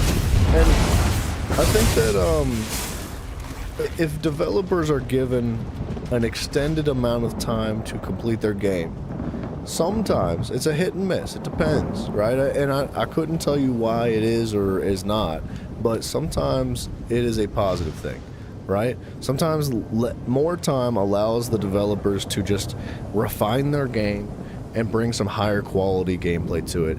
But other times, it just lets them make more. Like, in my opinion, dude, Odyssey is a good example of, like, more being a bad thing. Like, Odyssey is so shallow and so empty and so boring and so just, like, blah, blah, blah, blah, blah. And at the end of the day, I think that they could have just, like, cut out a large, like, I would say 30 to 60% of their game. Just cut it out, dude. Drop all of it. Like, all these meaningless, like, grindy side quests, trash it, dude. Just start over. And, like, stick to the main story, because that's what was good in that game. So, I don't know. It depends. It depends. Skull and Bones could have been really, really awesome with, you know, 2 or 3 more years of development. Or it could have just, like, ended up being way worse. And, you know, who knows what would have happened 2 to 3 years from the release of it. Like, maybe some other, like, insanely high-class pirate games would have come out and just outclassed it and just been better and overshadowed Ubisoft entirely. Who knows? The Salem Witch theme's a good idea. That is a really good concept. I think The Witcher 3 is kind of... Sorry, not The Witcher 3. The Witcher 4 is coming out this year. And that kind of resides in that general energy of gaming. It's not the Salem Witch Trials by any means, but it does kind of bring a little bit of that energy to the table in a way. But yeah, the Salem Witch Trials is a phenomenal concept. I think that could go a long ways. Should I have read this letter? I didn't read it. Water is yours to command with this Eldritch Chalice. It is especially useful when used to honor Anu, who shaped the cosmos in the Dawn Era, and for the bones. Scarcely should we credit those who claim we are better off in the time of trading body for root, or root for limb. I, for one, am grateful for wake, to wake each day as the same, in both thought and form, as the day preceding. I digress, as you doubtless recall our history, and this letter, as brief as it may be, is written only to describe the ways of the chalice within the shrine. Dip the chalice within the shrine's waters, pour the water on the unclean to wash away the filth. Visions shall you see, as though impurities are washed from your eyes. Water from the chalice calms chaos. Drink from it when you feel the stirring deep within you that comes only from consuming improperly prepared food. Be sure to visit both sides of the shrine. Please accept the chalice with my appreciation. In the name of Mara, may the blood of the life continue to pump within your breast. Kinlord Astonimo. Thanks, Astonimo. Well, yep. That's why you liked Origins? See, I thought Origins was... I liked Origins. I did. I had a good time with Origins. I had a lot of good stuff to say about it. But Odyssey felt like Origins, but fluffed up.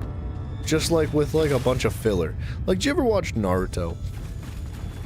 Like Naruto Shippuden specifically. If you ever watch that, and there's so much good stuff, dude. Like, Naruto is filled with so much awesomeness, dude. It is such an awesome anime. But like every 10 episodes or something like that, you get hit with this one random episode of just like, what is happening? Like, it's filler. It's just filler. And it felt like a good 80 to 90% of Odyssey was just filler. And it was just like, it would have been fine with a little bit of filler here and there. I don't hate some. All of it? Nah, I don't want to watch just an entire filler of a game, man. It's just not good. What have I done here? Oh, I thought I had charged it, but I guess I didn't actually charge it.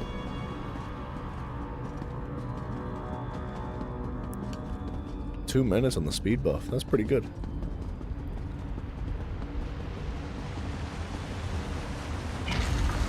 You know, a bunch of publishers aren't setting release dates because of GTA 6. Yeah. Yeah, GTA 6 is definitely going to overshadow, like, everybody. I don't even want to think about that game. I'm so salty about GTA. I don't want to play it. I don't want to see it. If it's going to be $100, I want nothing to do with it. But yeah, GTA, it's probably going to be phenomenal, dude. I hate to say it.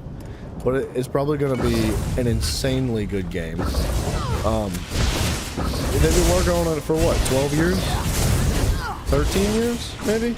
Something in that ballpark. It's like, it's a long time to be cooking up a game. And, you know, Rockstar does have a pretty solid track record, man. They've done a great job in a lot of their games, not just in GTA games, but in so many different franchises. So, like, yeah, there's high expectations for GTA 6, and I could totally understand why every other game company is like, nah, not near them.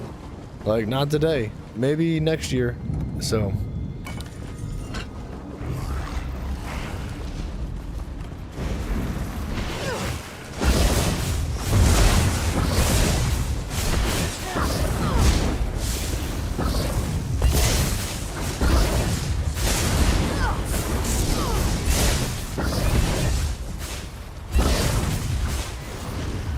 Beach episodes? Wait, I don't know what you're talking about, Diggity Dude. Beach episodes.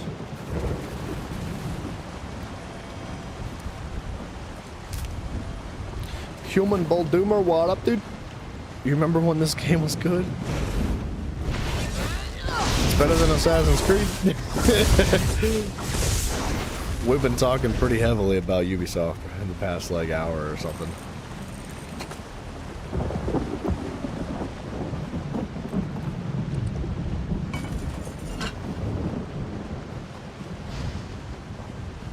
But yeah, dude, like you said, Demi, there is a ratio to it. Like, it's a give and take, man. If you're gonna... look, I feel like filler is a large portion of what storytelling is supposed to be. Like, filler is a valuable tool in your arsenal when it comes to telling a story. Whether it's in a movie, or a TV show, or a video game, or a book, whatever it is, filler is, and always has been, important.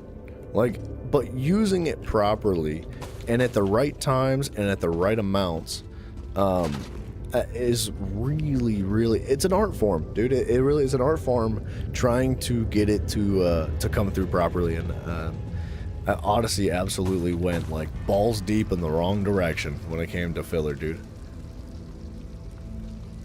$100 is a speculation. Well, when you say speculation, you mean like the head spokesperson for Rockstar was like, yeah, we're thinking about charging $100.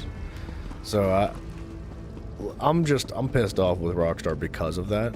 So if it comes true, I'm probably just never gonna buy the new GTA. Just out of principle. I don't care how good the game is. Like, if it's $100, I'm just not touching it. It's manipulative and disrespectful towards the community. I just can't get on board with it. But Human, I don't know much about the PvP side right now. I've only recently started playing again, and I start over, so I'm not PvP capable yet. I'm a nub right now. I'm like level 32. I don't think that's true about Cyrodiil, though. I mean, if you suck at PvP, then yeah, it was dead to you. Pew, pew, pew, pew, pew, pew. No, dude, I loved and hated PvP. Like, when I played on PlayStation, I think I was like level 18 or 1900 or something when I left off and stopped playing. It was hit and miss. Like, I was kind of with the times. I didn't run the meta. I liked making my own stuff, but I felt like I had a really solid build, and I felt like I did good in PvP. Don't get me wrong, I didn't win every single game, but I could solo a pretty majority of people. Like, I felt good in PvP. Very rarely did I play PvP and I was like, oh, this is the worst. Like, it was kind of almost always a good time. And even if I was losing, it was still a good time. Don't get me wrong, it definitely needed some improvement. It needed some love. But it wasn't the worst thing ever. I will say, though, I've played a couple of Battlegrounds. I think I've played 2 or 3 Battlegrounds. And I don't love the changes that they've made. But I think maybe I just need to, like, let it grow on me. Because it's no longer 1v1v1. You know how it used to be all 3 factions? There was 3 different teams in Battlegrounds? Not no mo. It's 2 teams. Why they made the decision, I don't know. And I think that it simplifies things a little bit. It makes things a little bit more digestible, especially for newer people. So, I don't know. That's fantastic, Doomer. That's something else, man. You're a true gamer.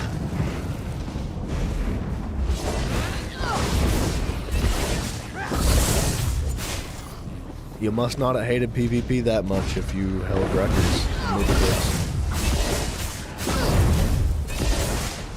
PvP did get an overhaul? Cyrodiil's gonna be getting one, or did get one?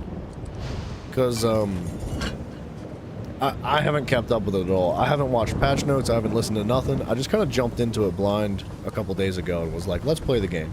And I'm just taking my time and doing, like, you know, questing and stuff in the overworld. But eventually I would like to get back into PvP once I'm set up for it. It's just going to take some time. And maybe by then they'll have rehauled PvP. Who knows? That would be nice. Yeah, well, Demi, I think that was the thing with Odyssey, though. Like I said before, like, Odyssey had, like, a really good story. It had a deep main campaign that I really appreciated and I looked forward to, but it was just too much time in between, man. Like, genuinely, it was, like, at least, and this is not an exaggeration, it was, like, at least 16 hours of playing the game in between every single main campaign quest in Odyssey, and I was just like, this is trash. It's like, if it was good, enjoyable content in between main campaign quests, sure, I'd have felt differently about it. But it wasn't, in my opinion. I did not like it. I didn't have any fun with it, and I just stopped playing. Oh. Is it a time limit? What is it? Okay. We got it.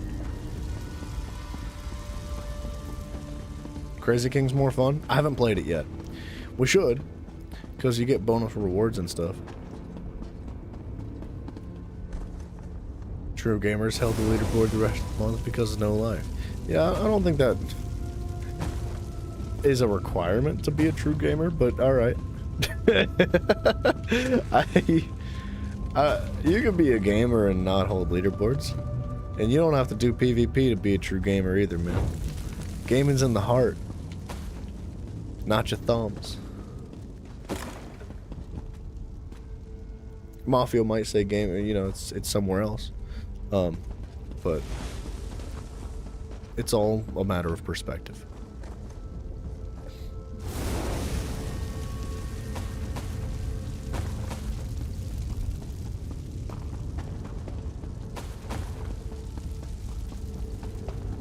There's a lot of torches happening here. Did I not like this? Am I losing my mind?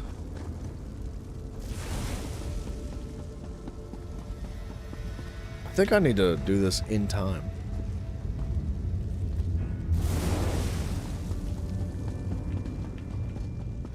Yeah, that's the thing, dude. You do. You're not kidding. If you want to maintain, if you want to stay on top of things in a game like this, you got to play like 80 hours a week. Genuinely like 80 hours a week. Which is just unfeasible. Like, you can't. There's very few people in the world that have the opportunity to do that. So, yeah. I kind of wish leaderboards weren't quite like that. I wish that there was, like, there were ways for you to play competitively, but without the full-time requirement of that kind, right?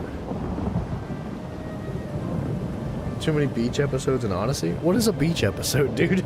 I don't understand.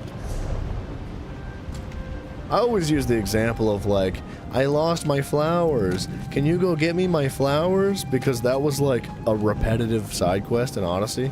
Like, dude, I think like 7 or 8 times within like the first 2 days of playing Odyssey, some dude, you do a side quest, right? And you'd run up to a new town in a new area, and you'd run up to a new person, and they'd be like, dude, I don't have any flowers. Where'd my flowers go?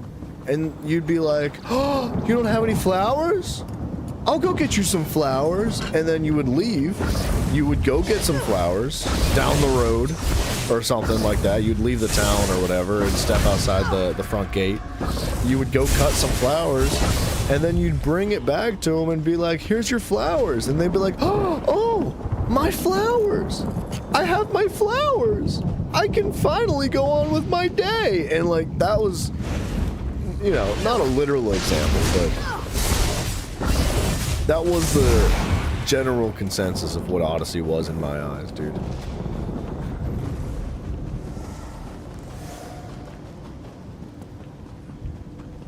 The grind's intentionally scaled so that you go to the game store. I don't understand that. How?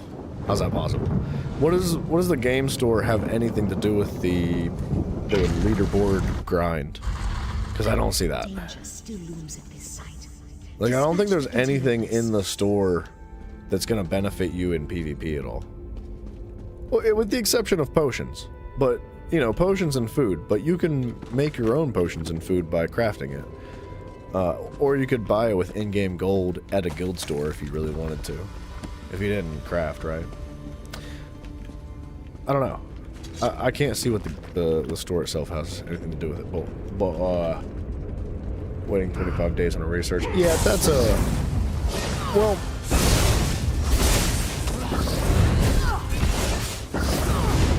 I think the thing is that you're anticipated to play the game for a long time. Right? You know, you're gonna... Ideally, if you play the game from start to finish, if you do all the quests, if you 100% all the worlds, if you do all the fishing, if you collect every piece of gear, if you do the trials and the end game content, and you do PvP, you're gonna be playing the game significantly longer than it actually takes you to do the research for the craftable stuff. So yeah, it's excessive. It absolutely is an insane amount of time to, like, 30 days for a research is crazy. But I don't think it's, like, unrealistic that you would be playing long enough to experience that.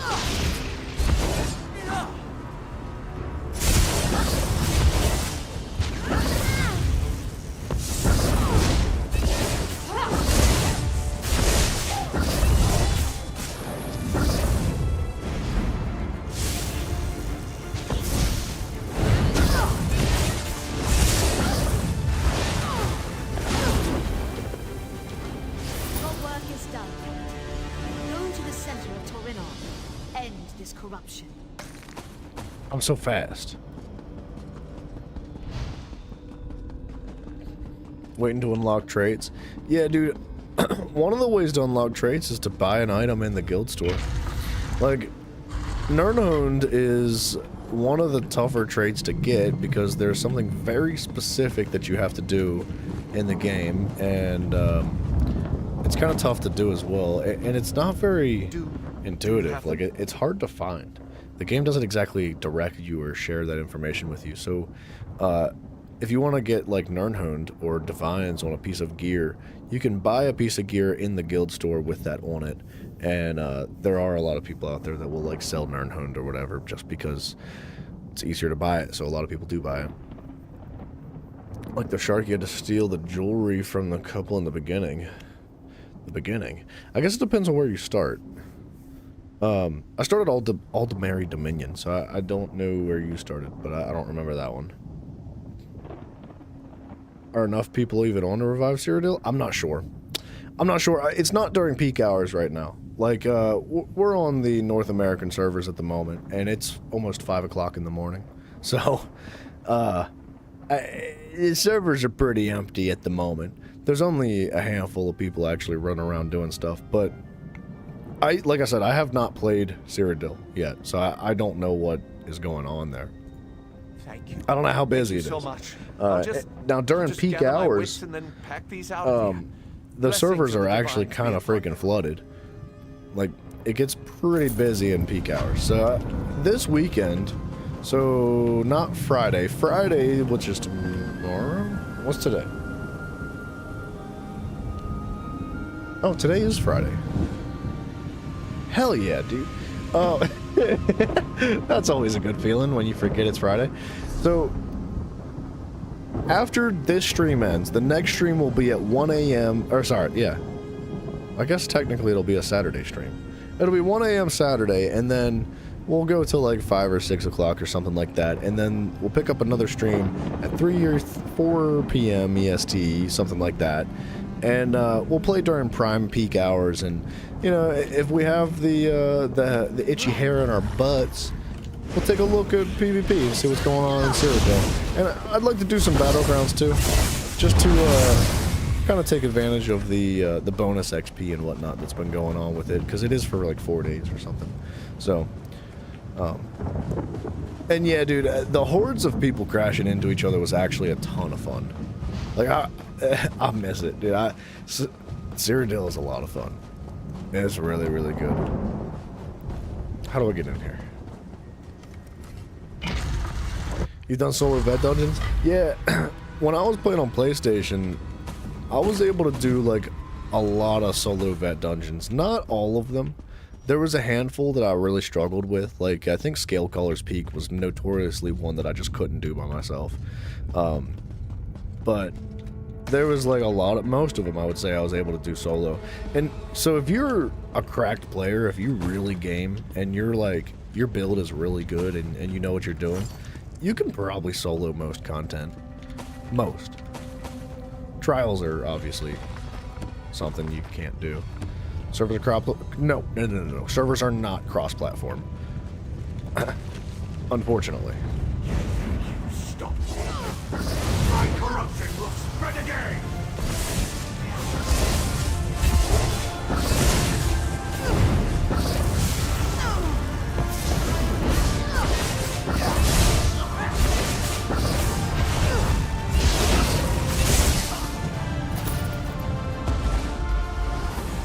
Over here, my friend.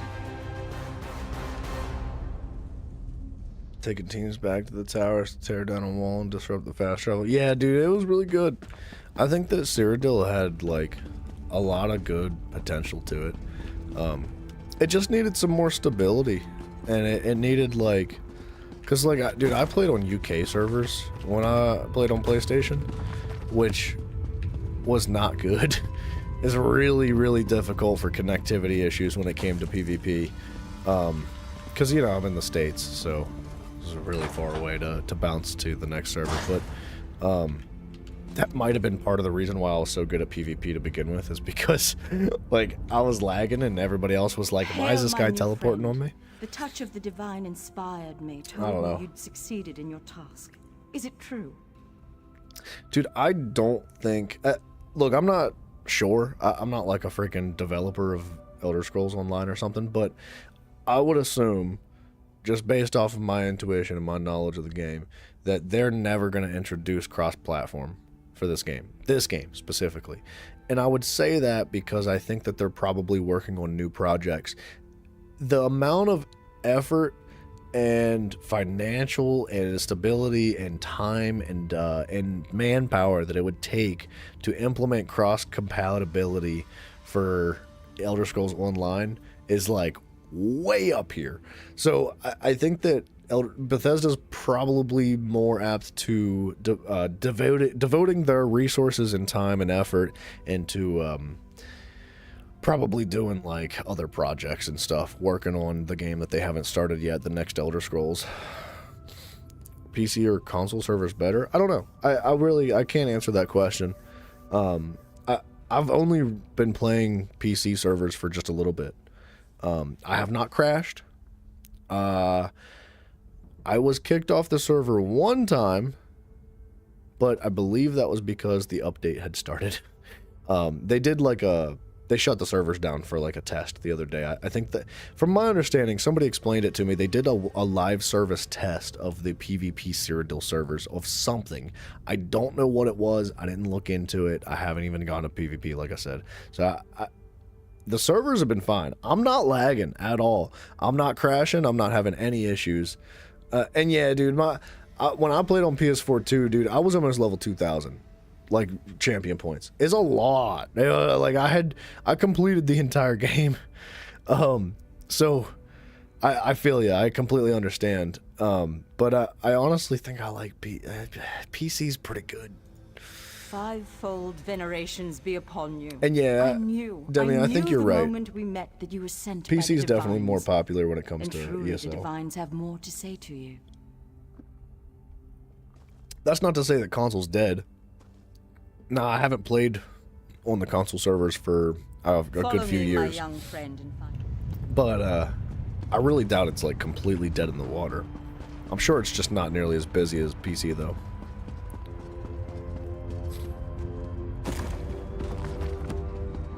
Step forward and see what the Divines will say. Step forward. Ah! White transition scenes. Lord Dagon, my family has been ever faithful. Now, in my hour of need, I request your aid. Your plots exposed, your supporters crushed, and you come crawling to your lord. What do you have left to offer me? Everything. I offer my very soul if it means I have power. The power to rule. So be it. I imbue you with a taste of my true power. Corrupt the shrines in Turinan. Then, move on to Firsthold. Yeah, I would say that if ESO did truly anticipate going cross-compatibility, they would do it, and they would require an entire rehaul and just completely start over. They'd have to try, dude. It would almost be like redeveloping ESO, because this is on like an old engine, right? What did we say this game was? 11-ish years old, almost 12 years old. So, dude, like I said, I think it would be way more effort, way more money, way more time than it's worth to implement crossplay. Unfortunately, I don't think it's not impossible. Like, it's definitely a possibility, but is it worth it? I think is the problem. And knowing Bethesda, I just really don't think that it's something they're gonna do. History. The High King Lady I can pretty herself. confidently I say it's can't never believe gonna it. happen, Though I've but seen it now with there's my own always a eyes. chance. So just and I don't know what I'm talking about. I'm just guessing. So don't believe me. When ESO came out, there wasn't a console version. Really? Day one ESO was super comfy. Really? I don't remember that. I remember when ESO did launch for the consoles, whenever that was, the North American servers were completely trashed. They were genuinely unplayable. You could not get on them. And it took them like a couple weeks to fix it. So my friends and I were like, we're just going to play the UK servers because it works and North America doesn't. So that's how we ended up on the UK servers at the time. But I did start North American this time around just because I was like, why would I cripple myself by going UK? I return to my work. The corruption fades, and the penitents will need guidance now more Beta than monkey, ever. is that a pet? You, gods touched. You must seek and stop the blasphemer. Her profanity must be ended. Ma'am, yes, ma'am. The profanity must be ended.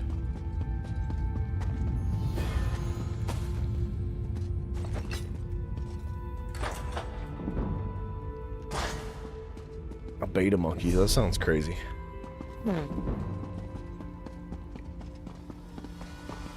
That is one thing that I'm really gonna miss from like PlayStation. Yeah, I had so many cosmetics, dude. I had so many cool mounts and like just cool cosmetic stuff in general. It kind of hurts to like let go of all that, but excuse me. Excuse me. I'm just not gonna think about it, you know. It kind of feels good being naked. Sort of. It helps me immerse myself in the world better too. Excuse me. Like instead of like zipping around at 1,000,000 miles an hour on your mount, skipping over everything and not reading any dialogue, like I actually get to take my time and check all the little structures and sites and read the dialogues. And, I don't know. Starting over has been fun, dude. Don't get me wrong, the game's not perfect. It's got its issues. 100% it has its issues, but all things considered, I'm having a good time playing Elder Scrolls, and I couldn't say no to the deal that they had. You spent a lot of money on loot crates? I did not. I was not a loot crate kind of guy. I never have been, and I plan to never be. Please do not convince me to buy loot crates, because I do not have the money to do that.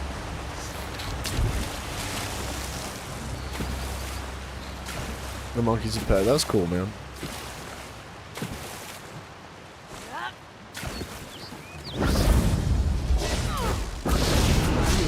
Following orders. What a crazy man.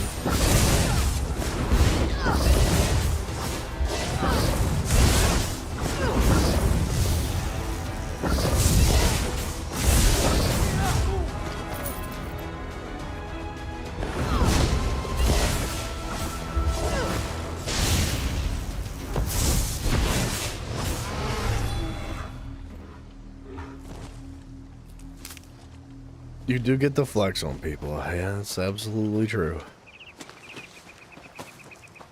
I don't know. I'd rather earn my flex, dude. Like, I feel like buying the flex doesn't mean much, in my opinion. Like, yeah, it looks cool. And I definitely, like, stop to gawk at people's mounts when they have sick-looking mounts. But at the end of the day, I feel like what's more impressive is, like, the achievement for master fishing. Like, catching every single fish in the game, that's like the biggest flex in my opinion, because you can't buy that. You know what I mean? Like, you just have to grind it out. You just have to sit there and fish and fish and fish and fish. And not many people have done that. I think the fishing achievement is one of the least earned achievements in the entire game for console and PC, which is understandable. Fishing in this game is not enjoyable, and it takes forever. To be honest, Microsoft owns ZeniMax now, so crossplay might happen. I didn't know that. I did not know that. That's interesting. Yeah, dude. If it happens, sweet. Heck yeah, absolutely. I would anticipate it being... Oops. Being a pretty long time though.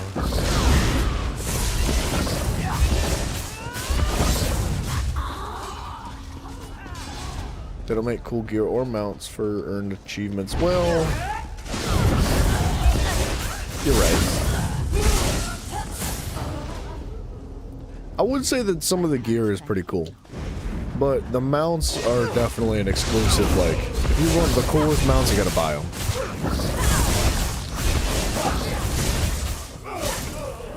Like, some of the gear from events, like, if you play during events and you do the dungeons and you get, like, the crafting recipes for really cool gear, you can get some freaking sick looking gear. But yeah, they gotta convince you to buy stuff somehow. How else are they supposed to, like, buy their second indoor pool that's heated and, you know, all that stuff that rich people do?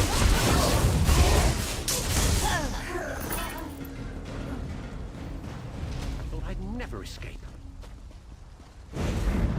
There needs to be better super rare rewards for boring crap like fishing. There really should be. 100%. I couldn't agree more.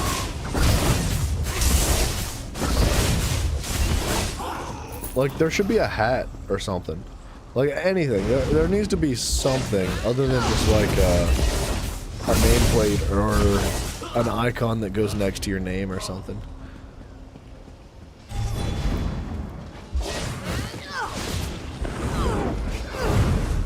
What the?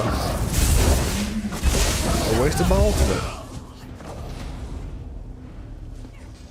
Yeah, ESO Plus is kind of a requirement to play the game, unfortunately, too.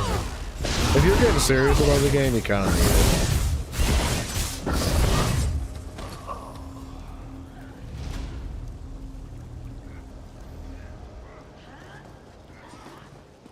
it. And yeah, ESO Plus is actually like, as much as I hate to admit it, it is a decent deal. Like, you do get a lot of free stuff in the store, and you get a lot of discounted stuff in the store as well. So, it is really slimy what they do. Look, I hate that they force you into ESO Plus. I do. I hate it. That's it. That's all I have to say about it. You have no idea how relieved I am the to skeleton see you. polymorph is cool. I hope you're more resolved. Polymorphs for quest We've completions got a would be hard sick. road ahead of us. You know what would be crazy? Is like a skeleton pirate polymorph. Like a sick, like this blue right here, like a blue glow emanating from like the joints of your bones and stuff, like a skeleton pirate type of polymorph for the fishing quest. That would be freaking sick, dude. Something like really meaningful that when you see it, you're like, oh snap, bro, that person did all the fishing quests. Whoa, dude. So I don't know. There should be. That's a big deal. That would make a big difference too. I think that would convince a lot of people to actually do the missions rather than just like be like, no, I'm not going to do the freaking fishing quests. Are you out of your mind? Estri has sealed the castle within a powerful barrier. Better it's loot for powered fishing? by wards and guarded by Dremora. Destroy the wards, and we drop the barrier. All right, Demi, hear me out. If I get the fishing achievement, and that means I've completed every single fishing quest in the entire game, the last thing you're ever going to catch me doing is fishing again, bro. Like, I don't want a hat that gives me better loot from fishing more. I want something else, dude. That would be horrible. I'd be so upset, dude. I'd be pissed. One of the guild mages, Sinian, has a plan. We retook the hall here to gain access to a source of magical power. Head inside. She'll tell you what to do. Yeah, you're right. Yeah, but why are you... wait, what? No. Trinimac guide your hand, and may he protect us all. Mr. Battle Reeves. All right. Let's jump in this building here. I like that the Mages Guild quest is kind of embedded in the main campaign of Auradon. It kind of helps, like, push you to actually do the Mages Guild quests. Because I do feel like you could almost overlook the other guilds. And the Mages Guild is pretty important.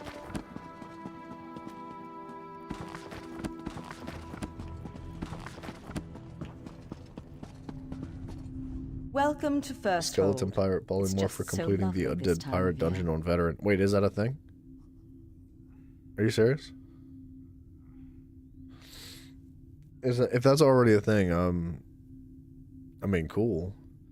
But where's the fishing quest polymorph? Ah, well, don't suppose you have about 100 blades behind you, no? All right then, time we saw more of town. Has she seen our jab attack? That's kind of like 100 blades. 2 wards power the barrier around the castle. Here in the hall, we focus our will. Shape the tip of a spear. Alone, we'd be no match for a Daedric prince. Together, Estri's magics don't stand a chance. here in the hall, so you won't be coming with me. You're a smart one. We'll need to stay here to power the ritual. You act as our focus, our agent in the world. I hate this lady. Take this talisman, find the wards. One's in the east wing of the city, the other in the west. Just point, focus, and we'll do the rest. Alright. Just remember, it will take a moment or two for the ritual to do its work. I'd clear out the Daedra first, assuming you don't want to be eaten. Yeah. Oh, and say hello to Razzie for me. Razumdar's out there? Definitely. Didn't Selmo tell you? He's been trying to find weak points in the barrier for us. When that thing goes down, he's sure to move up. I'd look for him in the inner courtyard, after your victory. Nice, dude. Razumdar's a savage, man. He's a really good character.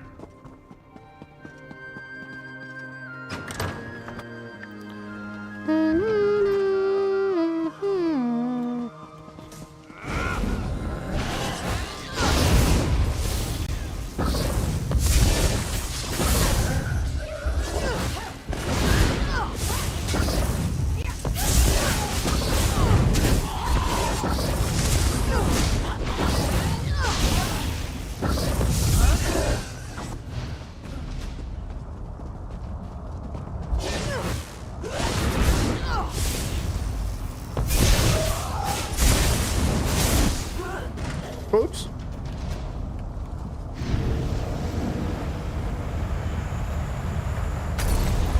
Success! Just one more wall to go.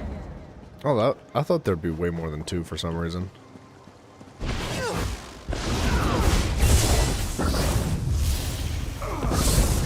Hear me out. You unlock a vendor to buy specific fish from different provisioning dishes that only people that have done it before can unlock the vendor.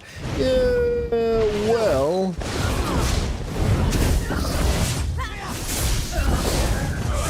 Okay. I think that's a good idea.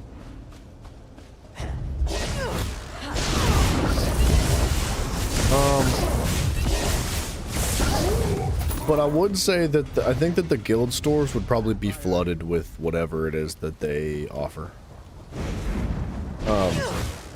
And the dishes, the provisioning dishes would have to be pretty significant. Like, they'd have to outweigh most other stuff. Or else nobody would care anyway. The wards are down. Find Razumdar. He'll get you moving. Like, if the dishes that you got from that were just kind of like average or not top tier #1 situation type stuff, you know, it would probably never gain any traction at all, unfortunately. But yeah, I think the store would probably be just flooded with whatever they offer. Like, the first person to do the fishing achievement would have like the opportunity to just like dump 10 million of them in the guild stores and make a ton of cash. Which, you know, fair play to them. My friend, that means everybody has access to it. Your talisman. Razumdar sees you have met Sinian. Cheerful, isn't he? What's the next move, dude? We storm the castle and the realm beyond. This one imagines Estri is very upset. She threw in her lot with Dagon, and now nothing stands in our way. Sweet, dude. Estri is vulnerable, but Tamriel is still open to the Deadlands. This must not be. We must close her gates, end the threat of the Daedra.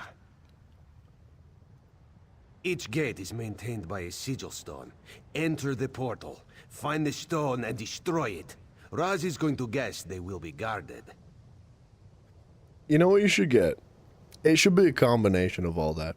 There should be like, well, would it be a hat? Would it be an actual like armor set? You know what would be cool?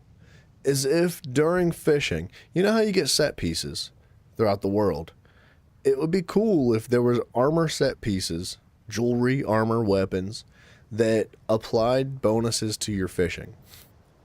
What if it increased the rarity of the fish that you catch? What if it increased the chance to get loot bags? What if it increased the rate at which you caught fish? And you got that gear through fishing. Not only that, but maybe like once you complete the fishing quest entirely, say you get like unlimited bait, but like you can't sell the bait, you just get unlimited bait. It's like a worldwide bait, so you don't have to collect saltwater bait, you don't have to collect freshwater bait, you don't have to collect river bait. You can just chuck your rod in the water and it infinitely pulls bait from like whatever it needs to be, but only if you've completed the fishing quest. And yeah, it seems a little bit redundant. If you've completed the fishing quest, why would you continue to fish? But just as like an added bonus to like something else on top of it, because it would need to be freaking real. Like there's really not much of a reason at all to do the fishing quest other than just to get the achievement for it. But yeah, some incentive would be nice, man. Just so, my friend. Good luck in there. Raz will rejoin Urselmo and the others. Ensure First Hold is still here when you get back. Okay. Good luck, Razumdar.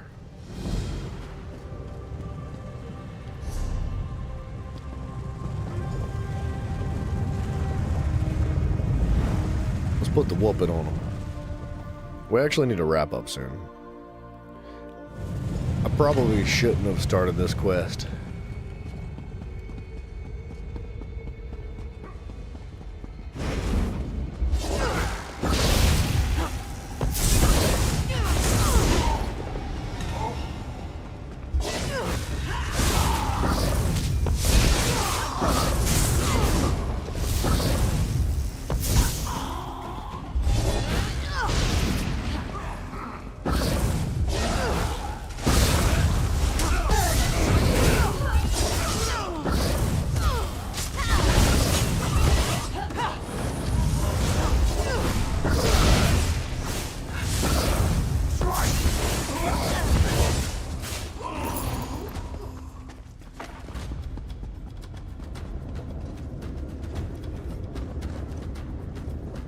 I can't remember what else you get. What else do you craft with fishing materials? Like, I want to say like perfect row is used to craft certain things. These pieces made it possible to get the style pages. Yeah, oh yeah, dude. Style. Well, I mean, even like, I think I'd even be cool if style pages were collected separately, right? Like armor set pieces for actual bonuses, and then style pieces, style pages. That would, yeah, dude, I think that's a freaking, I think there's, wait, I want to say there's leads for antiquities for fishing, specific leads for fishing. I just don't remember which ones. But yeah, that's a great idea, dude. I love that. I really would appreciate some style pages. But they, you know, they gotta be cool. You can't just like make them stupid. Make them cool. You know?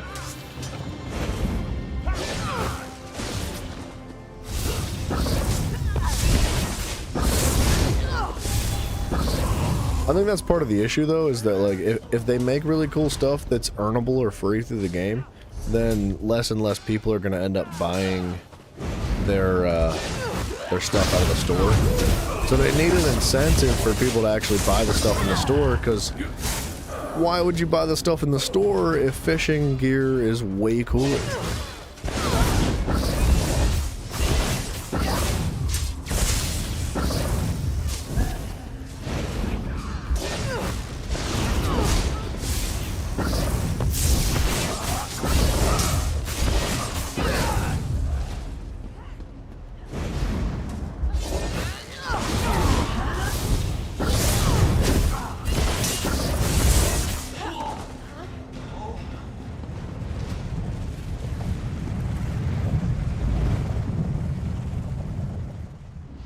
Yeah, dude, I can't believe they don't provide style pages from fishing.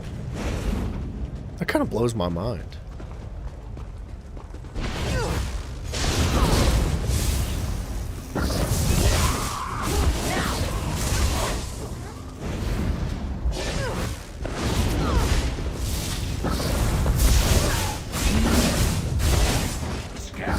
Ouch.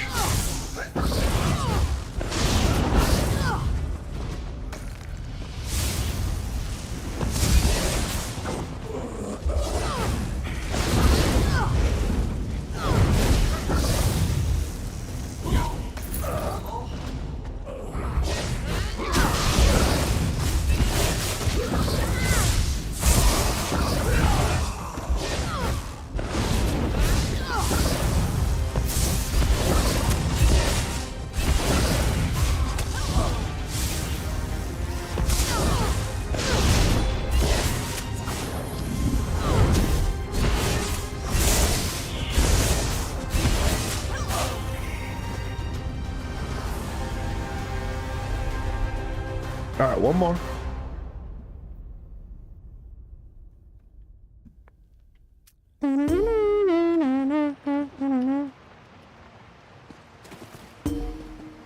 What happened? Oh, I think our dailies hit.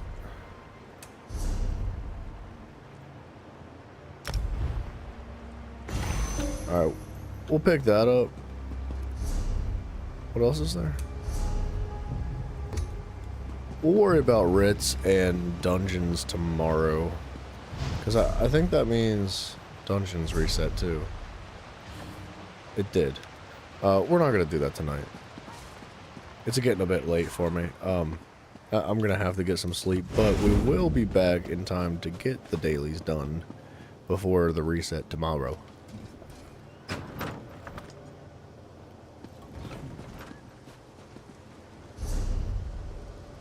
I'm lost. Hold on. We're going to at least finish this mission.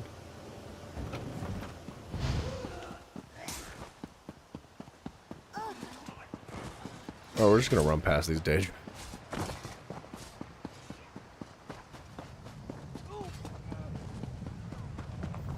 Just don't tell them we're here. We're good.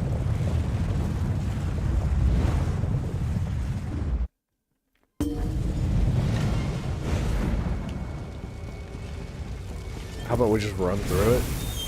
Whatever, dude.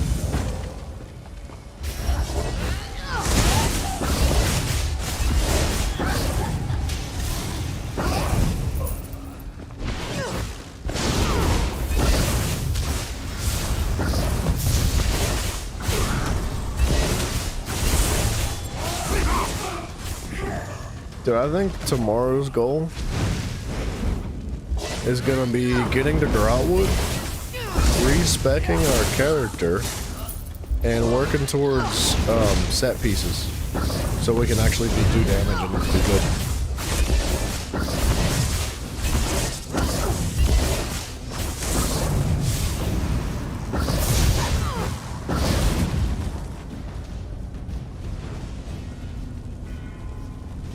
I can't get this. There we go.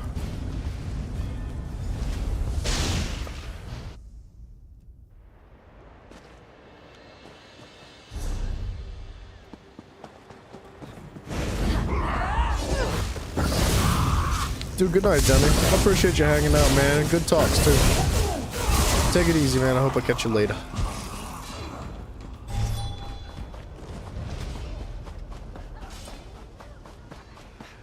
Can I get out through there? No.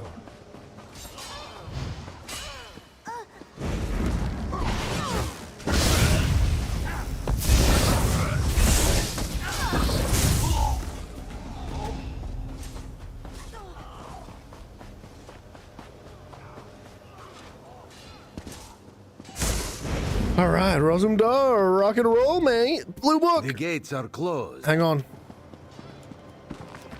Yes. Is that another one? The gates are... Hey, no chains. I was gonna say. There's no way there's two of them side by side. That doesn't make any sense. The gates are closed, and Tamriel is just a little bit safer. What do you say we put an end to Estri? Where's Battle Reef? He and Sinian are already inside. Sweet. We have one more portal to close. The High-Kin Lady Estri clutches to Dagon's robes, hides within the Deadlands. Alright. It would be Razumdar's pleasure to fight by your side. Follow. He shall lead the way. Right behind This you, one shall Razumdar. open the door. Right in front of you, Razumdar. Good. You're both here. We're going after Estri. Oh, was I supposed to go with them? I was hoping one of these bookshelves was going to rank up one of my skill points. It's feeling like it's not going to, but I still need to. What if? What if there's that one? Yeah, there's not that one. We're not going to check upstairs. I bet you upstairs was loaded. Oh, dude, I bet I had so much freaking loot.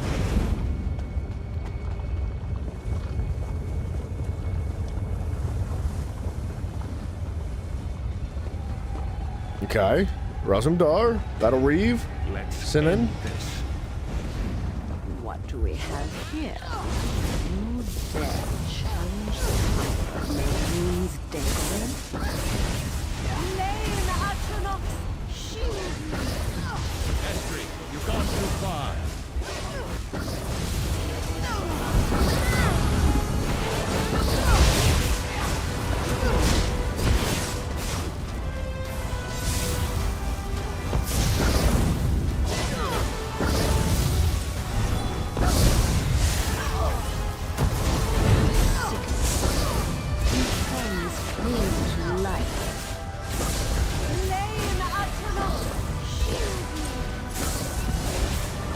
Oh man, they genuinely make her immune.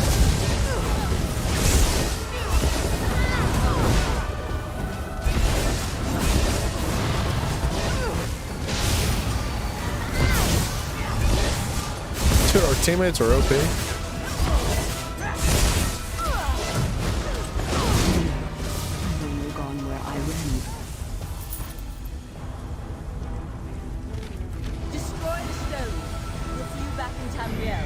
Nice.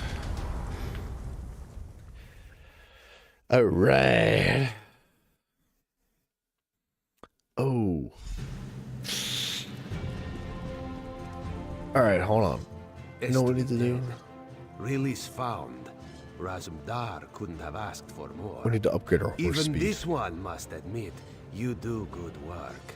Without you leading the charge, today could have gone very differently. Cha, brah. Queen Irene has arrived. She's just outside with her retinue. This one is certain she'll want to hear your report. Go. We will speak again soon. Cha, brah. All right. This is a good mission.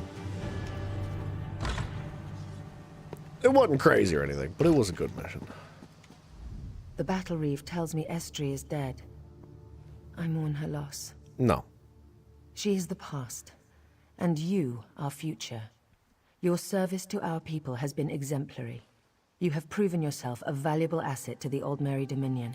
Thank you, Your Grace. Among those who heed my voice, you will be honored and welcome. Our alliance of three peoples is fragile but beautiful. With you at its heart, I'm certain the Covenant and the Pact will learn to fear the Eagle's cry. Dang, dude. That was pretty tight. High What a King speech. Lady Estri may be defeated, but there are still those who would oppose the Dominion. The Veiled Heritance is proof of that. High Kin Lord Rilis and I still have our work cut out for us here. How can I be of help? The King of the Wood Elves informs me there's some manner of discontent in Eldenroot, our capital city. Meet with King Camor and Eredon and work to end the discord. Grautwood, here we Once go. local matters are in hand, I'll meet you in Eldenroot. Freaking sweet. How do I get there? Travel to Skywatch and look for Captain Jimala. I've heard she's a reliable captain with a fast ship. She can bring you to the Port of Haven, which is just south of Eldenroot. And if she gives you trouble, tell her I sent you. Yeah, I'll freaking let her know, dude.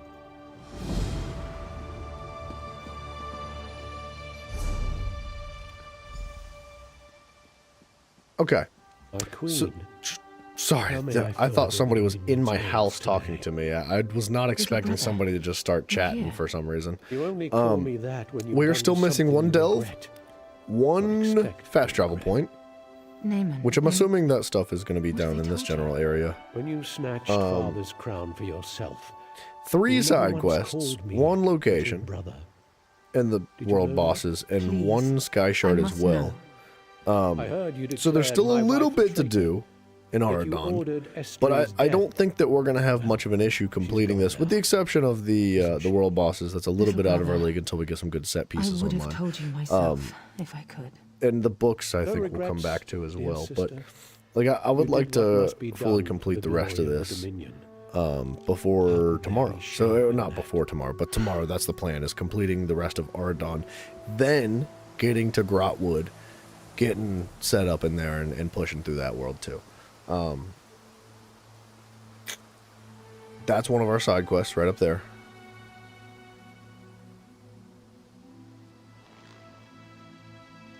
That's another side quest. That's our main quest that's going to carry us to Grautwood. Guildmaster, see all colors. Okay.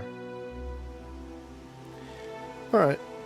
yeah, we're gonna wrap up here, dudes. Guys, thank you very much for hanging out. Oh, wait, hold on. Dang it, dude, I almost always forget something. Quickly. Let's go back and hit our speed for our horsey. Because it does take like 24 hours to reset that, so, you know.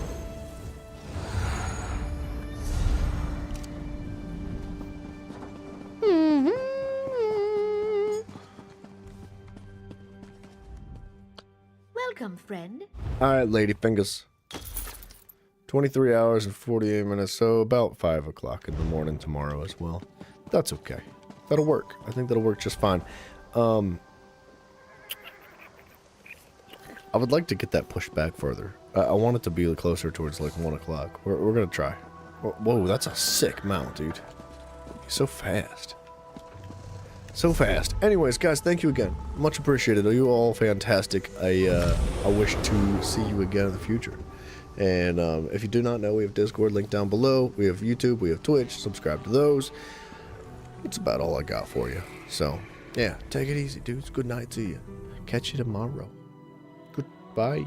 See ya. Goodbye.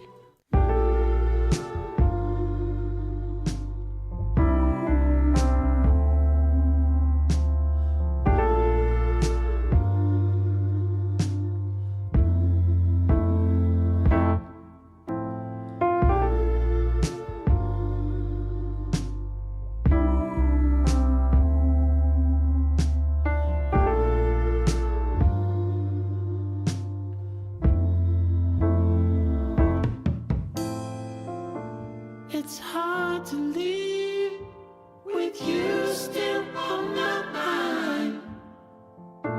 To pack my things and leave it all behind. We better find out why we do the things we do. It took me some time, but I realize now it's all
it's all for